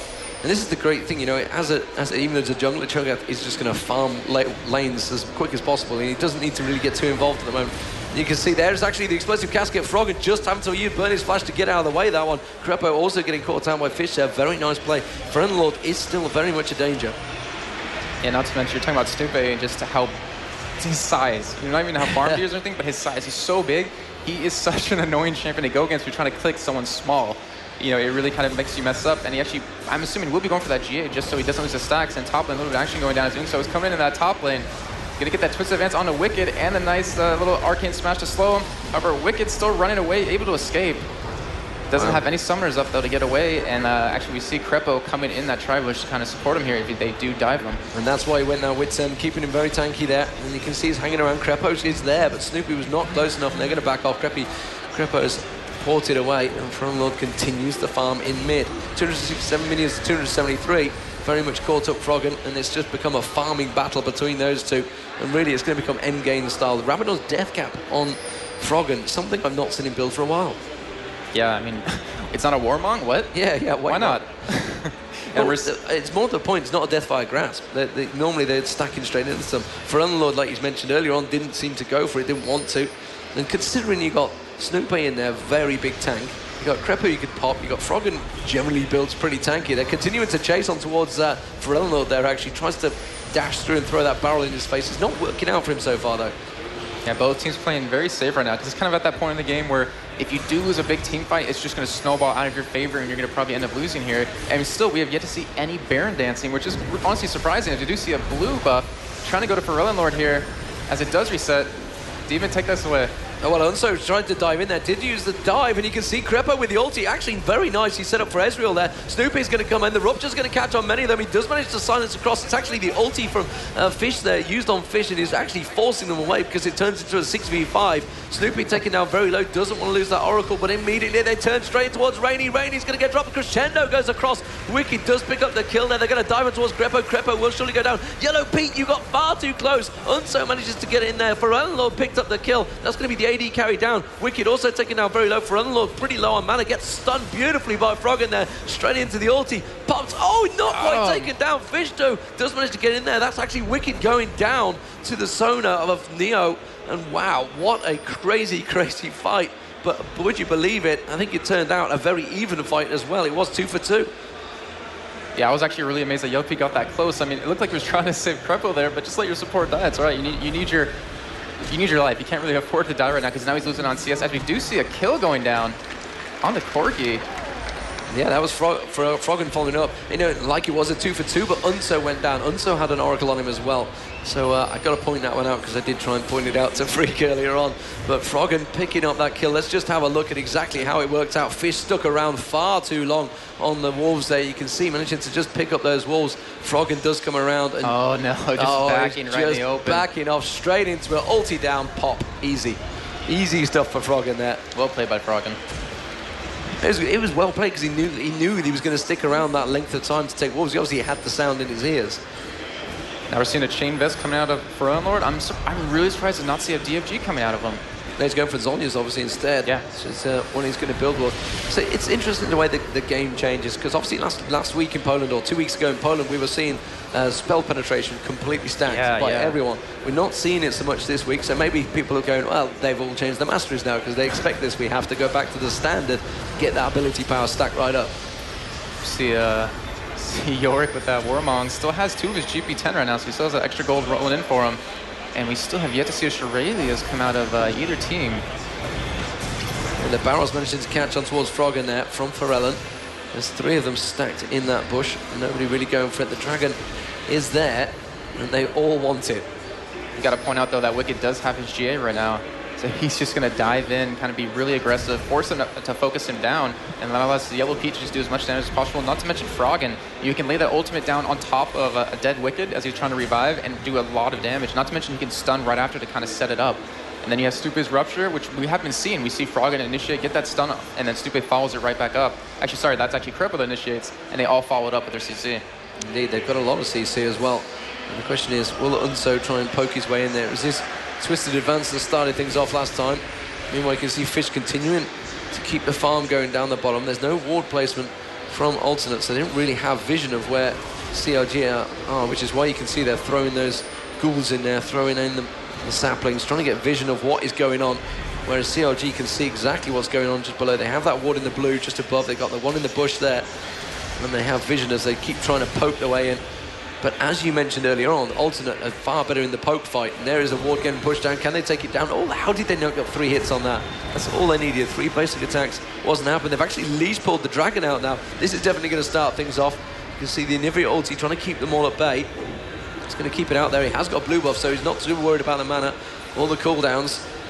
They are just dancing around right now. Just keeping things going. Oh, the stun. They have managed to catch ForellenLord out. Frellen using that flash, and the Ezreal also burned there. I think I saw Krepo also burning his ulti.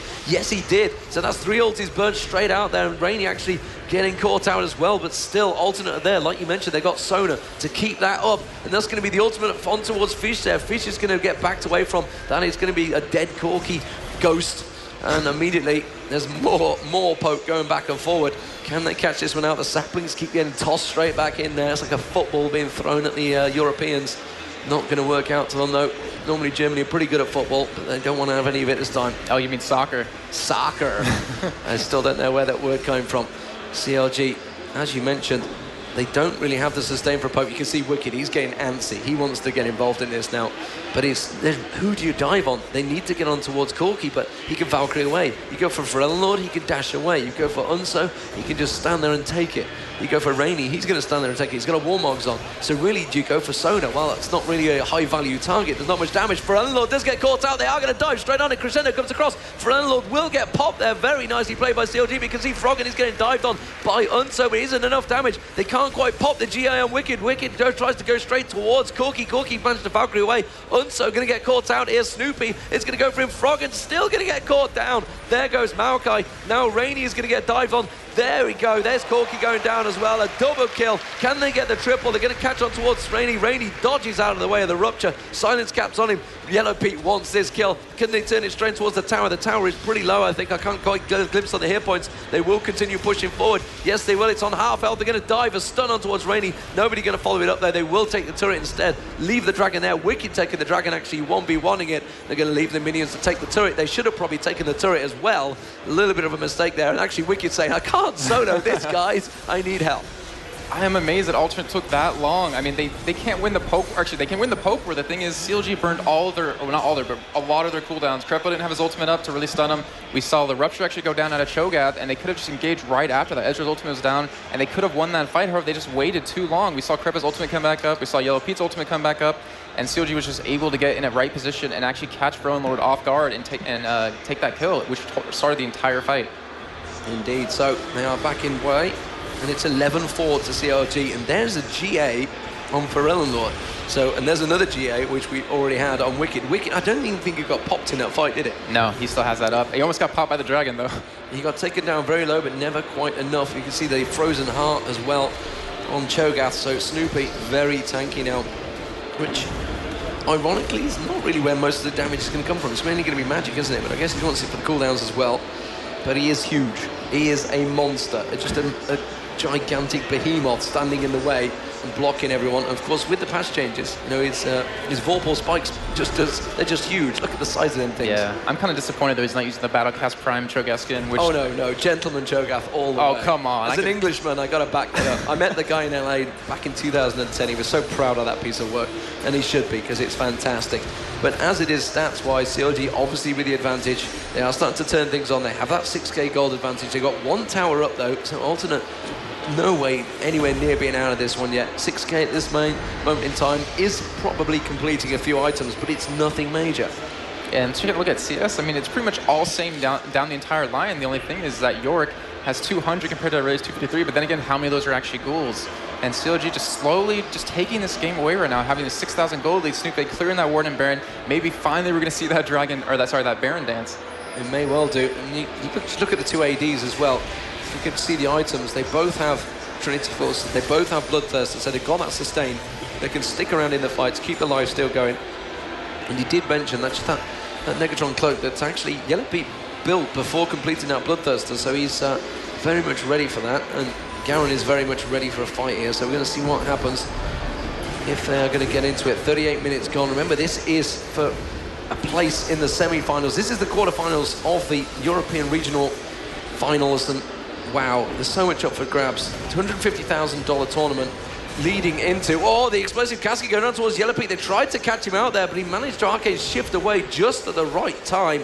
Very nicely timed by Yellowpete. Microsecond precision really on the skill usage, and now CLG trying to bait them around there. Are they going to go for it? I would be very surprised if they walked into this trap, but you never know. Alternate are starting to work their way up there. They are going to come around that corner if Sona were just to lead it. And there you see the barrel get rolled in. Doesn't actually know whether it caught anyone because it doesn't show any vision on them. Yeah, I was just saying there's really high stakes right now. Both teams really don't want to give up that chance. Like being qualified to go to the Season 2 championships, not to mention Season 3, both teams just don't want to give up that chance. It's such an amazing chance. It's like the first in esports, having salaried team members, unless you're, sponsored by an organization, but both teams not trying to give this up, as we do see a Rupture going down on ForellenLord. That tower going down. I don't know why Alternate's still here. Rainy trying to flash, or having to flash over that wall. They should have just backed up. They know they could not defend that as it was extremely low. And still taking a lot of chips. Snoopeh landing a lot of ruptures. Well, they have so much escape. I mean, they got so much CC that there's the fact that, they're just walking away. The rupture comes out. They can stun them, can slow them. And again, they tried to get a cheeky gank on them there. Unso has been walled off. Unso surely going to get popped down. Has to use his flash. Oh, it blew Snoopeh in towards them. Only the crescendo landed on Snoopeh, though. The Ezreal ulti hitting every single member of Alternate there. They just drop like flies. ForellenLord's GA going up. Fisch gets dropped as well. ForellenLord is going to respawn. Wickid's GA also got popped. It's not going to matter. He picks up a double kill.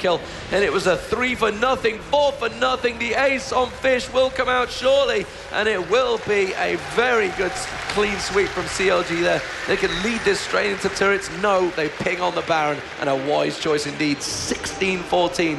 What a great fight by CLG. And we just see the difference between the experience of the team. CLG have been together for so long. They know what they can and cannot do. They just were waiting by that red buff, just for that good engage out of Snoopeh, and they just pretty much took that fight completely. Alternate not really expecting that and got caught off guard. Yeah, Yellowpete's like, no worries, I can tank this. I got this covered, I got lifesteal. The rest of the team do join him. Krepo clears out the wards in the back. And there's not a lot that Alternate can do about this. They've got no global firing across the map. Not to mention, trying to steal it from a Cho'Gath. Yeah, good luck with that. Yeah, you can just feast on it and smite it as well. We did see some awesome steals earlier on, actually. CLG, Araneae did manage to dive in there, but there's not a lot. They can't simply cover the ground. You can see Unso was heading directly for it. Simply couldn't cover the ground. He's going to throw his sapling in there and just spot what's going on. Now, just take us through what exactly happened in this fight. Well, that wall up right there pretty much caught Unso off guard, and Snoopeh getting blown into the team was probably the worst thing that could happen since they're so grouped up that Krepo ultimate stunning at least 3 members, and Snoopeh, he actually flashed and ruptured at the same time. We see Wickd and ForellenLord both dying at the same time. And unfortunately, Yorick was just kind of out of position. They can't really afford to fight in these closed areas as we are seeing. And then Froggen just chasing away, not really scared right now, as he does help pick up the ace. And now CLG has Baron. They're going to be able to push with this, and Alternate has to be a little worried right now. They have to turtle. They can't really afford to fight head-on. I mean, as we saw last fight, they can't really win in a head-on fight. They kind of need to catch CLG off guard. Well, you mean they need to turtle, but they need to also be aggressive at the right times. Right. And that's what they were trying to do there. They've simply tried to be a little bit aggressive, but they just got caught out. And it was a great wall. It's always a great wall. And there we have a force of nature now on Froggen, sorry. So ForellenLord's not going to be able to do a great deal against him. He's also got the Athene's Holy Grail as well. So he's really got crazy amounts of mana, crazy amounts of ability power, and really can do a lot of damage. So blue buff being given across to ForellenLord. So they do have control of their own jungle. They are getting their own buffs. They are getting the blue and the red, I believe, as well.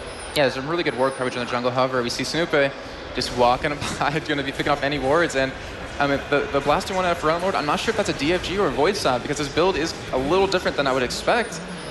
I would say DFG is what they really need. They're kind of like a bursty team. They need to burst someone extremely hard. He has to be able to carry his weight, Gragas's weight, to really kill someone quickly. And they're just not able to do that. I mean, even Snoopeh, if they can just get him into their team, he has an Abyssal. You still can't burst him down with that DFG extremely quickly. Yeah, I'm not quite sure if it's a joke if you laugh at your own joke. Yeah, I typically do that. We do just see Alternate. They are going to try and defend this turret, and they are not going to have anything left to defend because it's already gone down. And they're going to rotate around. There's a lot of hit points on this turret. They could just dive on it here, and they probably will do that. And Alternate going to have to let them have it. And they will take it down in one clean sweep. Now Alternate have a baroned up CLG pushing towards them. Another great wall. And Fisch already getting caught out. The crescendo coming across, but he's not going to be enough. The Ocelote managed to catch on all of them. 3 of them drop in seconds. And CLG stomping their way through the base. Clippity-clopping it all over their heads there, and that is an absolute whitewash. And wow, that Ezreal ulti from Yellowpete has caught every member of the team Alternate in the last 2 fights. It has been perfectly placed. Yeah, I'm really surprised. Actually, ForellenLord blew that explosive casket really late. There was like no point trying to use it right away, as we do see CLG actually pushing right now, trying to take down these double Nexus turrets. And I think they might be able to pick looks like they may well get in there. You can see the Nexus turrets are going to go down. CLG surely going to pick it up. Actually, they tried to get the kill on ForellenLord just before it finishes. The stun comes out from Froggen. Beautiful way to finish. 21-4 for CLG. Very well played, and they are 1-0 up in this series. Remember, it is a best of 3. But wow, that is a very good start. CLG said themselves they're going to be very rusty in that first game, and it was at the start. You know, Alternate were in there for a while. You gotta give them credit though. Alternate played extremely well. You know, ForellenLord got that first blood. They were definitely keeping up a goal. They were winning up to a certain point. Honestly, I'm glad. I'm really glad that they're not trying to beat down on themselves. And hopefully, this game 2, they'll just kind of shrug this one off, come back with something else, and hopefully pull us into a game 3 because a lot is on stake. Yeah, so beautifully played there. So you can see, as it is, we're going to have a quick look at this last bit of play and take us through it, man. They managed to just catch everyone there. Yeah, and that ForellenLord barrel right there was a little late. He wasn't able to save his team. That Stone ultimate was perfectly well timed. However, with that Krepo ultimate, just Krepo showing why he's really known for Leona right now with that perfect position. And not to mention Snoopeh with that nice rupture that really just set up that entire fight. That's it. They just had a great bit of crowd control. They managed to set it up. You got Froggen setting it up straight away with the wall at the start and getting the stun. But you following it up by great ruptures. And Ezreal's just got all the time in the world to go, oh, they're all going to run this way because the wall's directing them. So I'm just going to shoot them straight towards it. Alternate on your screen right now. They can take things from that. They're going to have to sign their legitimate official work there. GG. What is that? I was trying to see what that's a picture of. Is that like an Elvis Presley Teemo or something? There's a new skin going to come out, the Elvis Presley Teemo. I think it might be slightly copyrighted though, that could be an issue. But yeah, there we are, 1-0 already up. CLG, can they manage to get themselves into that semi-final spot? They would be the last team, or will Alternate be able to get themselves in there? Remember, $2 million is what they're really playing for. It's great that they get $150,000 from this tournament and $40,000 for the winner, but $2 million. That's really going to set one of these teams up, not just for next season, but it really puts a nice nest egg in the bank for these guys. Yeah, you could live comfortably off that for quite a while. But then again, I mean, season 3, they get a position season 3 if they place top 3 and move on to the season 2 championships. And that's honestly, I think that's honestly where it's all about, because that is going to be so huge for esports. It's really going to set a trend for every other game that wants to be really big in esports. I mean, that StarCraft over there needs to do something We're not going down that road. I am not being pulled into that one. But yeah, I mean, it is definitely, season 3 is going to be enormous. And the question is, with these championship teams, it's going to build such huge names, household names. I mean, Froggen, Snoopeh, Wickd, Krepo, and Yellowpete are technically already household names. Most people that play League of Legends and actually follow esports will know them names. Most people know ForellenLord already. Unso, maybe a few people know them, but how many people know Fisch? And how many people know, say, Moons, who used to play for them as supporter then? Noah, how many people know these names? These are other names that are going to come into it. There's going to be 8 teams in each region, 8 European, 8 North American. There's going to be some huge names that you're going to be seeing weekly on your screens. It's going to be fantastic, and that's what these guys are all trying to hedge towards. We've already got Moscow 5 in there, SK are in there, Fnatic are in there. Can CLG join them? And we're Alternate upset the apple cart? We'll find out. We definitely will find out. We will find out. And here we are on the screen. You can see us. Hey. Yeah, we are over here, guys. if we are behind you, by the way, if you're unsure. Froggen, I'm pregnant. I'm pretty sure it's a guy holding that sign up. It is a guy holding it up. I don't think that's possible. Is a little concerning. I'm not too sure, how that happens, but I'm pretty sure my chemistry work or biochemistry wasn't quite so good. But anyway, enough about me. Let's go to the hot lady on stage. Rachel, take it away. Thank you, guys. I have a special treat for you all. Please help me welcome the winners of the cosplay contest. We have Rivington,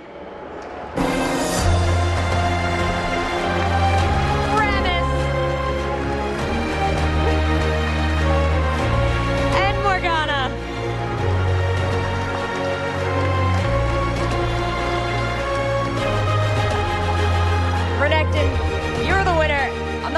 with the microphone, but what went into making this costume? How long did it take? I'm French. French. I'm French. Oh, he's French. Well, we'll just admire then. Merci beaucoup. It is beautiful. Remus, are you down to talk? How long did it take to make your costume? About 2.5 weeks. 2.5 weeks? What was the most complicated part?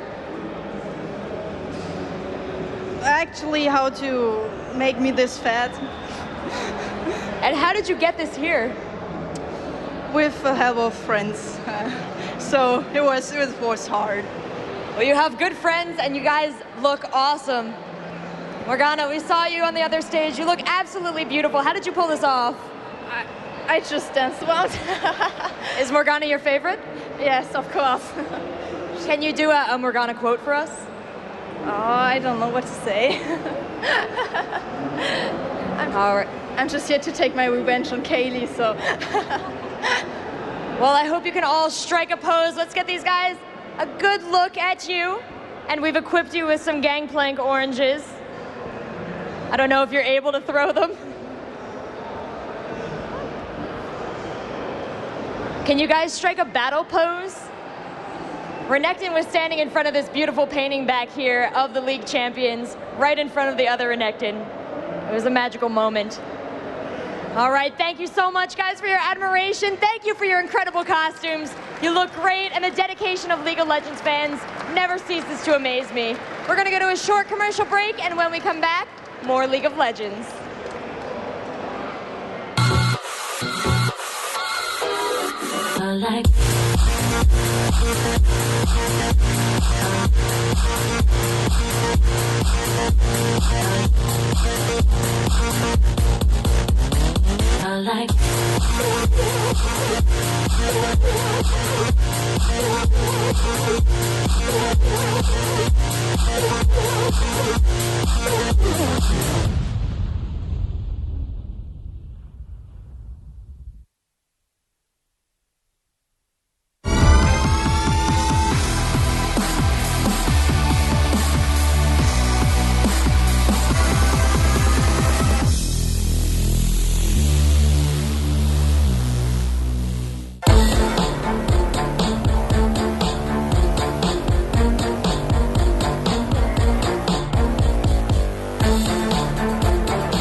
Welcome back, ladies and gentlemen. It is going to be Game 2, CLG versus Alternate, and here at the regional finals, quarterfinals indeed. And, well, the last semi-finalist place is available, Jason. CLG are looking very good for it right now. 21-4, I think the end score was. And honestly, how are Alternate going to change things for this one? We just saw CLG effectively get quite a few of their champions that they're happy with. They had Froggen in there on on Nivea, sorry. You had Wickd on Aurelia. I mean, who do you ban against these guys? I mean, if you ban out their main champions, they have another set of champions they're just as good at as these.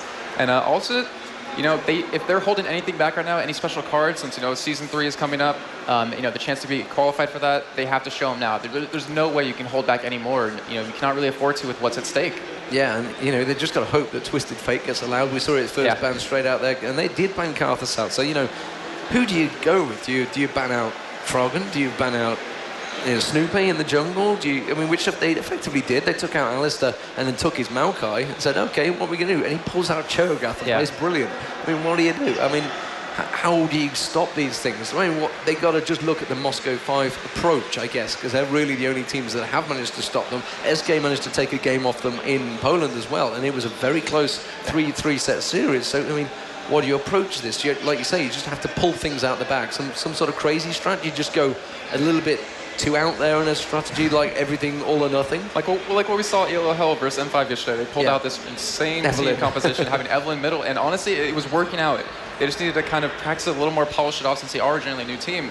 But what Alternate needs to do now is look at what champion on their team was really causing the problems. And honestly, I think it was Froggen's and Nivea. Those walls really set up all of those fights. We saw stuns at that whole 3-minute dragon standoff. ForellenLord got hit with that stun, and it set up the entire fight for CLG to win. But the irony is that Froggen actually wants to play Lux. I know this from having hours of conversation with him, saying, I wish you guys would nerf Nivea, so then I can play Lux. Maybe we'll see it. Well, I think the discussion went with nerf the wall, something, you know, because each wall is like an individual unit. You have to take their hit points down. I'm not too sure. And Sejuani can charge through it, apparently. The conversation was like on a level way up here over my head. It was like straight past, and then Alex got involved, and I didn't know what was going on. I was just like, okay, I just agree with you guys. But we are going to get into the picks and bans, so let's get that screen on. So immediately we are seeing the first ban come out, and shock horror, it is going to be Karthus. So kind of expected that one. I mean, Jason, how do you think, well, I was about to say, how do you think it was going to go? And Twisted Fate got banned straight away. Actually, we might see the exact same bans we saw the first time. Maybe Alternate is kind of like saw that composition and think they can actually, you know, work around it this time. As you see the Ari ban as well. I mean, this is the exact same bans. Oh, there's the Nivea ban, Froggen. Okay. So we have got different bans out there, but CLG don't have the first pick this time. Alistair is available. Will it be taken straight away by Alternate? There's the Shen ban, so they do get it, and Alistair is picked up. Now, we believe this is going to be a support Alistair as opposed to a jungle Alistair. Yeah, I talked to them, I talked to them back in our studio a long time ago, and they said, if we ever pick Alistair, it's going to be a support Alistair. And they've definitely been working on it, and it really catches you off guard, because we haven't seen Alistair play support at all lately, really. Well, maybe they put the information out there, false information that spread. Sneaky. CLG think it's going to be a support Alistair. Yeah. See, it's on. They could be doing all sorts on them. But it is going to be the Nunu Ezreal bottom lane, and we've seen Nunu used pretty successfully throughout, I guess, the last 3 or 4 tournaments over the last few weeks. I mean, I've been pretty busy jumping here, there, and everywhere, mid-Atlantic crossings, but we've seen Nunu sort of come into his own, I guess, since Poland onwards. Yeah, I really don't want to say fully. I mean, you're probably right. It could be a jungle Nunu. No, yeah, as well. Also, or top lane Nunu. Yeah, exactly. We saw that yesterday with I can't imagine Wickd playing top lane Nunu. I just can't see it happening. He can't zip up that Nunu suit. That doesn't fit his playstyle. We saw elements in his Nunu onesie, but I don't think Wickd could pull it off. I just don't think it could happen. I kind of want that onesie now that you mentioned it. And we do see, it looks like a Nautilus jungle coming out of Alternate here, and as well Aurelia. I think Araneae might want to try to show Wickd how it's really done with Aurelia, even though Wickd played exceptionally well last game. That's some big moves to try and pull that off. I tell you, there's not many players that could just say, I'm going to show you how to play your champion. But the problem is, you're picking Aurelia against the guy that knows that champion inside out. So he's going to know the exact best way to counter it. Exactly. And I don't think it's going to be Nunu. And we'll see what CLG picks up here, taking a little bit of time to discuss what they want, as Wickd and Snoopeh do have the picks here. And we did see Shen as the last ban. I don't think we mentioned that. which, I mean, as Joe always says, Joe Miller, if you're a purple team, you have to ban that Shen. You do. You really have to. Yeah, it's down to you to ban them, and it's just generally that kill. I mean, we saw it in the last game, the SK game, whereas Shen was just completely split pushing, no problems, got it covered. But he can be such a danger, can just teleport in, doesn't need to take teleport. And wow, could we see Froggen taking Gragas? I'm trying to think the last time I saw him play a Gragas. Is he going to play Gragas with 3 Warmongs as well? 3. He has picked it, he's locked it in, and there is Snoopeh getting Maokai. Now that is a very strong pick straight away. So this is going to be a strong CLG team, but wow, Froggen on Gragas, what tournament? And let me think, I'm going to cast my mind back because I have seen him. It may have been DreamHack. It may have been DreamHack when I think Karthus and Anivia got banned. He may well have took it back then, but you know, it's Froggen.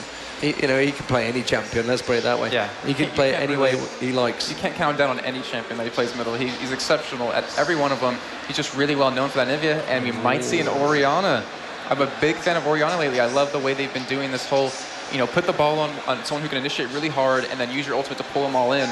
Not to mention if you have like a Lulu support, even though we're not going to see it this game, you know, you knock them all right back up. You know, Orianna can really put a lot to a team. Shyvana Lulu ulti was just blown away by that one. But we're not going to be seeing it, I don't think, because it is going to be Orianna locked in. What is going to be the last champion they're going to lock in? It is going to be Corki again in that bottom lane. So it's going to be Corki, Alistair in that bottom. I say bottom, it could be the top. They could try and roll reversal. But honestly, I think that's probably the worst thing you could do. Moscow 5 tried it when we were in Poland. They tried to do the lane switch, and it's just like, you're going to do a lane switch on a team that's been playing in Korea for a month against lane switches. It's like, what are you doing? You can't do that. You really can't. You can't do that. So it may even have been a throw. I don't know. It was a group stage game. They could have been going that way. I think these things happen in tournaments. But the final pick coming out, and of course, you know, we've talked about Aurelia. Who's the best counter for it? Well, it's what Wickid's been playing for the last few months. It is going to be Renekton. Yeah, he's actually a really good Renekton. Hasn't really shown it too much, I believe. But we will see it right here. And like you were saying, when you play a champion so many times like as Aurelia, you know exactly how to counter her. So you bust out the Renekton, he will know how to play perfectly well in lane, you know, when to go in, when to not go in, when to harass. And he also is running that teleport, which we honestly didn't see too much. I mean, we didn't see too many teleports affect anything. We didn't see any ganks with it. Yeah, it wasn't like some crazy gank method. Not like, say, the Janna we saw at the top lane last week, where it's, you know, AP Janna straight away was a straight weird one by Pobelter, but immediately teleporting down using that ulti and managed to get in there. It's possible that Wickid could do that because he's got a great stun, he can dash across and get himself involved. But like I said, you know, he switched to Renekton purely because he thought Aurelia had got nerfed enough that now Renekton is stronger in that lane, so it's interesting he goes straight towards it. But alternate, you know what, they're going to have to be very confident playing in that top lane. Not to mention, Renekton is extremely hard to gank. I mean, Wickid deals with it so much, and he knows how to play with it, but Renekton has, you know, potential to jump twice. We'll definitely be able to escape anything that's coming. The only thing is it's against a Nautilus jungle who provides so much CC. Yeah, so let's get across to Rachel on the stage. Thank you. Now, if you'd like to see this, go to a Game 3. Give it up for Team Alternates. And if you'd like to see Counterlogic Gaming EU clinch it, I wanted to see Game 3, but here we go.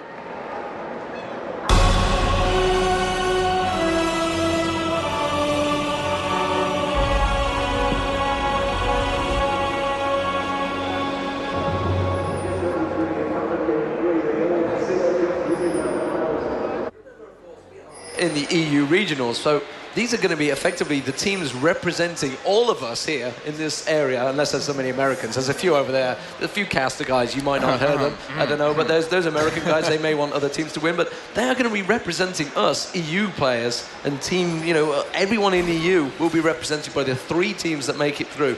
You know, everybody wants the best to be there. The question is, can Alternate prove themselves to be the best, or will CLG shut them down in 2-0? Honestly, I know who I'd rather have there because I've been seeing these guys for quite a bit. And it's great that actually these teams, since I first met them all at Gamescom 2011, way back last year, you know, everybody's kind of got to know each other because this Season 2 circuit points that we've been building up, everybody's been at the same events, they've all got to know each other. The social aspect between these teams has got so much stronger. It's like, last year at Gamescom, you know, everyone was like cagey. It's like, hey, that's Hotshot. That's that guy over there. There's Reginald. And they like weren't really talking to each other. And you're like, oh, that's Snoopeh. That's Wickd. Oh, a big Danish guy. Now everybody's just like, oh, how you doing? Going from here tonight. Oh, do whatever you want to do. So they're all really friendly with each other. But honestly, CLG are in a hot favourites position here, I think, for this tournament, not let alone this match. But the question is, alternate, how do you get it out of that mindset? We talked about the defeatist attitude. They've just gone 1-0 down. How do you turn things around? You're not getting the champions you want. They have got the ACER they wanted. And ForellenLord on Araneae is fantastic. Yeah, they just need to look at what they did well last game. I think they really played a really good early game. We saw, ForellenLord taking that first blood. Bot lane was still keeping up. We saw some amazing escapes coming out of Corki there. And just, kind of build on that. Hey, we were good early game. Late game, we kind of started to fall off a little bit. What can we do a little differently to stop that from happening? And honestly, that Orianna ball can really do it. I mean, I can see a red buff actually going to Yellowpete here, stealing that red buff away from alternate. And that is going to be spotted very soon by that ward. And that is not good for Nautilus. No, that is not good at all. So that is a very good bit of play by Krepo and Yellowpete in that bottom lane. But Snoopeh's going to get spotted straight away by that ward. He doesn't realise it yet. He's going to be wasting time in that top lane.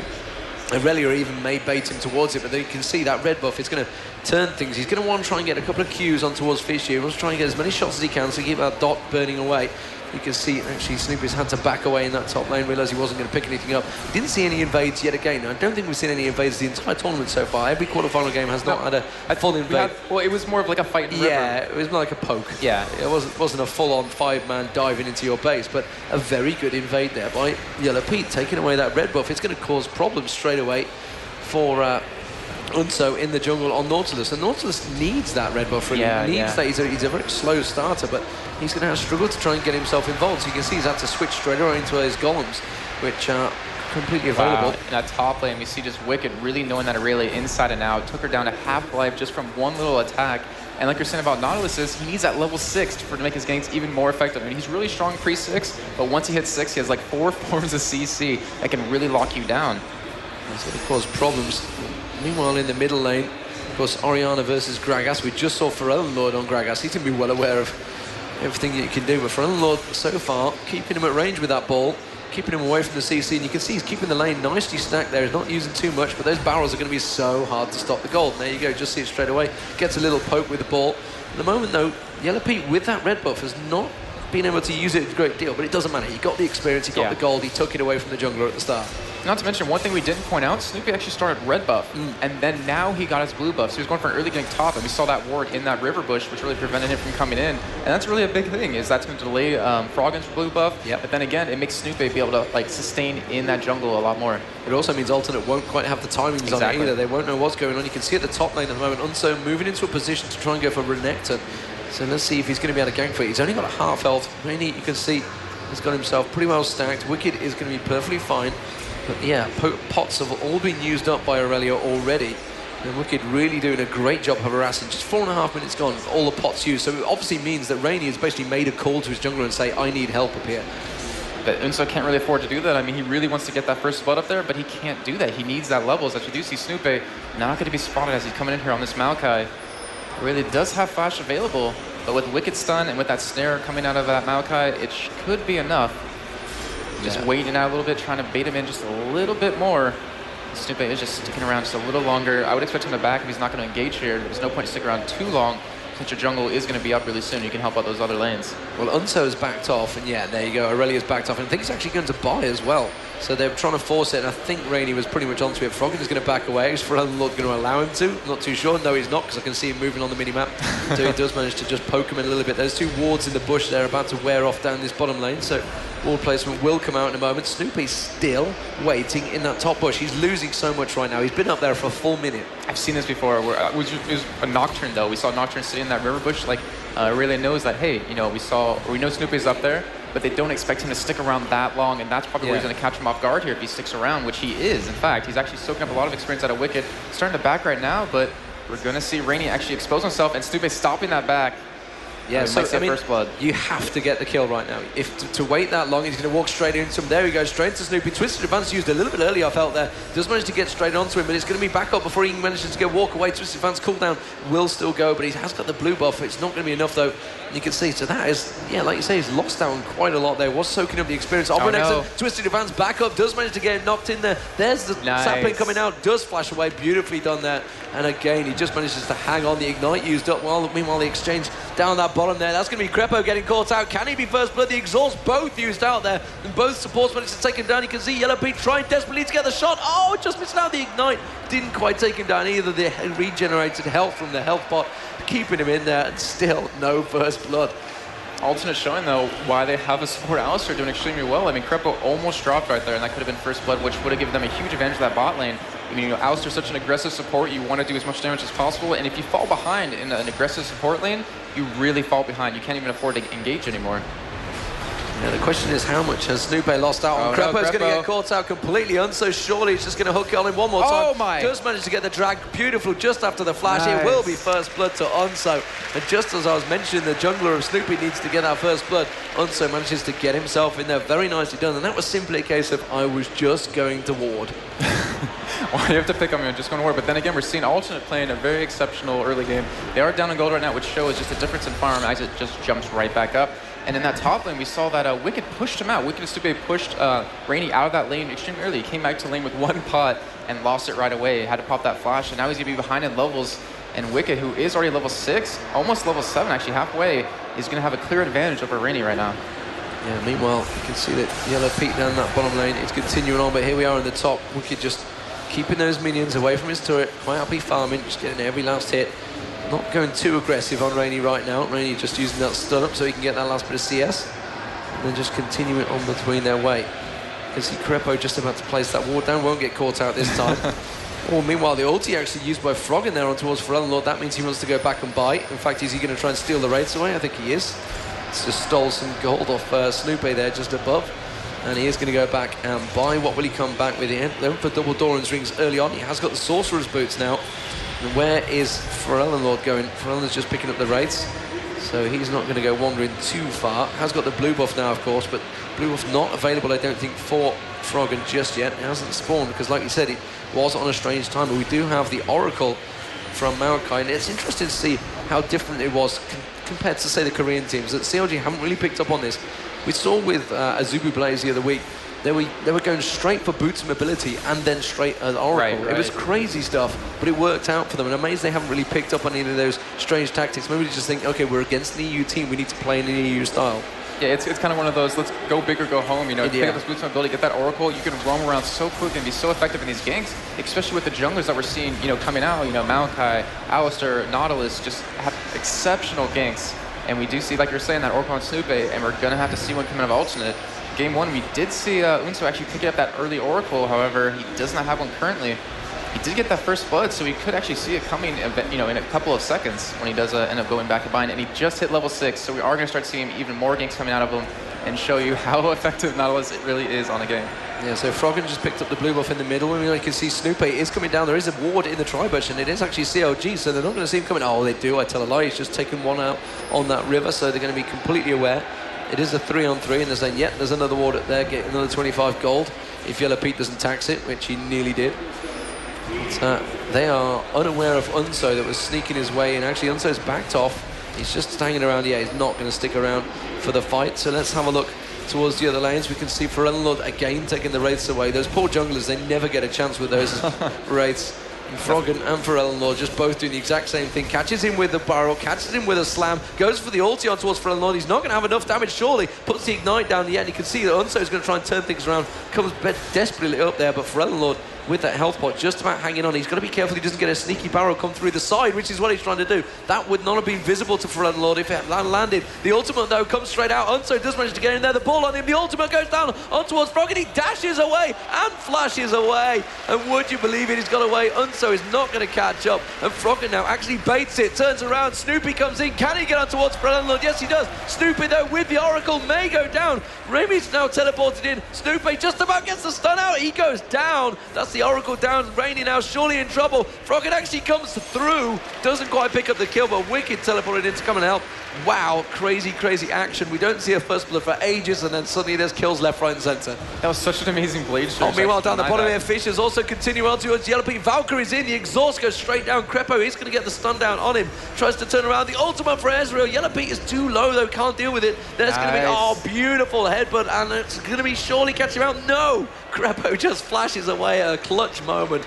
Would you believe these teams? They just hang on with the action. They just keep us hanging on and then pull it out all at once. Yeah, nothing happening for the first 10 minutes, and then bam, fights everywhere. And we have to take a look at CS. We really do. Look at this top lane, because that's really where it's starting to show. We see Wickd a good 30 CS ahead of Araneae right now, which, you know, in top lane, since it is such a really like contemplated lane and how hard it is, that CS advantage is really going to just end up snowballing for you. And Wickd actually is actually going for a bloodthirster.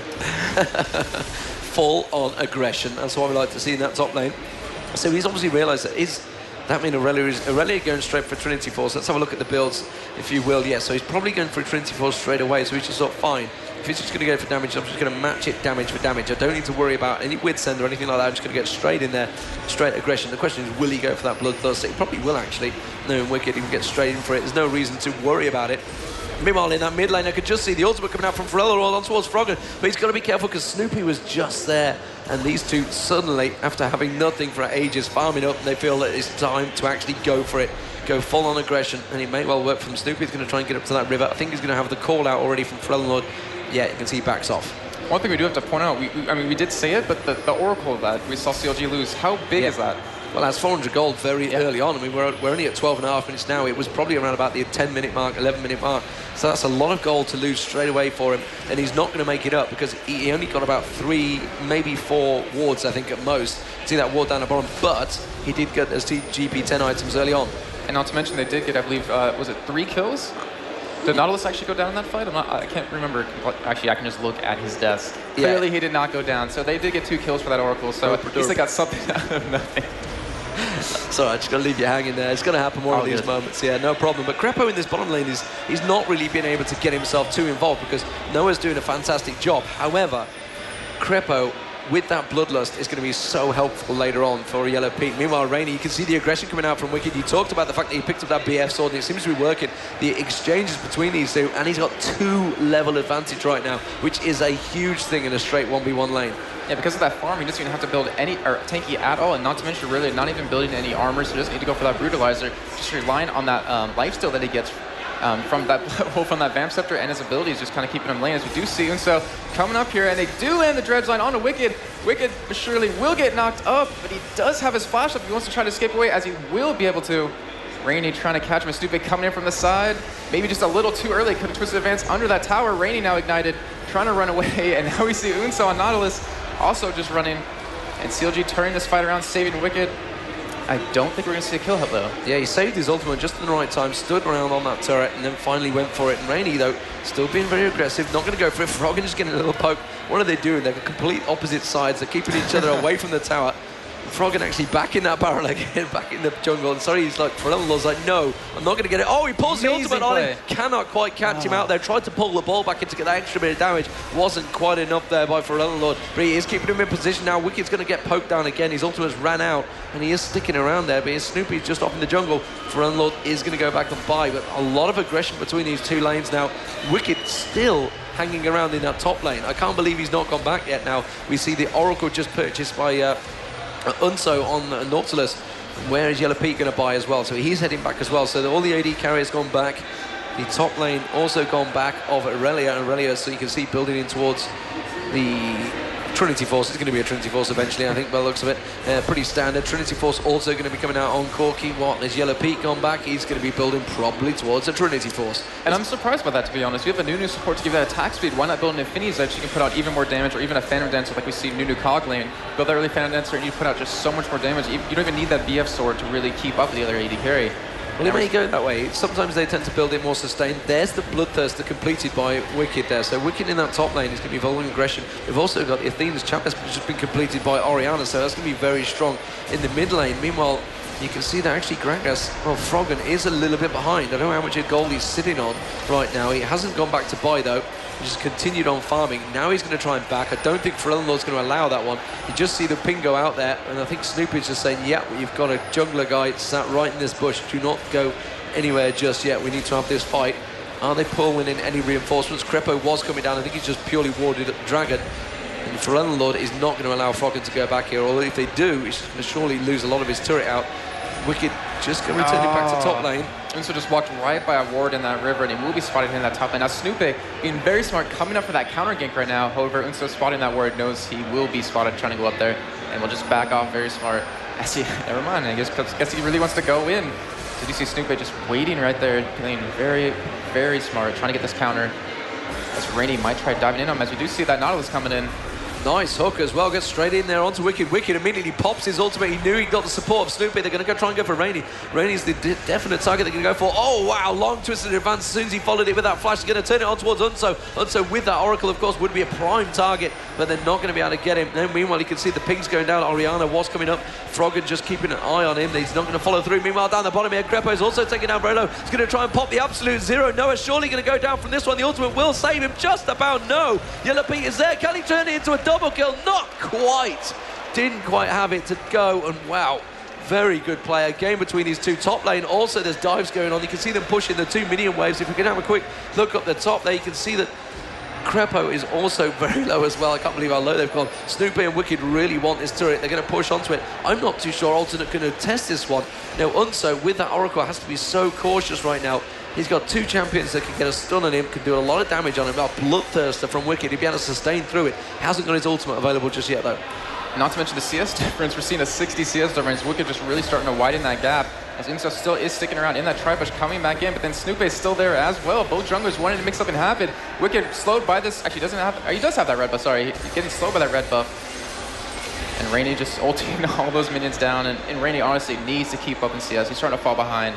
And Krepo on that Nunu, I swear, I was just watching Snoopeh right there as he kind of aggressively ran in, popped that ultimate to try to slow him down and cause some damage. So Froggen returning back to that mid lane. Continuing on the farming battle between these two. Whoa, look at that. That's how cautious Froggen's being now, dashing straight out as soon as that comes on, because ForellenLord's been throwing that ultimate at him freely at the moment.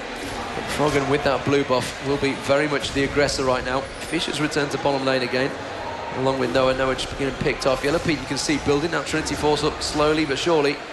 3-2 CLG.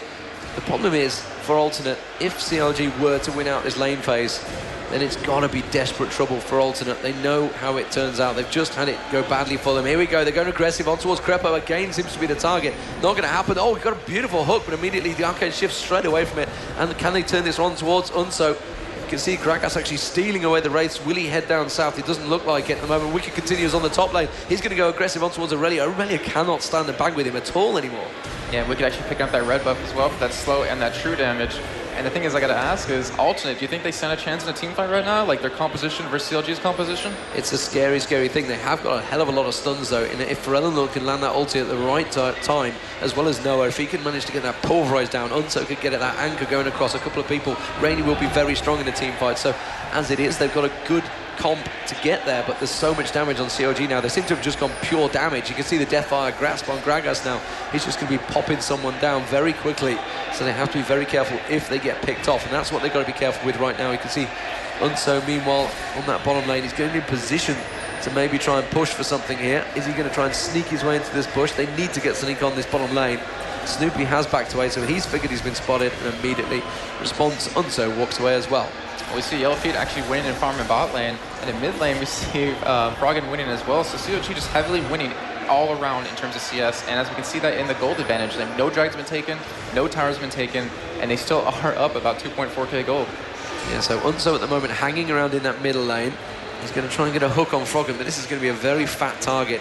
But it's not possible. I mean, he's got that anchor, and yeah, Froggen just turns around. Well, he's like, well, are you going to hit me? He does try and use the ultimate and the protection on him, but Unso immediately takes a lot of damage from this one. It's going to be an Oracle burn, surely. The shield won't be enough, and he does manage to catch on to him. Can they turn it on towards ForellenLord? ForellenLord flashes out of it. He knew the danger was immediately imminent and had to get away, and an Oracle goes down for Alternate there. The damage on towards Froggen, though, is pretty heavy. Meanwhile, in that top lane, you can see Wickd does take down Araneae. We're going to look at that one in a moment, because back down at the Dragon is going to be surely picked up up by CLG. Wickd continuing farming, did use that ulti, and there is CLG now picking up the dragon. They are starting to turn things on. This CLG seem to get to this stage. They're like, yeah, we're done farming now, we're going to attack. 20 minutes in. And they're going to start snowballing really heavily with this. This dragon giving them a lot of gold to back with, and I bet you we're going to start seeing a lot of core items being built. I mean, Ezreal's going to definitely get that Trinity Force, and we see that Renekton trying to get that GA. And now going to the replay here, seeing Wickd kill Araneae right here, actually diving him on tower, popping an ultimate just for safe measure, getting that ignite, and does get that kill, runs out. Yeah, he was just well aware. He knew he was going to get stunned at least once, so he had to get that ultimate out early on. Meanwhile, we're back to the live, and you can see straight away, actually, there's a lot of damage being traded in that middle lane again. It's a very hot, contested lane for ForellenLord versus Froggen.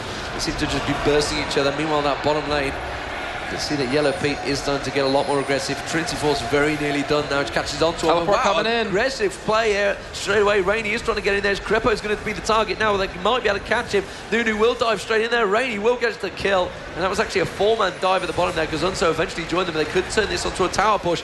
Meanwhile, in the bottom middle, Froggen gets yet another kill on Orianna. We'll have a look at that one in just a moment. Wickd continuing to push this top lane as well. Not going to go for the tower, though. It's just going to continue on the minions. He will actually get the tower now.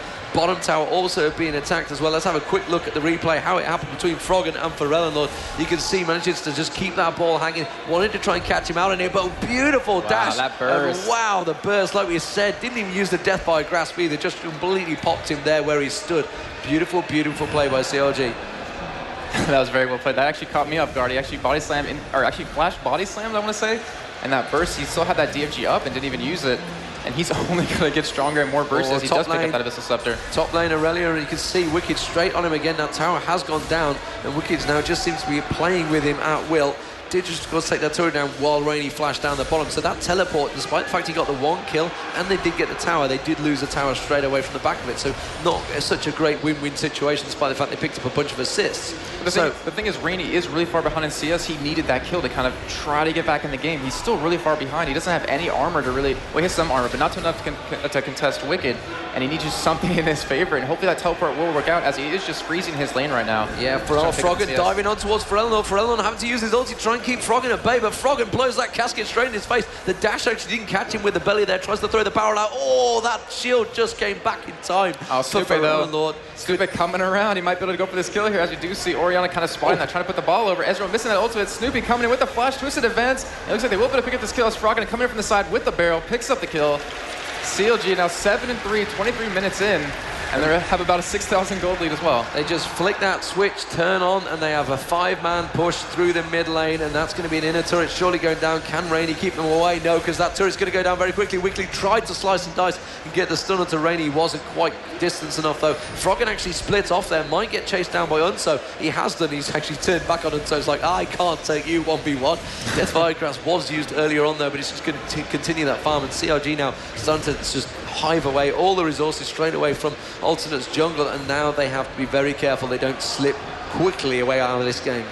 And despite how close mid lane has been with all, the back and forth aggression, we see ForellenLord 0-1-3 and actually building toward an Abyssal Scepter with the Athene's Holy Grail. So he's really building extremely tanky, because he is getting bursted down with that DFG. And not to mention, Gragas only has an Abyssal Scepter as well. He doesn't have that death cap to really put out even more damage.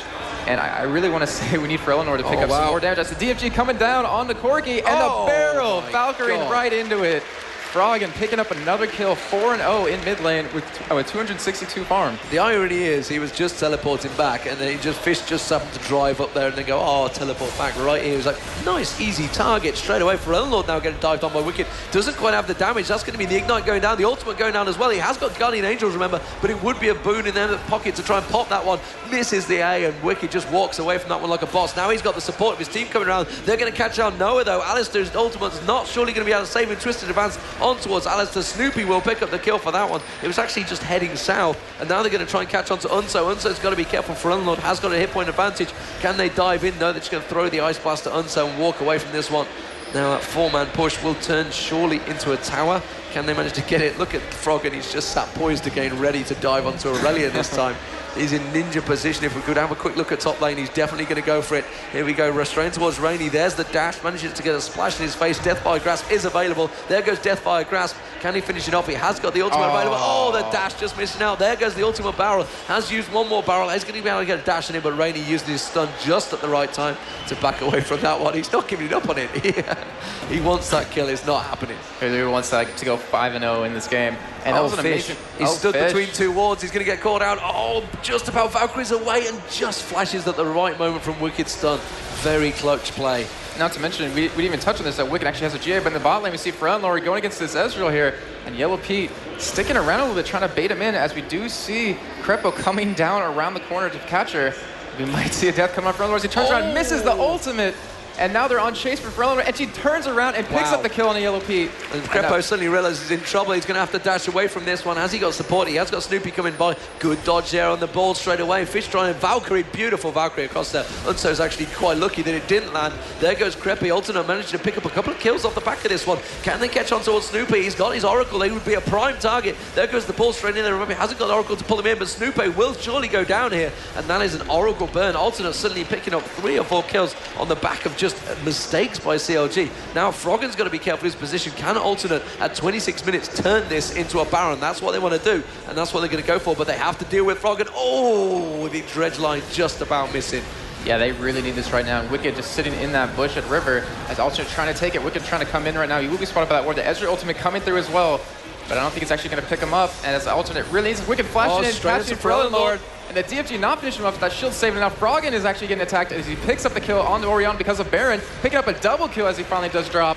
And now Wicked trying to run away here. Aurelia does have double buffs, so she will be able to keep him slowed if she can just keep up with his dashes. Yellowpete coming in right now, trying to help him out. And it looks like Ultra just going to back away right now. Well, it wasn't even a victory for them. They actually cut their losses and just left. Yeah, they had to surely peel away from that fight. They had a great point where they could push it, and now they're at a dangerous position because they realized, hang on a minute, we're now on a 4-on-3 position, but they don't really have their hit points. But I'm not too sure CLG are going to be able to take this Baron either. It's very scary point, and you can see Remy going to come back in there. Rainey, can he get involved in it? Noah's going to turn around, surely get the Pulverize down, gets a good headbutt. There's the Pulverize, but they're just going to turn and absolutely obliterate Aurelia. He's built that Trinity Force, he's got the damage, but he's got no sustain whatsoever. Krepo was taken very low. The Baron continuing to attack, not luckily going towards Krepo though. Yeah, not trying to have a throw here. If they did get invaded on, his Alistair was still there, and we saw Unso coming in as well, trying to be safe here. And we do see that an Aegis coming out of Maokai, and we see, wow, Wicked actually building towards his last Whisper right now, picked up a couple more wards as well. 2 Guardian Angels for CLG already complete as well. So you can see that. So straight away, he went straight for the Bloodthirster and then straight to a Guardian Angels. And now you can see Froggen there with a Guardian Angels. Not that you can spot it around his big fat body, but he's definitely got one in there, along with that Abyssal Scepter. This is Alex H build right here. Yeah, there you go. And just G is becoming so popular lately. Like Wicked, he went for got a damage item and then just went straight tank because he's depending on his teamwork to really get these kills happening, and it's really working out for him. Once he gets that last Whisper, he's gonna be hurting even more as Alternate picking up this dragon. And Aurelia actually has a chain vest, maybe building towards a GF for herself. Corki has a BF sword, going to be building towards a Bloodthirster most likely. See CLG trying to catch him off guard. Oh, and they can see they're going to try and get in there. Only caught one with the ultimate there of ForellenLord. It was only Snoopeh. Snoopeh is surely going to go down. He's just about hanging on in there. Ezreal gets a good ulti across there. Noah's going to drop in the fight. But he's going to turn straight on towards Yellowpete. Yellowpete is going to get dropped very quickly. Just about taken down by the Corki ultimate there. Wicked GA also popped, but he's going to be so safe because here comes Froggen. Froggen dashing in there, pops the barrel out. Oh, instant gratification as he explodes across Corki's face there. Unso also gets the big belly across the chest there, size 50 and the for Froggen, and the triple kill. Can we see a quadro? No, Froggen's surely not going to get the triple here. ForellenLord's going to keep him down. Dodges nicely from that barrel, but now he's going to be able to get the slow dash across there. He's got double potions on him as well. It's not quite going to be enough, and Froggen actually might get taken down. Oh, he dodges out of the way of the dash. They're just poking back and forth, skill shots back and forth. Froggen GA is popped. Krepo comes straight in though, and there's going to be the big belly in the face again. Meanwhile, while this is all happening, of course, Wicked is taking full advantage and taking down one of those turrets. It's not going to be enough to back away from it, but very close play between these teams. And you see Krepo actually did have an Oracle on him as well, but he kind of waited. He didn't want to pop it too early and just save it. And he does have that Shredders right now, so they get a really hard engage. We see Snoopeh actually has his Random's Omen as well to help with that AoE slow, not to mention if anyone does hit him, they'll be slowed. And in that last fight, we actually saw that Yellowpete was just getting free attacks off the entire time. And then eventually, once Araneae showed up, he dove right on him, and then were able to pick up that kill. However, Froggen wasn't in that fight at all until the end. Beautiful stuff there, and CLG really are on a roll right now. 17-9. Alternate definitely in this one a lot closer than they were in the last game, though. You can see, as it is, the items really are stacked up with full aggression from Corki as well. Infinity Edge, if that can get complete, he will be doing a hell of a lot of damage. We saw him get the double kill off that. It worked out very well, but 10-1-1 Froggen is really a beast right now. Yeah, that's actually, not to mention he's so big, but then again, he's 10-1. He's extremely scary, especially with that DFG right now. And I don't really know how much money he has. 3,000 gold, so he's actually getting close to a full buy-in to death cap. And when he gets that, he's just going to be able to one-shot, I want to say, basically anyone on alternate right now. But if I think back to a game yesterday, someone was 7-0 on Graves. Yeah. And it was like, yeah, you're fed, but unfortunately, you are the only one on the team that's fed. However, CLG not quite so naive to that one. They've got they got double Bloodthirsters on the team now, so you can see that Ezreal's completed that one, Yellowpete. Oh my god, Rabadon's death cap's just been completed by Froggen. Did he just buy that flat out? Yeah, he just bought that flat out. He did just buy that flat out. So Froggen now is going to be painful. Randy and Zoman as well, also completed by Snoopeh. So Snoopeh's tanking, he's getting himself involved, and that's what he's going to do. He's going to twist it advance, straight in their faces, and just try and hang on as much as possible. Just basically say, hit me, please, if you can. And he's been sacrificing himself as well. Like the last fight we saw him, he knew he was going to die, so he did twisted advance right back in onto that Nautilus to stop it from moving anywhere. Yeah, and we see double boots of mobility running on alternate right now. Yeah, which is what we talked about, the Korean teams have been using quite heavily, and it does help them, especially on Nautilus and on Alistair. They are very quick to get involved. Fisch actually getting caught out, and the red buff slowing him straight down there. Need to get caught out. Gragas is making his way up towards the north, unso with that great big shield around him. But honestly, they're standing in a ward right now. They are standing in a ward. CLG knows where they are, and they're actually going to try to engage on this.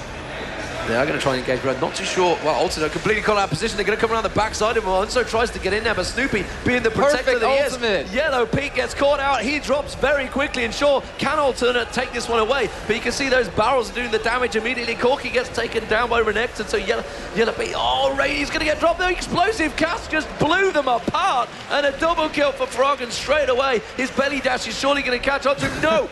Brilliant slow there from ForellenLord. It's not quite enough, though. He's got the ball to throw out one more time. One more trick up his sleeve, but Wickd is there. And CLG have 4 members available. And after such a brilliant ultimate, you've got to think we haven't got the damage to take them down anymore. Yeah, and we're actually going to see the first inhibitor tower go down now, as well as an inhibitor.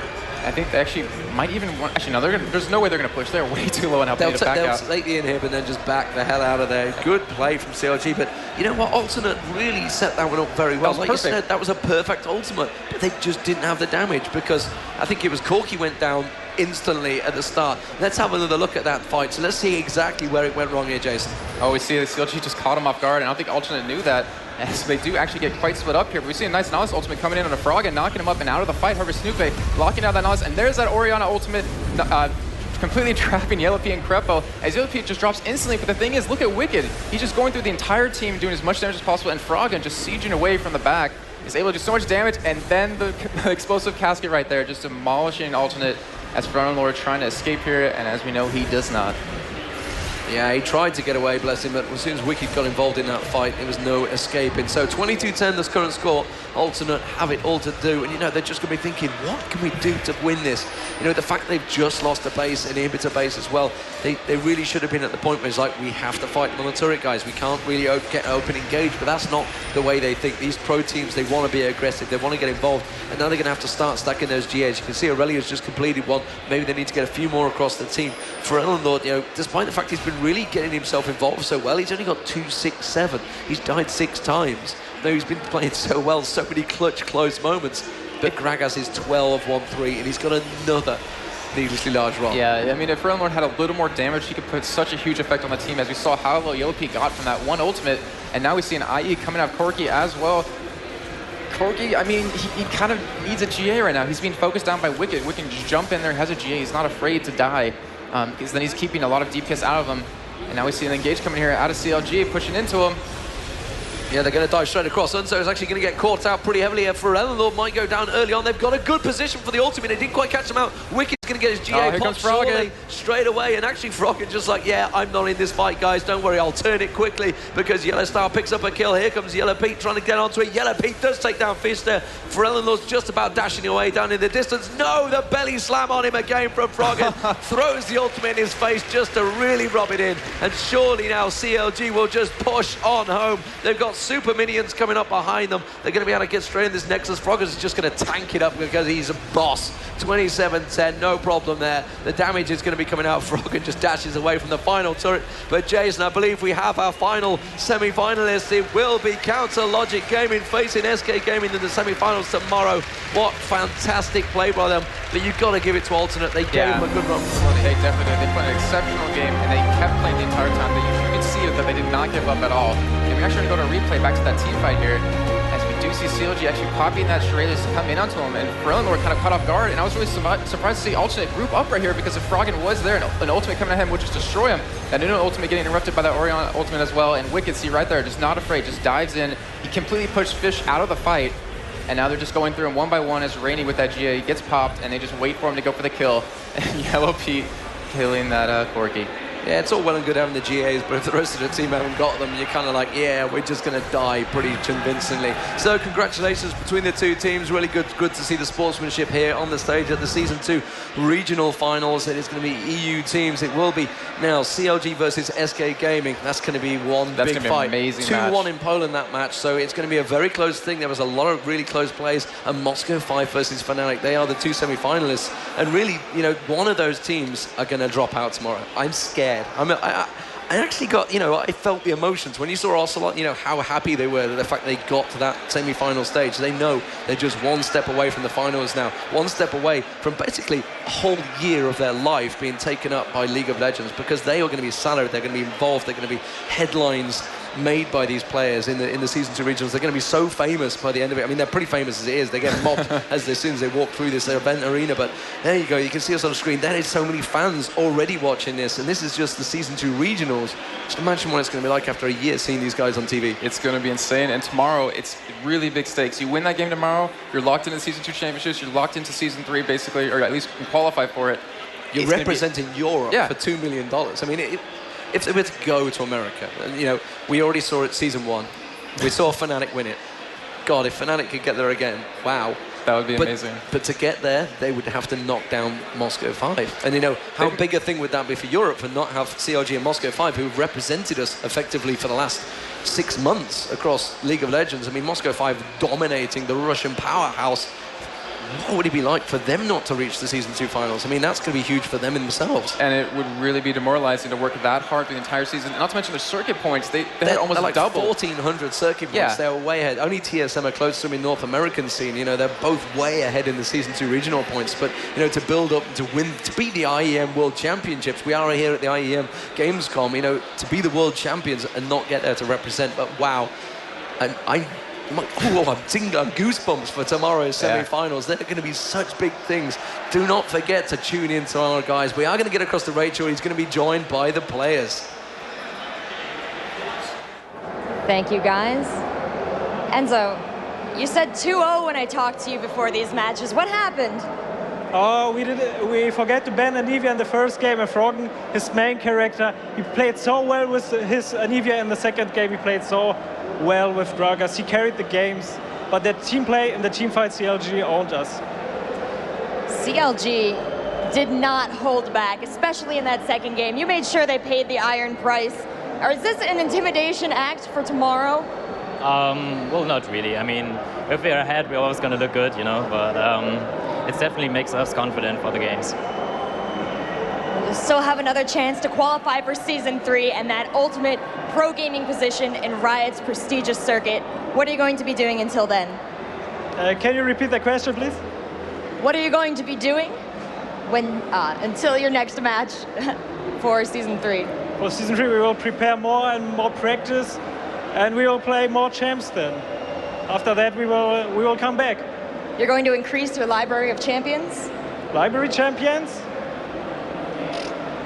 We could. All right. Well, thank you, sir. And is there anything you'd like to say to all your fans out there? To your fans? Thank you to all fans. Thank you to Alternate. And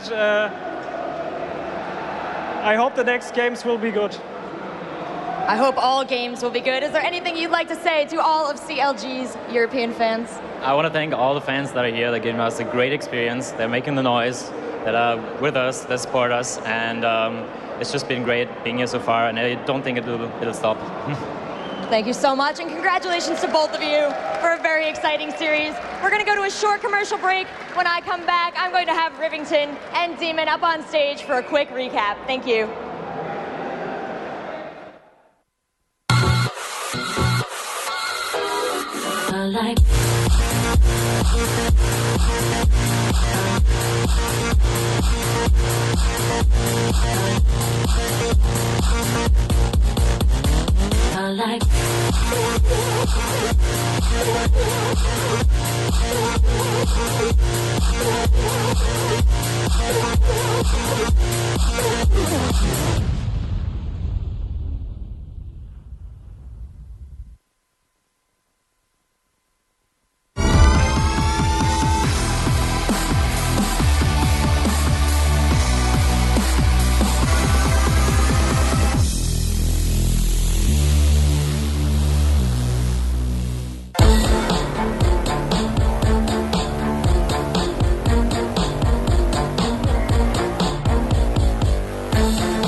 Welcome back, everyone. We're going to have a little roundup of today's games.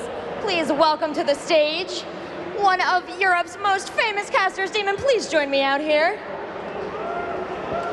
And a dear longtime friend of mine, Mr. Rivington Bruce Bislin III.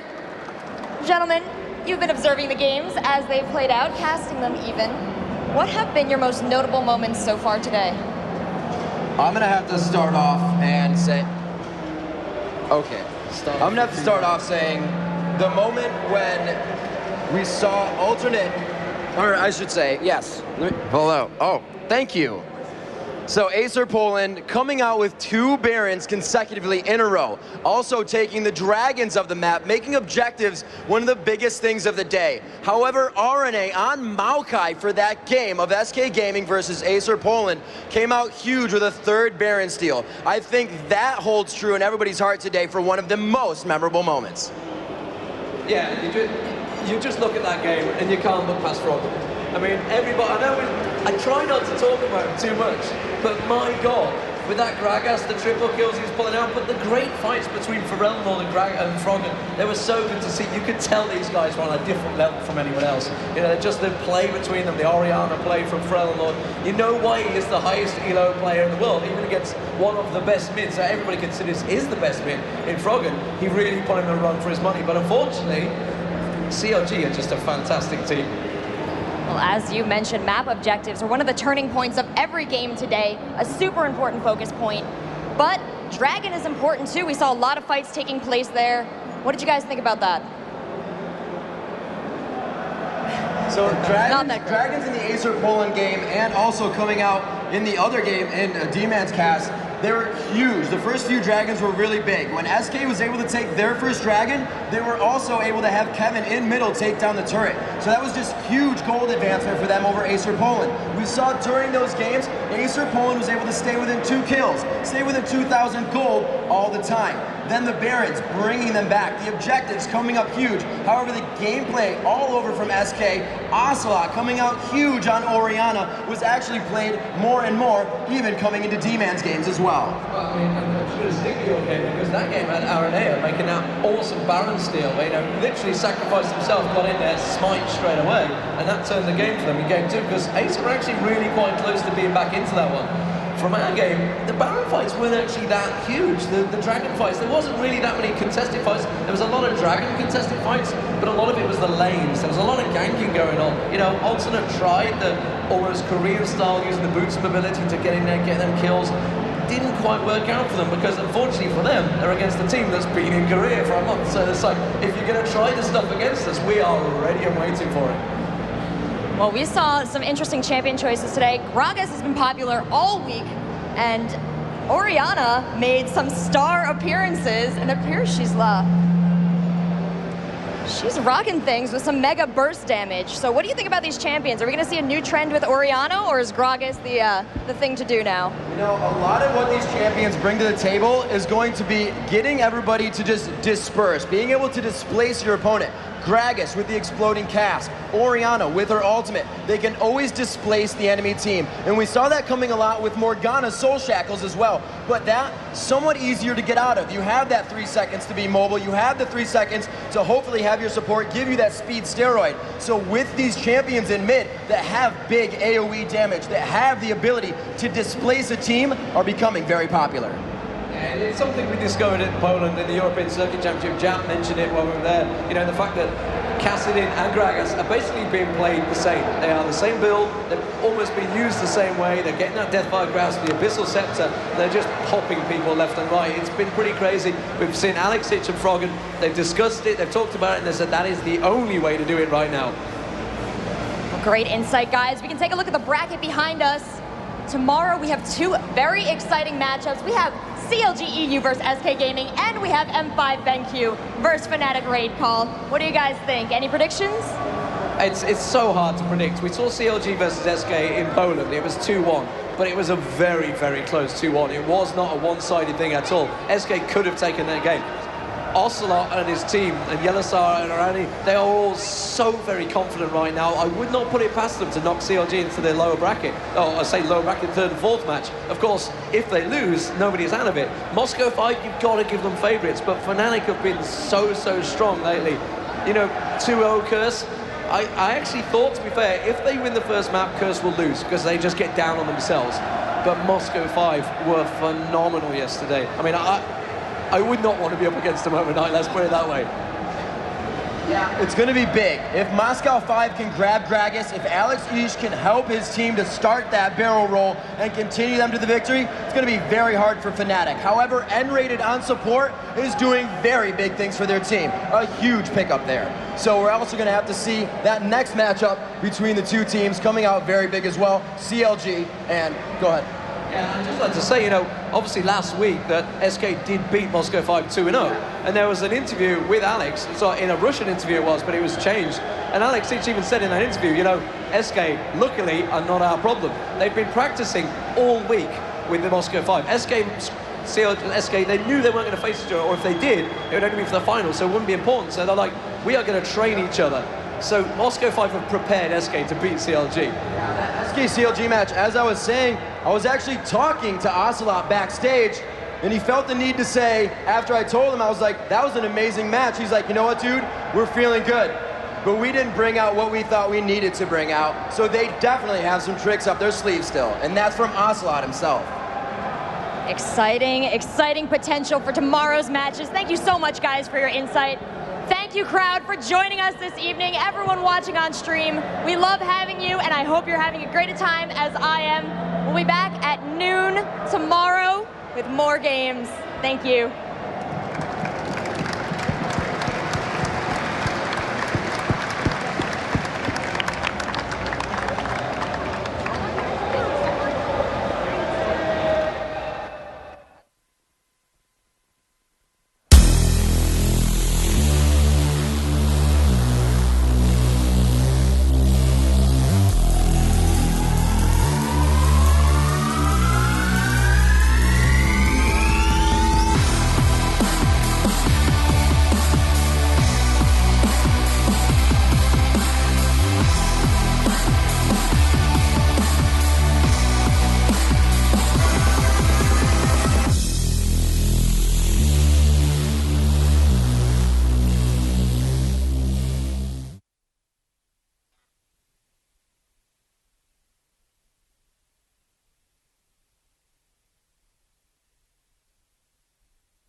Und jetzt danken wir euch ganz herzlich, dass ihr hier alle auf die Bühne kommt. Thank you so much for coming onto the stage. Mrs. Rise. Oh my goodness. What's happening? Oh no, it's Timo Hats.